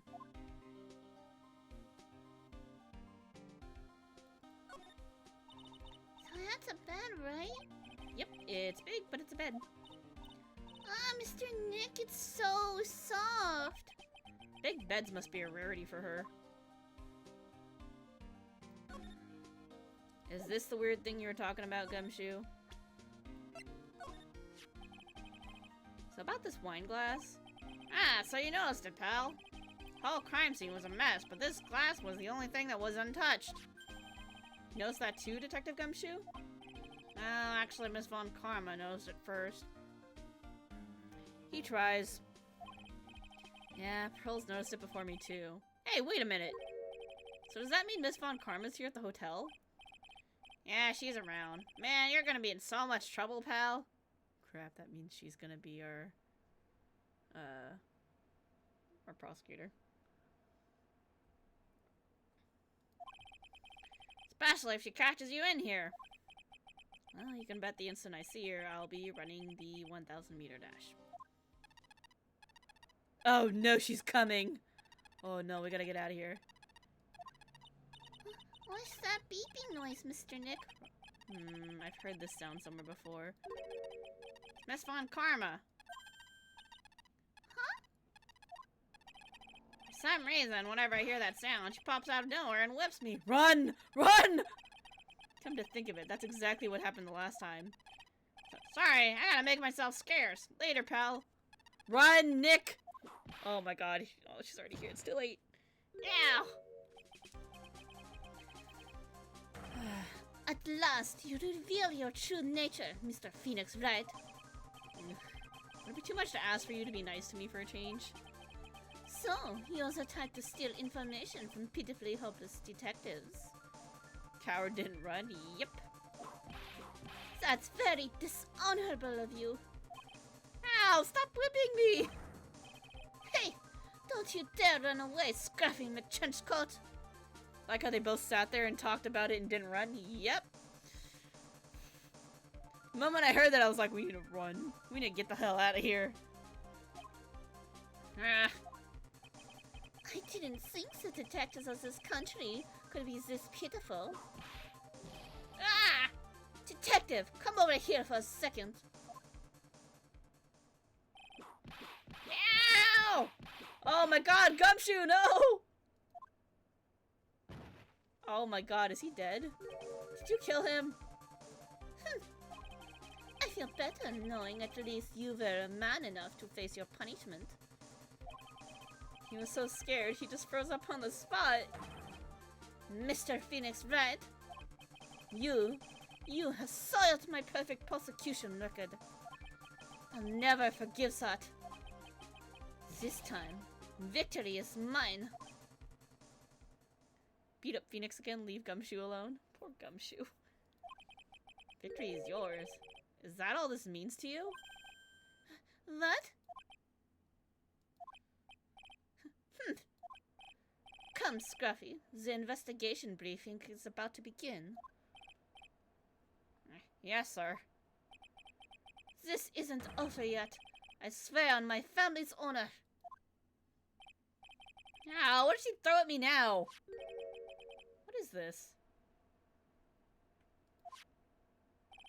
Well, guess this means I gotta get back to the precinct now, pal. If you ever need me, come down to the Criminal Affairs Department, alright? And if you can, try not to let Miss Von Karma see you. What did she throw at me? Mr. Nick, what's this piece of paper? It's called an autograph. Autograph? Paper's got Mr. Kurita's name written on it, so it's his autograph. I can't read it at all. To be honest, I've never seen writing that looks like this. She's getting that whip going? Yep. It's a special way of writing called cursive.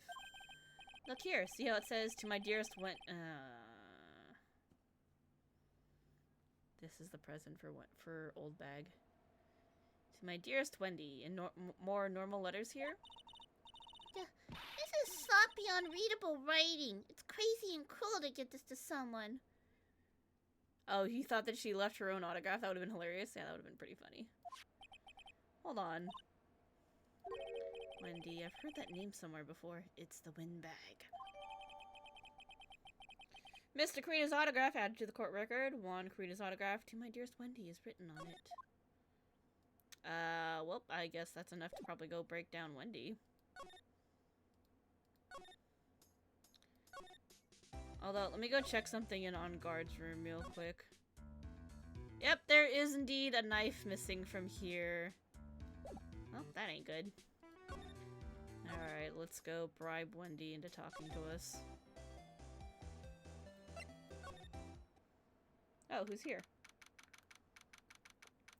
March 21st, Gatewater Hotel, Viola Hall. Oh, Mr. Wright! How are you? Ah, Mr. Powers, have you been here the entire time? Yeah, people connected to the murder aren't allowed to go home, let alone leave. Why were you connected to the murder? Nickel Samurai. Can you tell me a little more about the Nickel Samurai TV show? Okay. Nickel Samurai is an action hero program aimed towards kids. It's a sequel to the Steel Samurai. I see. This time, there were 3 samurai brothers. Aluminum Samurai, Tin Samurai, and of course, the Nickel Samurai. That's a Love Y in the Neo Tokyo. I'm sorry, what? I see. Wait. A Love what? A Love Y? This girl, Sayo, works at the tea shop and all three guys fall for her at the same time. Is that what they call that?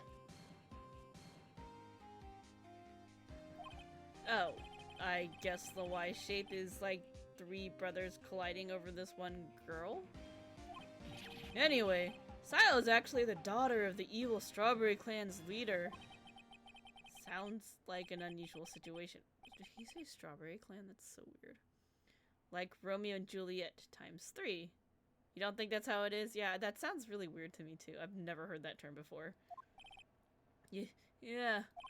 Strange thing is, this sort of forbidden love story is really big with the office ladies. Yes, Pearl? What happens next? I want to know. Oh my god. Miss Sayo, does Miss Sayo fall in love? She does, doesn't she?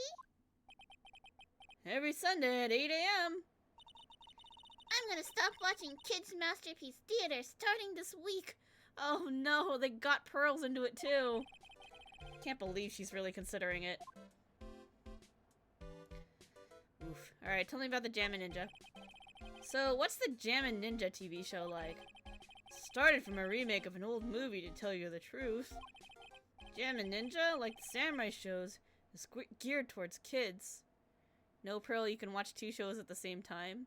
That's what dual monitors are sometimes for. I guess? I don't know. Or, what's it called? TiVo?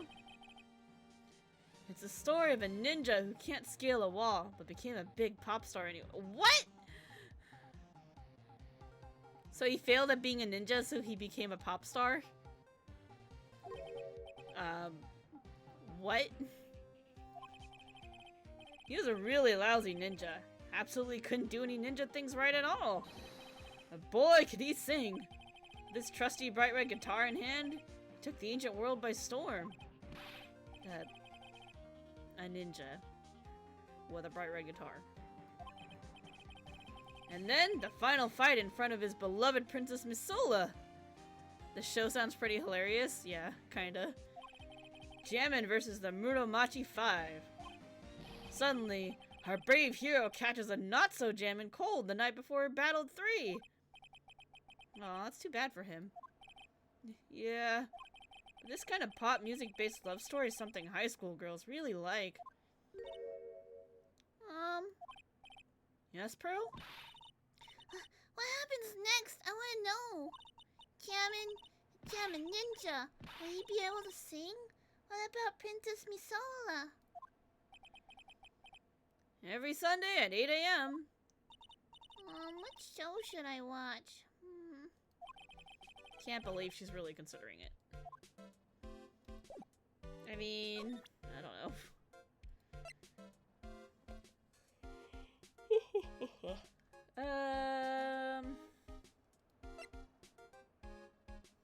What should we show him? See this camera anyway? Nope, okay. Poor girl. Map of the hotel? No? Okay. Photo? No? Guitar case? A guitar case? Hell is wands? I'm guessing you've seen this case before. It's pretty famous by now. It stands out because it holds the bright red guitar. Bright red guitar. Jammin' Ninja's signature item. But if the guitar is so important, how could he forget it for the awards ceremony? That does seem a little strange. Know anything about tomato juice? No? Okay, that's fine. How about an autograph? No? Okay, okay. Ooh, what do you know about this manager lady? Hey, that's Miss Andrews. She's Matt's manager. Actually, I was interested in her for a little bit. Just a little. So Mr. Powers likes this type of woman. What do you know about Miss Andrews? Well, see, here's the thing. I don't really know her, you know? There's sort of a small rumor going around about her right now. A rumor? If you're interested, I'd be glad to share what I know. He's so happy, he looks like a lion that just found his next meal. Tell me more. Gossip on Adrian. Would you mind telling me about this gossip? Ah, so you are interested in it. I figured you would be. Yeah? I have a weakness for celebrity gossip too. Oh really? You too, huh? Yeah, so take a look at this. Looks like a tabloid Miss Oldbag would read. Alright, let's see here. Jammin' Midnight Rendezvous? To the mysterious yet beautiful manager to the stars, Miss A.A. You see now, don't you? What? You can stop pretending to be in the dark, Mr. Wright. Juan Corrida didn't have a manager of his own. Which means if we're talking about a certain manager with the initials A.A. Adrian Andrews. Yes, exactly. This is big news. It seems kind of odd that woman, Miss Andrews, together with the biggest rival of her client. It's that wonderful thing that can only happen between two people. Mr. Powers looks so happy. Oh, Pearls, you sweet child. Pearls is just following along, not having any idea as to why he's smiling. Well, like the saying goes, one man's garbage is another man's treasure. I'm sorry, what? Magazine clipping out of the court record, an article from the tabloid Gossip Land. Let's read this. Jammin' Midnight Rendezvous? A superstar in an ultra-hot mega-secret love scandal? Reliable sources say that Juan Corrida has been getting in close with the mysterious yet beautiful manager to the stars, Miss A.A. Ooh.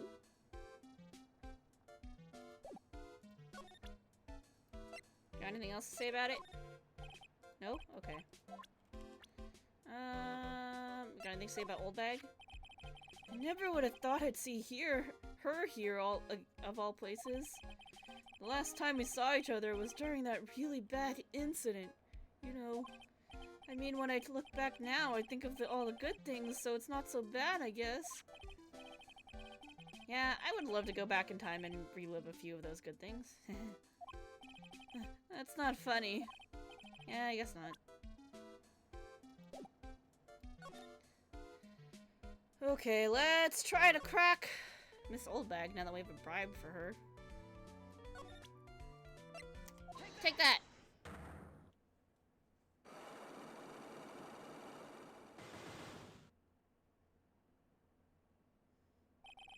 What you witnessed? Oh gosh, we have to do her voice again. Alright, I'll be honest with you for now. And please, tell us what you saw. But, oh, what a waste! And here I have a perfectly good chance to have a little fun at you young'uns' expense. I am a little devil, after all. Doesn't that imply you aren't a good person? Alright, I'll give you what you want. Take the autograph. That's Juan's autograph! Yes, it is. And it even says to my dearest Wendy on it. That's me, right? Right? My name's Wendy Oldbag, so that Wendy has to be me, right? Well, it may say Wendy, but somehow I don't think Dawn had this Wendy. Ah, shit. We don't have enough evidence yet. Oh, please give it to me. Let me have it, please. I can't let you have it just like that. Yes, I know. Then how about an exchange?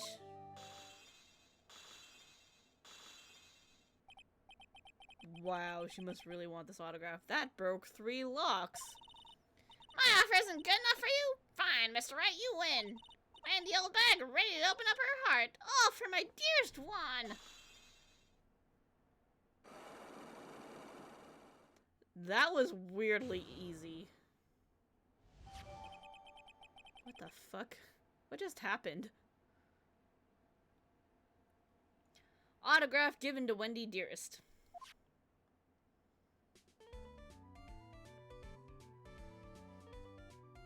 I don't know what just happened. I feel bad for you now. Huh? I tell you, I saw him that night. I saw him coming out of Juan's room. You're kidding. Oh no! It was about 10 minutes before Juan's body was discovered. It was just a coincidence. I was on my way to the toilet, minding my own business. And did you tell that to the police? Well, of course I did. I thought I could get a gift certificate or two out of it. Maybe more. Gift certificate? I've been recruited again for that part of the trial. You know, the trial tomorrow. This time, you're gonna get it. I'm gonna work hard to get your client pronounced guilty. But Mr. Engard hasn't done anything bad. I don't care about details like that. I know he did my dear poor Juan in. I just do. That yellow-bellied chicken. A yellow-bellied chicken? I wonder what that would look like. Stop confusing the poor girl. I trust my senses. I know when someone did something bad, and I say he did. What did Mr. Engard ever do to her to deserve this? What did Mr. Engard do to you to make you so... You don't know? That guy, he framed my Juan. He created that scandal that plagued poor Juan. Mr. Nick! What is it? What's a scandal? Oh, I'll tell you about it after we get home, okay? Poor Juan, he led astray by the wiles of that vile temptress. Mr. Nick, what do vials and wild temptress mean? How about we just listen to what Miss Oldback has to say for now, okay, Pearls? So, Miss Oldbag, who is this woman you're talking about? Adrian Andrews, of course, who else? That guy, he shoved the poor girl onto Juan on purpose. His own manager? But why? I thought lawyers were smart. It was to create a scandal to make Juan lose face. That girl drove Juan into a scandal that dragged his reputation through the mud. Sounds like a pretty standard definition of a scandal to me. Why do you know about that anyway, Miss Oldbag? I'm one of Juan's biggest fans. I'm always out there gathering information. There's nothing I don't know. And do you have proof that Mr. Engard did what you say he did? Next week's issue of a certain magazine says so. Of course, a tabloid. Next week? Doesn't that mean it's something people don't know about yet? Why would Miss Oldbag have information like that? And where did she get it? Jesus. Alright, is this the thing you're talking about? I don't have anything to say to delinquents like you! Ugh, she's clamming up like the old clam she is. Please, anything would be helpful. Well, then how about I tell you my measurements? Nope. No, that's okay. Really. She really doesn't like you, does she, Mr. Nick? I know. Okay, well... These cameras must belong to the press that came to cover the conference. They're all basically doing the same thing, staring at the empty stage.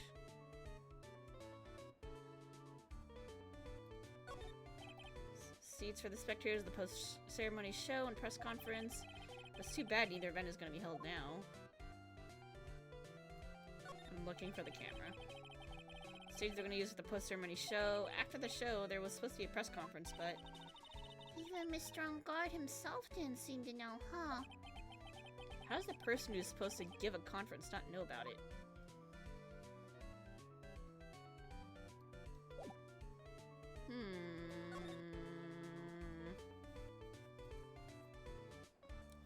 Okay, let's see...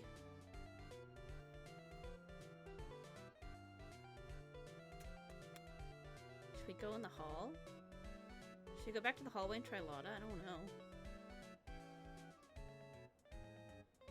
Oh, maybe we should talk to Andrews now.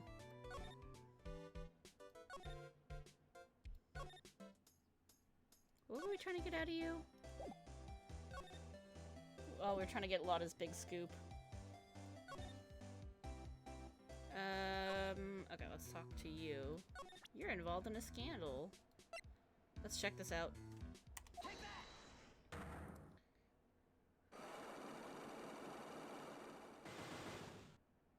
I don't know if we have enough to hit her up yet, but we can at least figure out what kind of stuff we're looking for.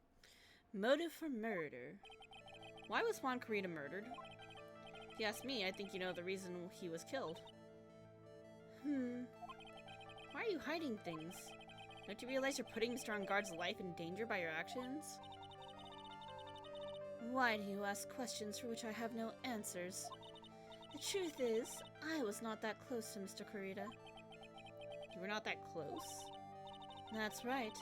I've never been good at being intimate with another person. You're not good at being intimate with another person? Somehow I highly doubt that. Tabloid! Take that! You and Mr. Carita had an intimate relationship, did you not? A silly third-rate tabloid article. If you even had half your wits about you, you wouldn't believe such rubbish. Well, it seems quite a few people have already bought into this story. To be expected in a world filled with crooks and liars. Note to self, stay on her good side. In any case, I despise interpersonal relationships like that.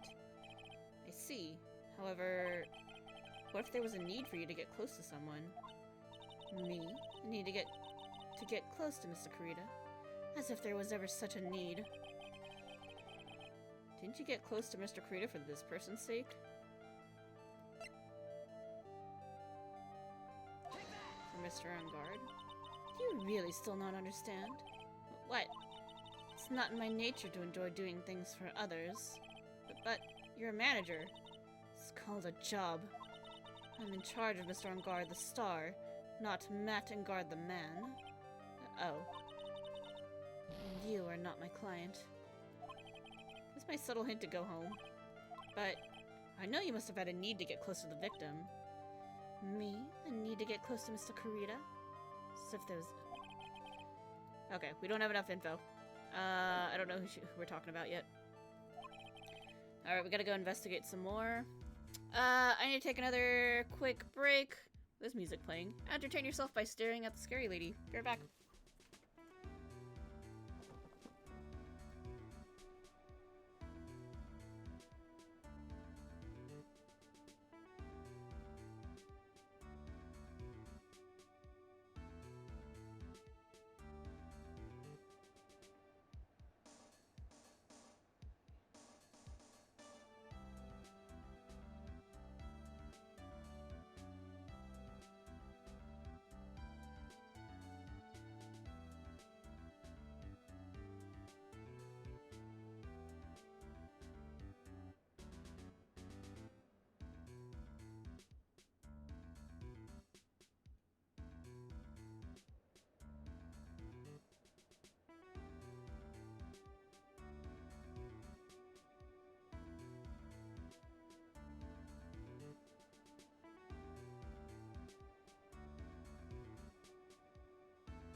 I'm back. It's pretty hard to break through? Yeah, she is. Let's try Lotta. I don't know what we need for Lotta.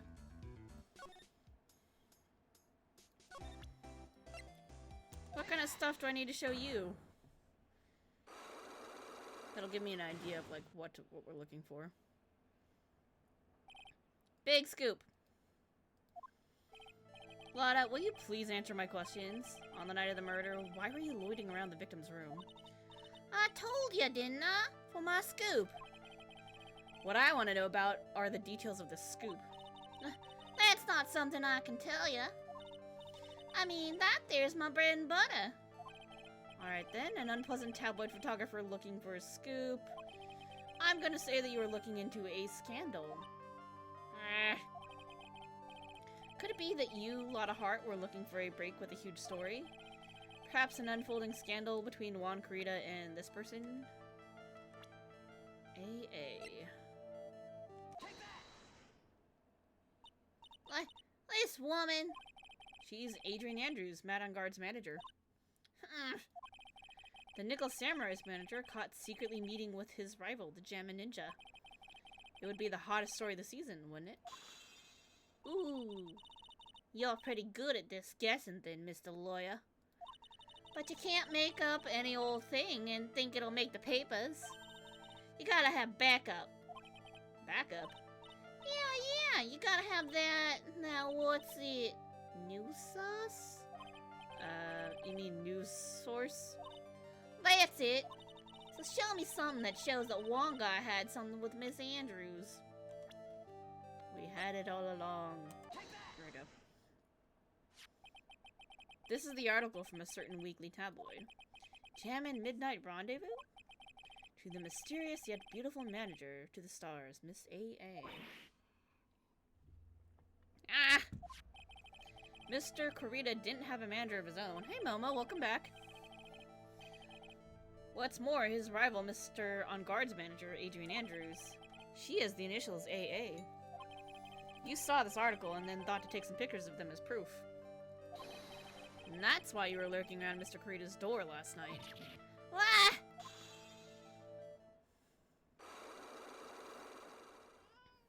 Hello, Momo. Unlock successful. Hells yeah. Big scoop, tell me what happened. You were looking into Mr. Kurita and Miss Andrews' affair, weren't you? You got it. I was gonna get myself a scoop by catching him in a secret meeting. But there's already an article about it in one of the weekly tabloid magazines. It's no longer breaking news. Lockpick skills 90. What'd you just say? Her initials are AA. What kind of vague thing is that? That ain't no proof of nothing. People are gonna want to see real proof. Well, at least I do. That's what I was doing, getting photos. Oh. I'm gonna whip up the reader's interest with some gossiping a little misleading. Then spice it up a little and have myself an exclusive story. Wow, what a nice journalistic integrity you got there.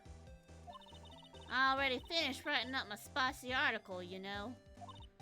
But the paper I wrote on it, my note to myself, it's gone. Your note to yourself?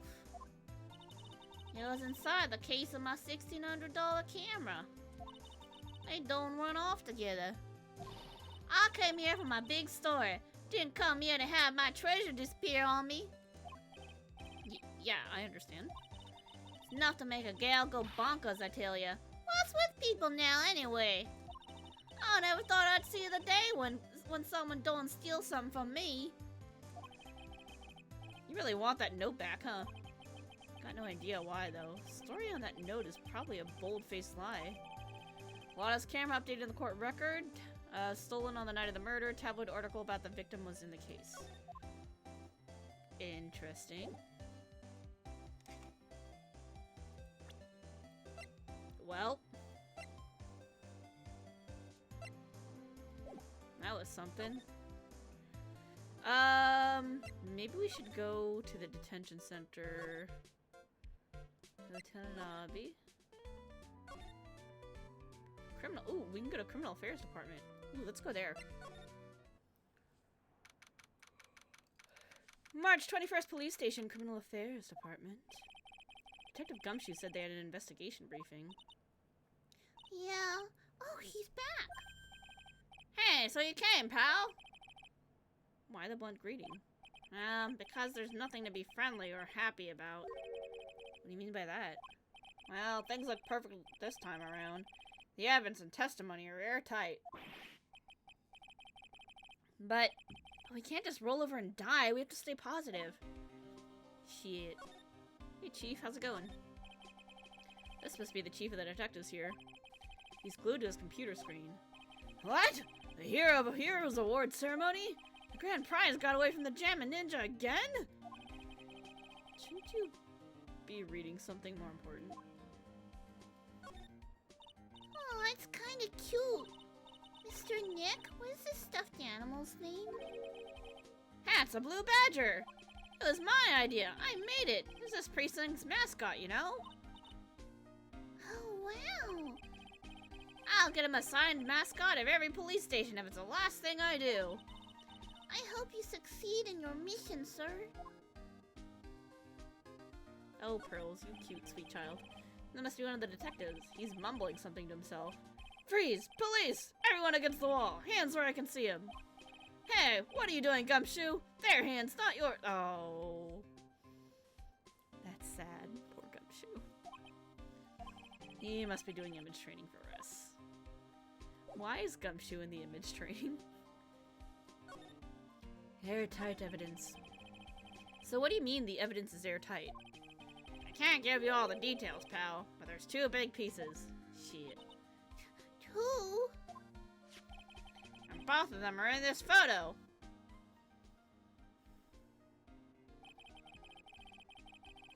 First is the button that's missing from the victim's chest, which is in the Hakama.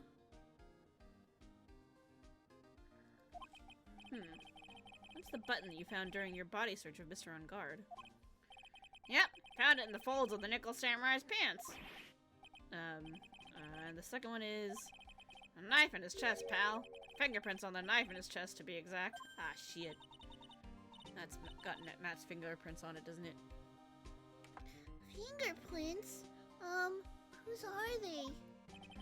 You ain't even have to ask, little missy. It's obvious. They're Matt and Guard's. Shit. Tomorrow's trial. Talk about being stuck between a rock and a hard place. So what about this airtight testimony? That's that old security lady, Miss Oldbag. I thought so. What do you mean you thought so? She tell you something, pal? Well... And I even told her not to open that big mouth of hers to blab to anyone.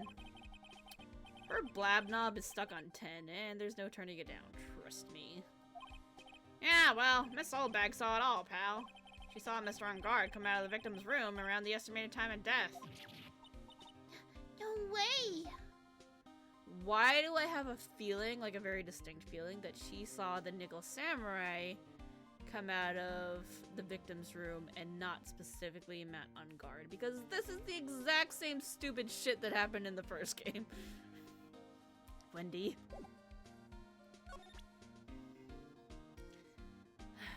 What about the damn wine glass, Gumshoe? Stuff in that glass is tomato juice, pal. Tomato juice? Heard the victim really loved that stuff. Favorite drink in the world. Was his favorite drink? First time I ever heard that. Interesting. What can you tell me about this guitar case? How that? This is just what I heard, pal, but that's the Jammin' Ninja's signature item. But the guitar wasn't in his hotel room. Which line was so good? Yeah, we looked for it too. It's not normal for a person to forget to bring their most famous item to an award show.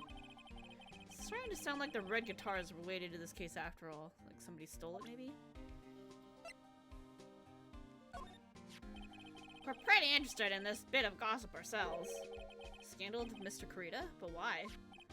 Well, 2 years ago, a woman committed suicide. What? Suicide? Don't tell that to Pearls, Gumshoe! What are you doing? Her name was Celeste Impacts. And she was Juan Kurita's manager. Interesting. The victim's manager? That's not all, pal. Miss Impacts was Miss Adrian Andrews' mentor. What the fuck? She taught Miss Andrews everything she knew about the business from square one. Her mentor? A woman who was both Miss Kurita's manager and Miss Andrews' mentor. Could her suicide have something to do with this case? Want to know more about her, pal? Yes. Please do tell. She was the victim's manager and was also Miss Adrian Andrews' mentor. It's been 2 years since her suicide, and now those two are linked again by another death.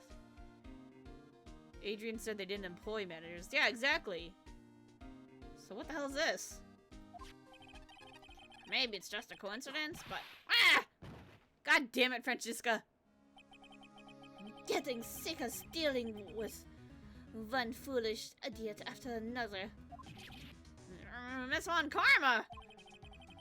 Can't seem to stop allying yourself with the enemy, can you? I don't need a traitor in my midst. You don't mean... I do. Scruffy. You have 30 minutes to get out of here. You are no longer needed. Goodbye. That's... Wait! Please wait, sir! If I don't get this month's pay, I'll start... Quiet. If it weren't for traitors like you... I would have won. Is that what you want to say? Who is this? Whew. That voice. Edgeworth! He's back, guys! Nice. Edge is back! Welcome home, Edgy. Welcome home. It's been a long time, right? This person? This is Mr. Edgeworth? What am I gonna do with you? Our best friend, yep. Still blaming others when things go wrong. You haven't changed a bit, Francisca. Best friend, welcome home. Welcome home. You... How dare you show your face to me without a shred of shame upon it? You soiled the Von Karma name, dragged it through the mud. You even ran away with your tail between your legs, like the ill-bred dog you are.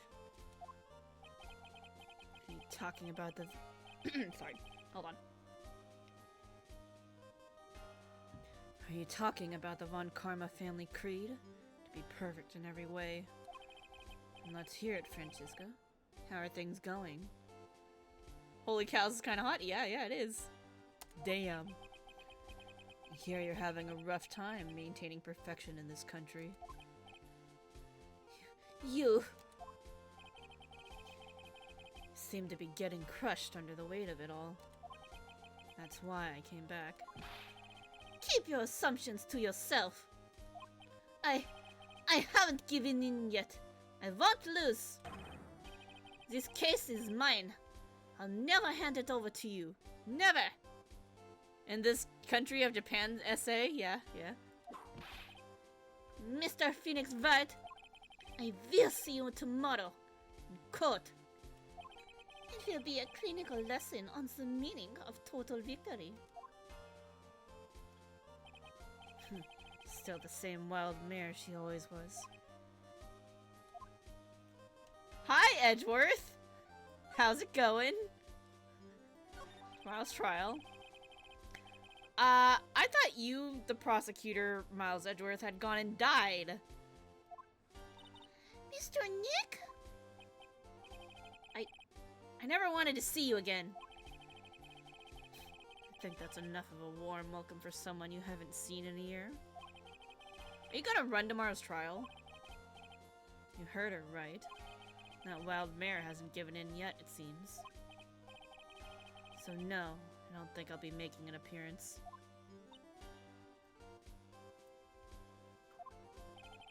Your hatred for me is quite unhealthy, not to mention one-sided. But I will say one thing. You can't win on your own at the trial tomorrow. Such tension, much thickness. What's that supposed to mean? I have something definitive that you lack. And working together is the definition of teamwork. It's the power to find the truth. The truth? Look at him smile, yeah. In order to understand this case, you have to understand a certain truth. Well, if you ever feel the need for my assistance, it is available to you. I'm not in charge of this case, so I can be a bit more generous with information. Just what is going on inside his head? Proof of Von Karma blood. A lot of things may have happened, however Manfred von Karma was still my mentor, and a perfect win record is proof of von Karma. 1 year ago, you could not establish guilt in a few cases. Are those losses the reason you suddenly disappeared from the prosecutor's office? You notice throughout the game he slowly begins to smile more? Yeah, he's getting a lot less grumpy. We gave him a soul and he gained emotions, and now he smiles. He knows how to be happy now. Did you leave because you had lost your perfect win record? I think your motivation for prosecuting trials was so selfish. It'd been better for everyone if you never came back from the dead, Edgeworth. Phoenix, that's harsh. I see. And let me ask you one thing. Let me ask you something. Why do you stand in the courtroom? What is your reason? Why stand in court? Well, with Francisca, she's almost always says, I will defeat you this time. It's the instant she sees me. Oh, sorry, the instant she sees me. Can't believe his spin-off didn't do well. Could anyone not want an Edgeworth game? Okay, so, fun thing. I downloaded BlueStacks and then bought the Edgeworth game and the other iOS game, or sorry, other Android games, Play Store, off the Play Store. So we're gonna get to play that after we do all this stuff. I don't know if we were gonna do it before or after the new ones. We'll see what happens. We gotta get through this in the third game first. Phoenix, you love Edgeworth, and you know what? Yeah, they're bros. But the courtroom is not a personal battlefield for prosecutors and lawyers. Hydrate, good idea.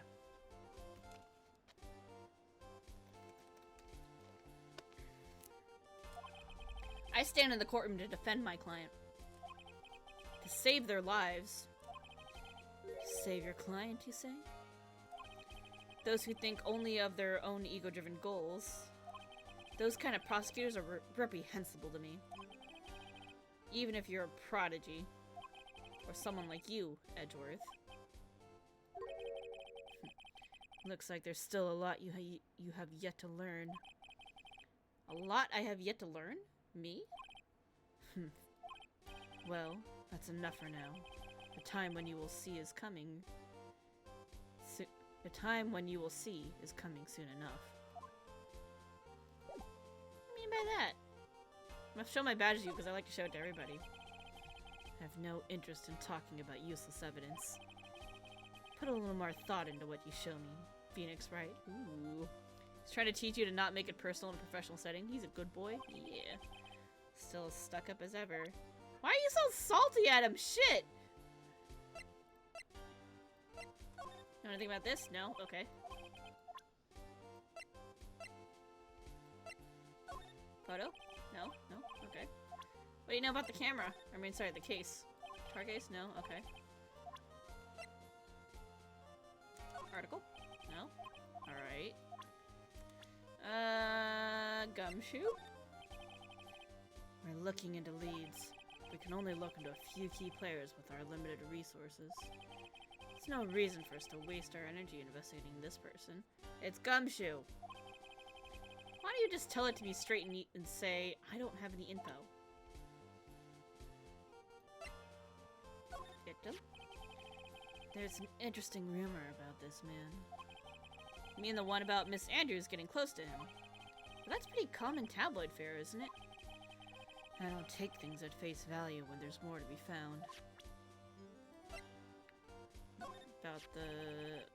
While I was abroad, these deplorable types of actors became popular, I take it. Well, refreshing like a spring breeze is his motto. Refreshing? And what is so refreshing about a spring breeze? A lot of people find that refreshing, Edgeworth. Sounds like the pollen is not treating him well this year. What do you think about a little bag, huh? No? Nothing? Okay. Andrews? Adrian Andrews. She holds a large secret within herself. Secret? Can't help but feel this whole case revolves around her. Interesting. Not gonna tell me about Francisca? Go outside, Edgy! How about the mentor? This woman is another key to solving this case. Tell me more! Do you really think so?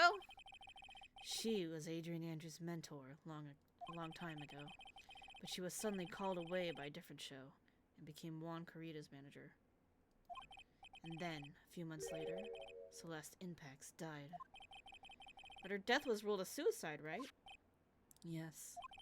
But there's still one riddle we've yet to solve. Riddle? Her suicide note.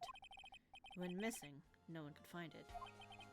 Suicide note that just vanished, huh?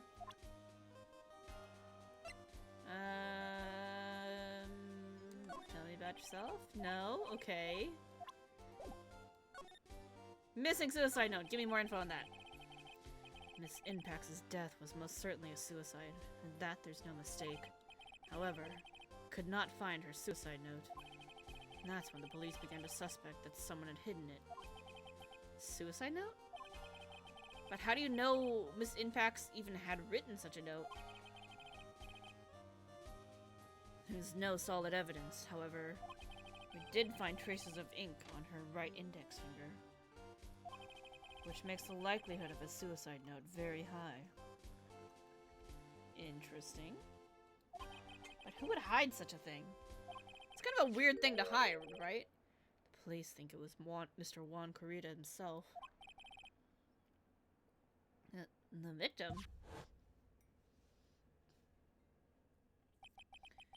He was the one who found her body, which makes him the only person who had a chance to hide her suicide note.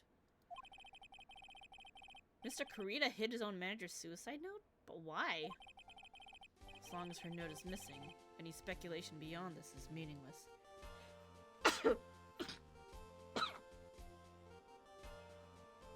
Excuse me, sorry. Had to sneeze. For now, I think you should look this over. This is the suicide report. Part 1, anyway. Part 1? Suicide report added to the court record. Deceased Celeste Impax found by Juan Corrida. Was her suicide note hidden? The fuck? Interesting. To the detention center. March 21st, detention center. Visitor's room. Ah, the lawyer dude! So, what'd you find out? Well, I'm still in the middle of investigating. I see. But, I already told you everything I know, dude. What happened? Can you tell me more about your activities last night? After I got the award, I took a break and went back to my room. I had that post-ceremony stage show to do. So I was in my nickel samurai costume. And you were alone the entire time? My manager was running around being busy, so yeah. Because of the press conference you were supposed to hold after the show? I told you, dude! I had no idea about any press conference, alright? That's strange. I thought the nickel samurai was going to confess something. Anyway, when I was leaving my room, that's when I noticed it was kind of noisy. Mr. Corrida was already dead at that time? Yeah, that's what I gathered anyway from my manager. I'm beginning to gather that this guy can't do a thing on his own. And that's when the detective in the green coat showed up. He searched me, and then out of the blue, dude arrested me. About you and the victim, Mr. Juan Corrida, what sorta... That's got nothing to do with anything, dude. Man, with that face of his, you can't even tell he's the same age as me. And he wanted to try to make a Jammin' Ninja movie even though we... Is this the same dialogue as before? Nickel Samurai still won in the end, right? Yeah, I took the Grand Prix by storm. So why would I, the winner, have any reason to kill the guy anyway? Dude, it could be the other way around, you know? Okay, yeah, it's the same stuff as before. So, we gotta show him some stuff to get some new info.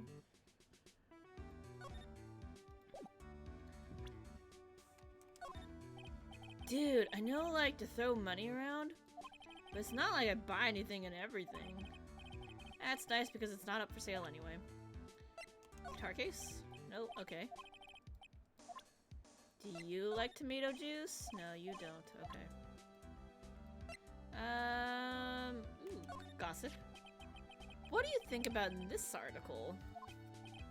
You're talking about about her thing with Juan? I always thought she was a bit careless in the way she handled it. I'm sorry, what? And that's it? That's it!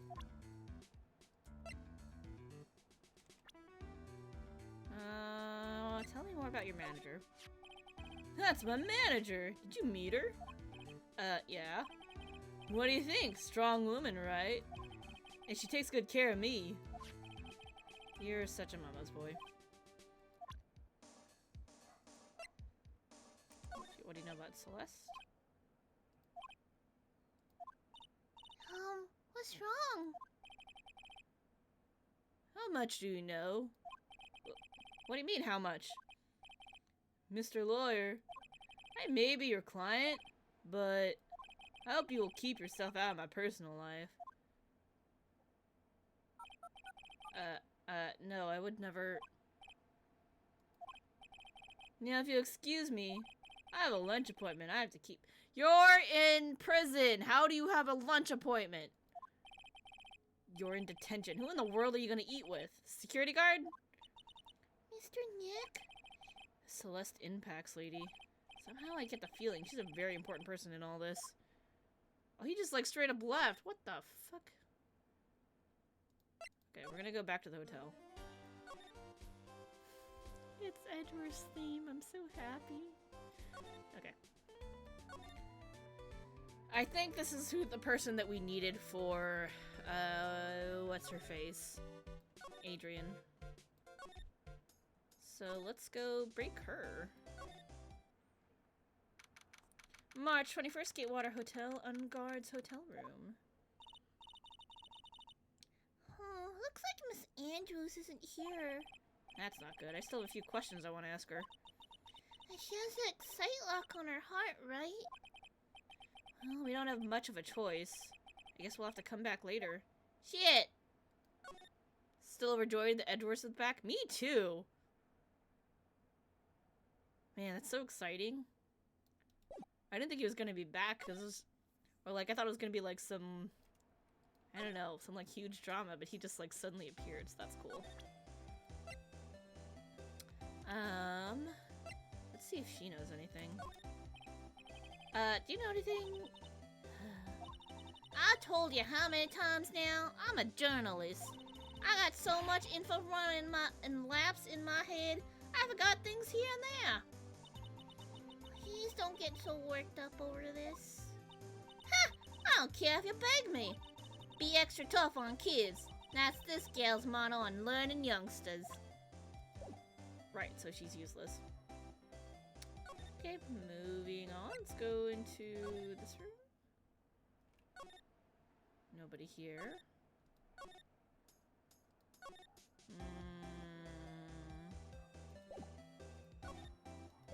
You only gave me...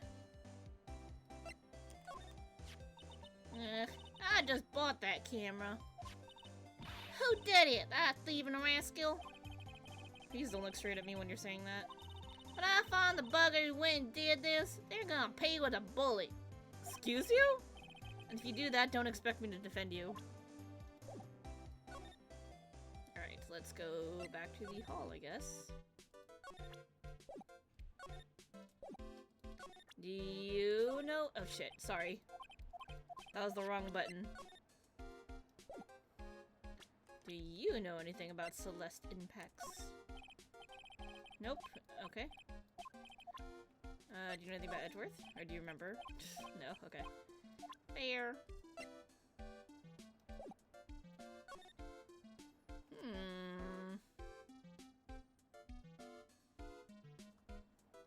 More hydrated. Okay.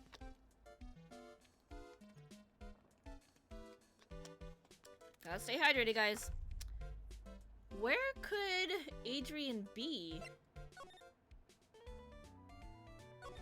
We already got things out of you.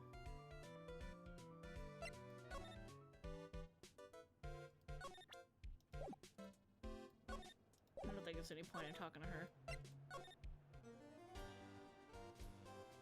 1, 2, 3, 4. That's 4 things. I've noticed that they usually... They'll tell us up to 4 different things.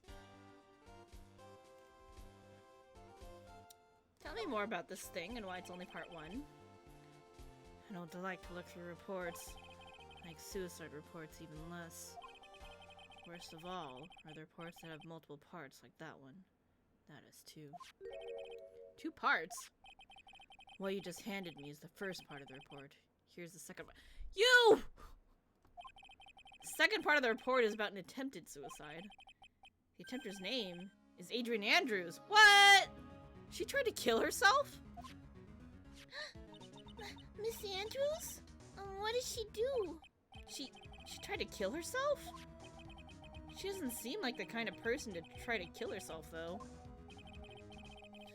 Think she's a strong career woman? That's just what she wants you to think. Adrian Andrews. She has a certain secret she's always trying to hide. A secret? Her dependent nature. That's what she's really like on the inside.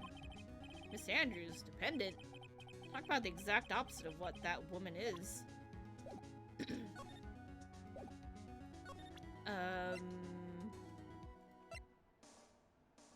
Wait. How come you didn't give it to me?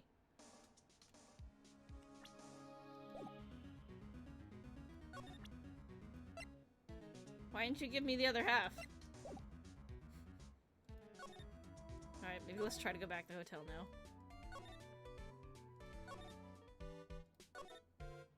Hallway. On guard's room. No? Okay. Karina's room. No. Damn it! What the hell?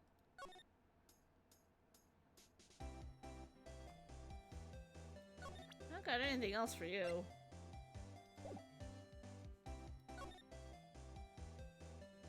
Hmm. 1, 2, 3, 4. Do you know anything about this? No? Okay. Oh shit. Oh right, I was gonna actually go to the detention center. But I got all excited. Okay, detention center. No? Nothing? Huh.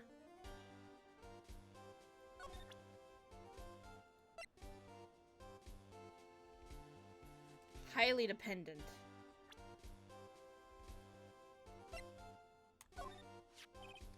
Adrian Andrews holds large secret. Whole case revolved. Yeah, that's all he said about that.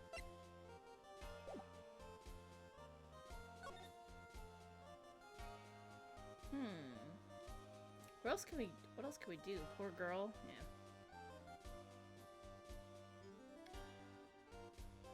We're definitely missing something somewhere. I just don't know what.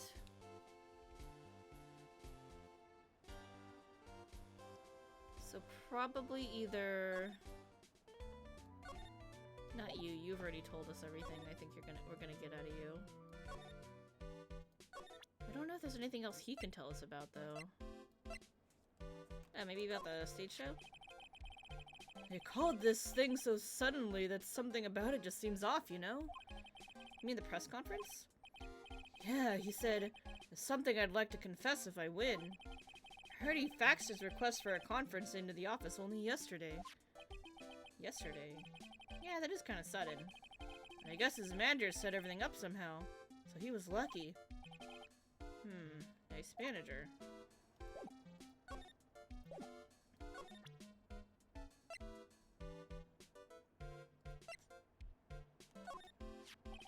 Can't believe it. Kidnapping. You remember what the person looked like who gave this to you? It was that bellboy, and I didn't suspect a thing because he looked like such a normal old man. Except he had a zipper face. Old man, huh? You know anything about the camera? Nope? Okay. That's fine. Oops. Not the That's not what I wanted to show him. I've already showed him this. No, okay.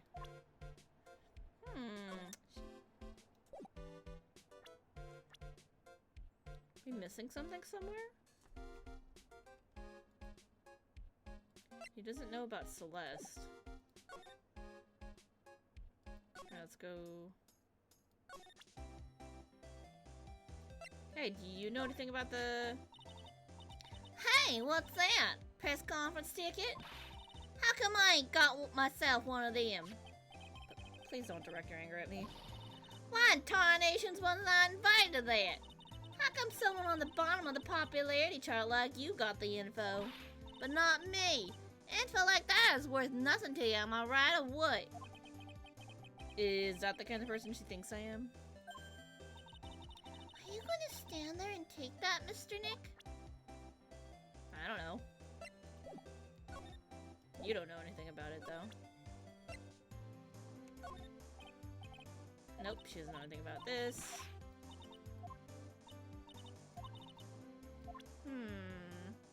It's gonna stand there and take it, yeah. You know anything about radio transceivers? No? Okay.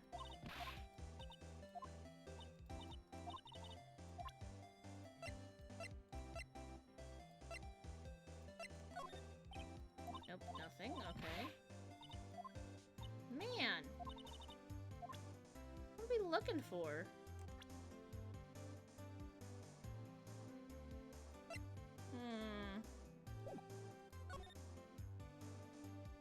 I have no ideas.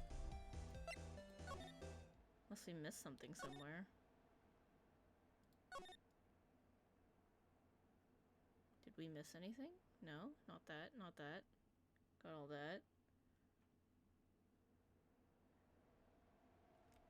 If anyone has ideas, let me know.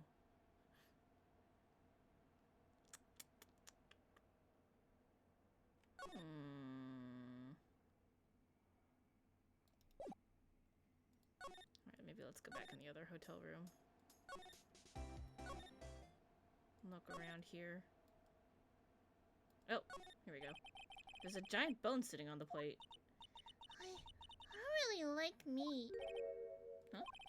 There's something weird about this plate. I just wish I could put my finger on what it is. It's missing the knife.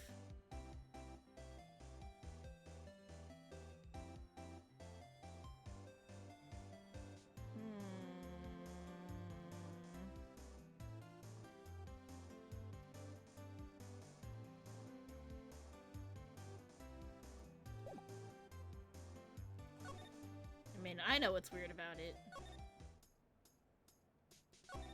We didn't pick anything up.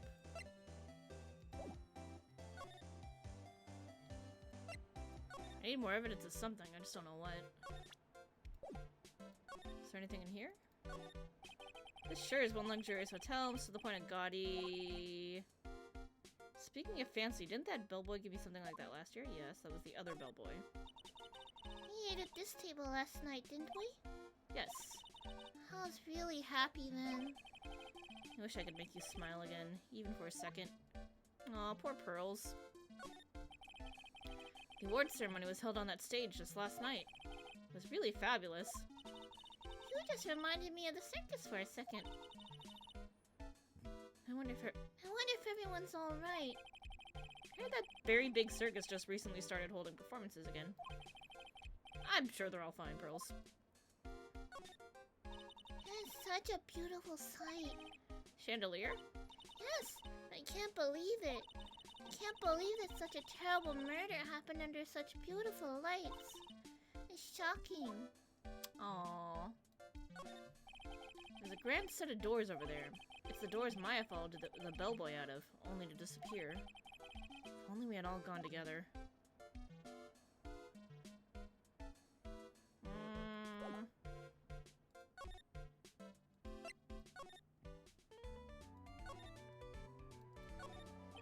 The lobby with the grand staircase always feels enormous, but right now, the only thing filling this enormous room is the anxiety about the murder.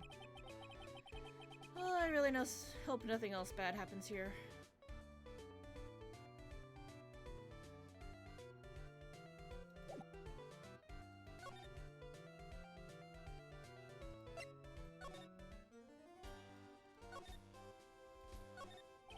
These are the detectives' desks. There are computers and files on each one. Funny, they're a lot tidier than I expected. I guess the detectives don't spend a lot of time at the desks. Same thing as they said before last game. We already talked to you about everything, right? Yeah? Oh, no, dependent nature. Did I miss this? Am I an idiot? What's this about Miss Andrews having a dependent nature? I'm so... Can't believe I missed that. Adrian Andrews' attempt at suicide. It's a few days after the death of Celeste Impacts. And why did Adrian Andrews think about committing suicide? Because she had apparently lost her will to live. Lost her will? But why would she... Her pillar of strength, her mentor, Celeste Impacts, is gone forever. That's why. Why would that... Is this what they call following someone to the grave? Why are we talking about this in front of Pearl?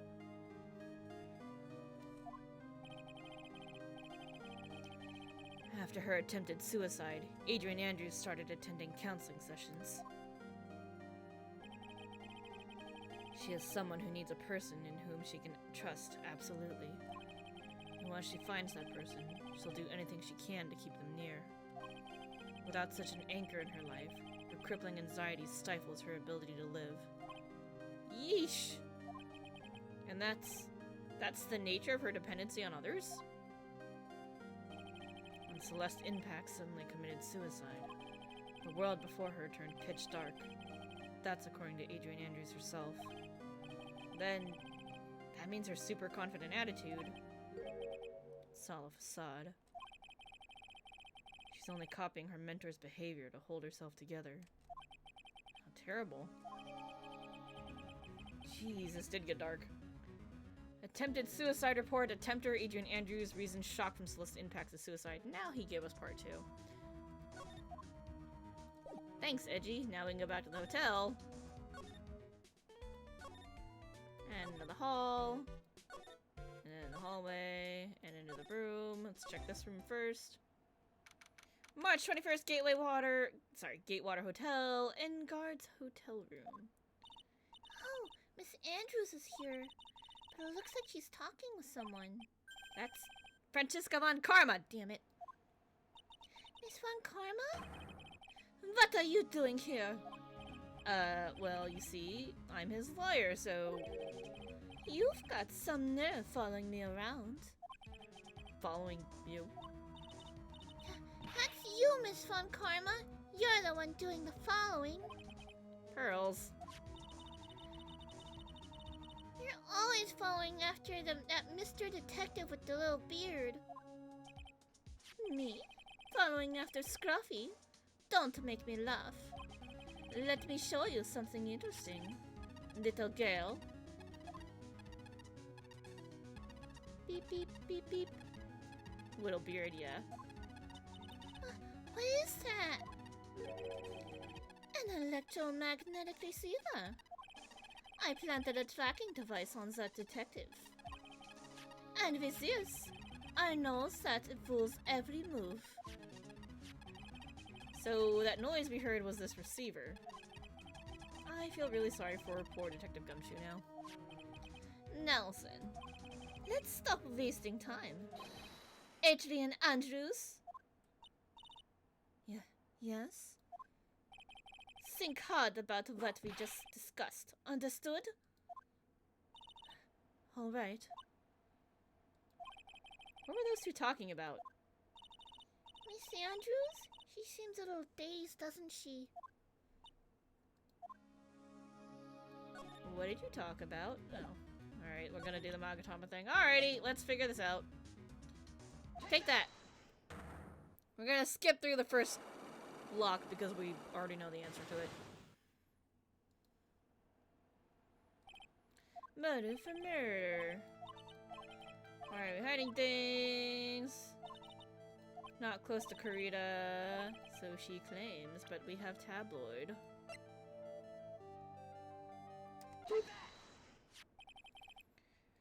And then we're like, you had an intimate relationship. And she's like, rubbish.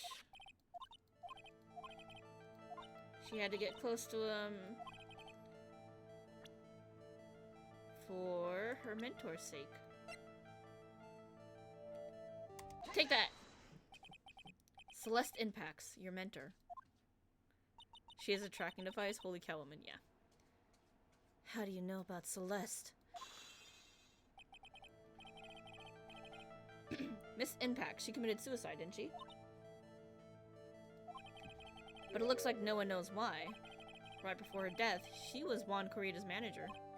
So I believe you got close to Mr. Corrida so you could find out more about her suicide.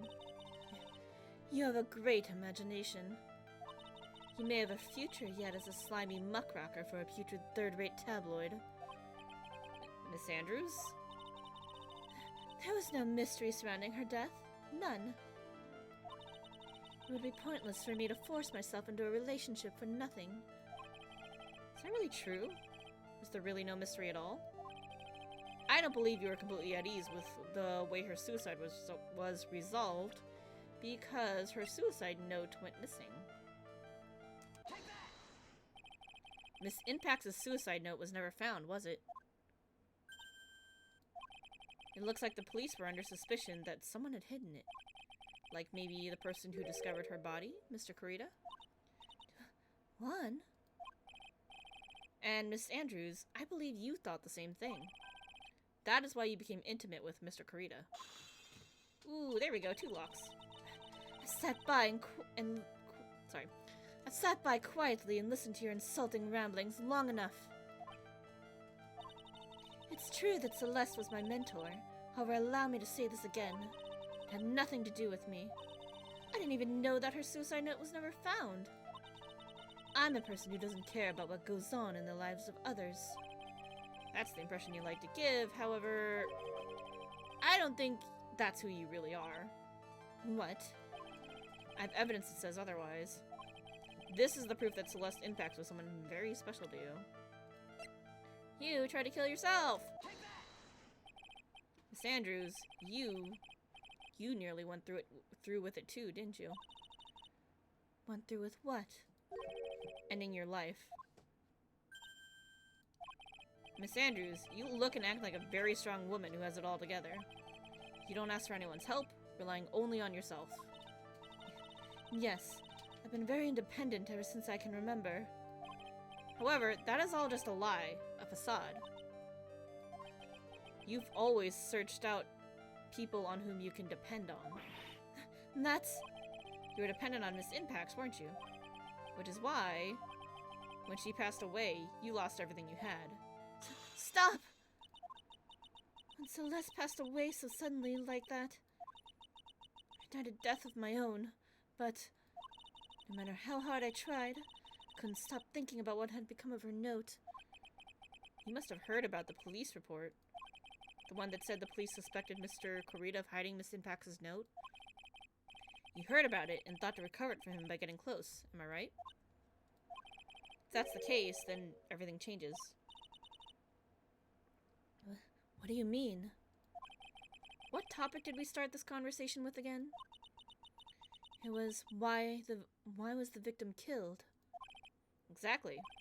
Somehow, Miss Andrews, it seems that you have become the one with the reason to want Mr. Corrida dead. Me? Miss Impacts was everything to you. And then she died. And you would do anything to find out why she killed herself. Even commit murder. Murder? Ooh, nice. We got them all. Thanks, Edgeworth. He did us a solid. Alright. Motive for murder. It's true. I'm a woman who can only live in insecurity. I'm physically small, and I don't really have a lot of self-confidence. I've pushed against all that, though.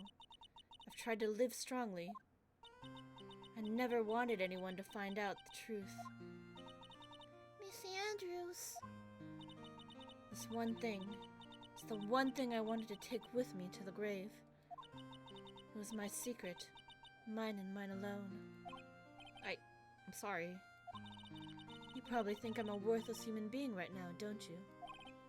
Please, Miss Andrews, all I want to know is the truth. After Celeste passed away, I heard that someone had hidden her suicide note, and that someone was Juan Corrida. Celeste. Without her, Without her, I became scared. Everyone seemed like they were out to get me. So, you got close to Mr. Kurita to recover her suicide note, correct? Looks like that tabloid reported the truth after all. Ironic, isn't it? Well, like they say, where there's smoke, there's fire. And if they purposely add fuel to the fire, they would keep the celebrity world burning.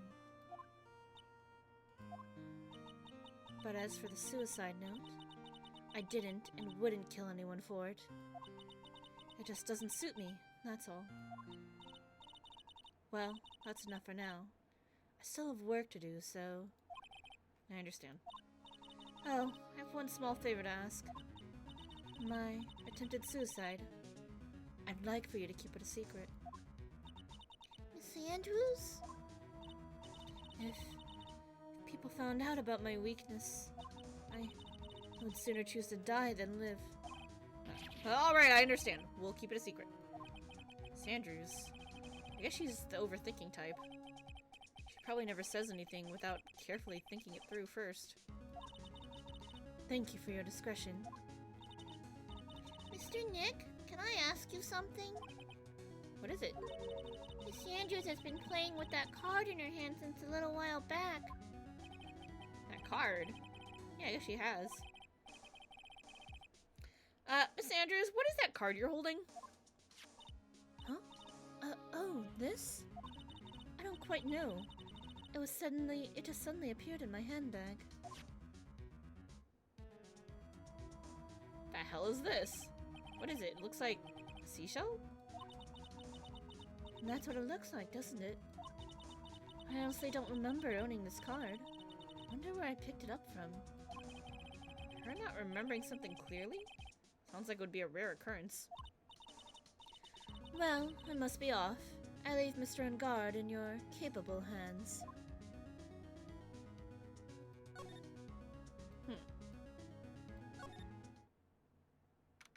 March 21st, Gatewater Hotel hallway.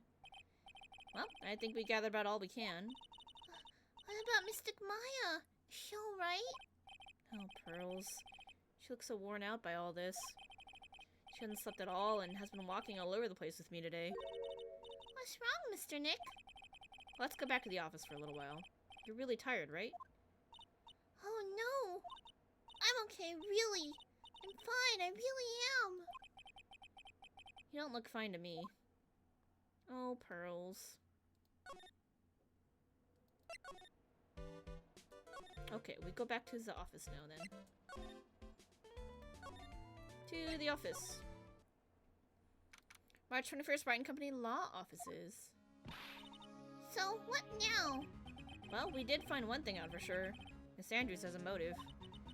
You mean Miss Impact's suicide note? That's right, she was also the one to discover the victim's body. Clever. Mr. Nick, the transceiver! Oh dear. Hello? Wright & Company Law Offices. Mr. Attorney, you're not answering a phone. Maya! Where's Maya? As I promised, I have not gone within a few feet of her this whole time. Which is why, I suppose, she is absolutely famished. What? They didn't feed her? So I suggest you win a quick acquittal, my friend. At any cost, wouldn't you agree? Wait, Maya, let me hear her. Very well. Ask my... Maya, is that you? sis. Ask my sis. Beep. Maya! Maya! Damn it, he cut me off. Mystic Maya said, ask my sis, didn't she? Sis? What does she mean by that? She means Mia, obviously. Come on, Phoenix. You're a hopeless one. Sorry. Ah! Mia! I have a message from Maya. So come, ask me anything you want about her. Poor Pearl getting exposed to all this. I know, right? She's a little girl. Alright, how's Maya's situation? How's Maya? She's safe, for now. That kidnapper is one to keep his word, it seems. I'm glad to hear she's safe, but Mia, how did you know? As soon as she was locked up, Maya called for me. I read the note she left, and then I gathered as much information about her surroundings as I could. I didn't know you could use spirit channeling like that. That's pretty smart of her. Tell me about the kidnapper. Kidnapper, what's he like? I don't know. Apparently, Maya went to answer a phone call at the hotel and was drugged there. And? She didn't see the face of her attacker. Ugh. Maya's locked up in a very dark place right now. I'll tell you everything I heard when I was with her. When you were with her? Date, question mark, time, question mark, location, question mark.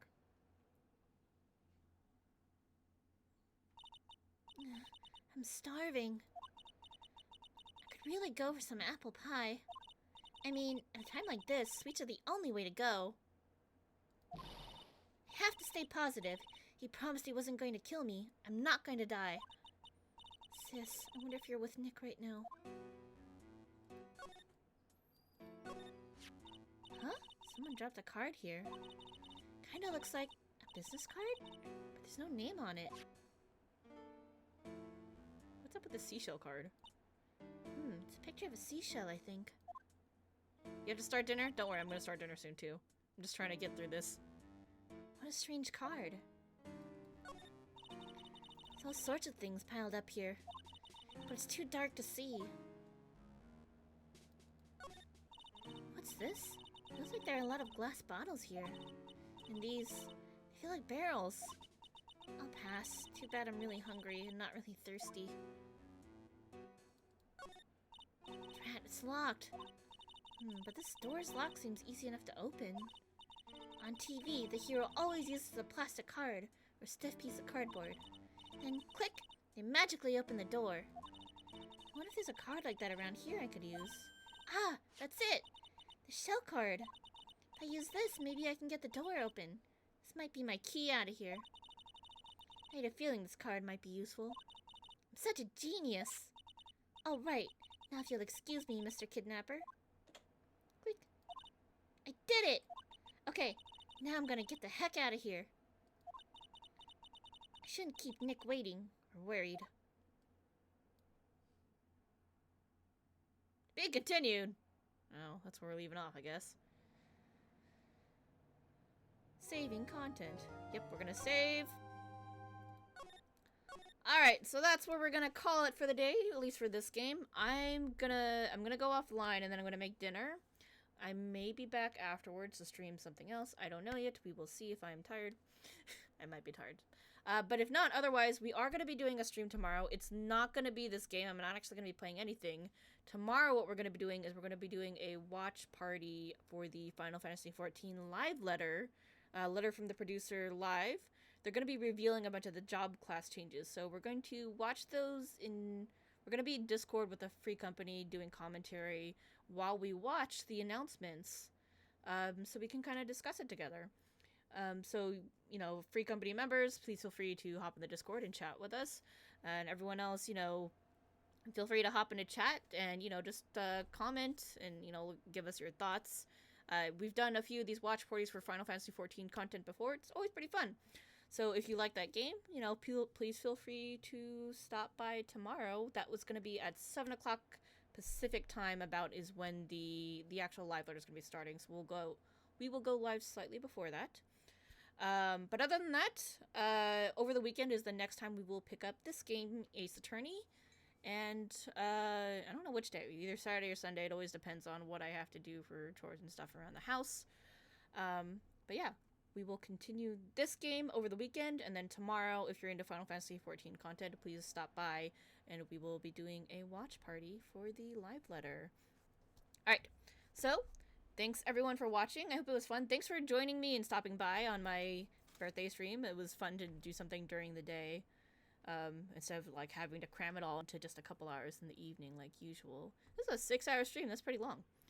Yeah, so thanks everyone. I hope it was fun. Hope you enjoyed it, all the craziness. We wrapped up the circus case. We are into this new mystery where Maya got kidnapped, but at least Edward is back, and he's just dropping some bombs for us and, like, helping us out with some evidence that we really needed. So, yeah. Very cool. I'm interested to see where this is going and why there's an assassin involved trying to make us find this client not guilty. Like, that's kind of weird, so... I mean, yeah, we'll see what happens. We'll see what happens this weekend. So, yeah, thanks everyone again. If I don't stream and don't see you all later today, then I hope you have a good rest of your night. And I hope to see y'all next time. Actually, hold on. Let's see if there's anyone to raid. Do I know anybody streaming right now? I don't really know anyone. Okay, cool. Alright. Thanks, everyone. See y'all next time. Have a good dinner, Dio. I'm gonna be making Loco Moco myself, so... yeah, have a good night, everyone. Catch y'all later. And thanks again. Have a good night. Bye!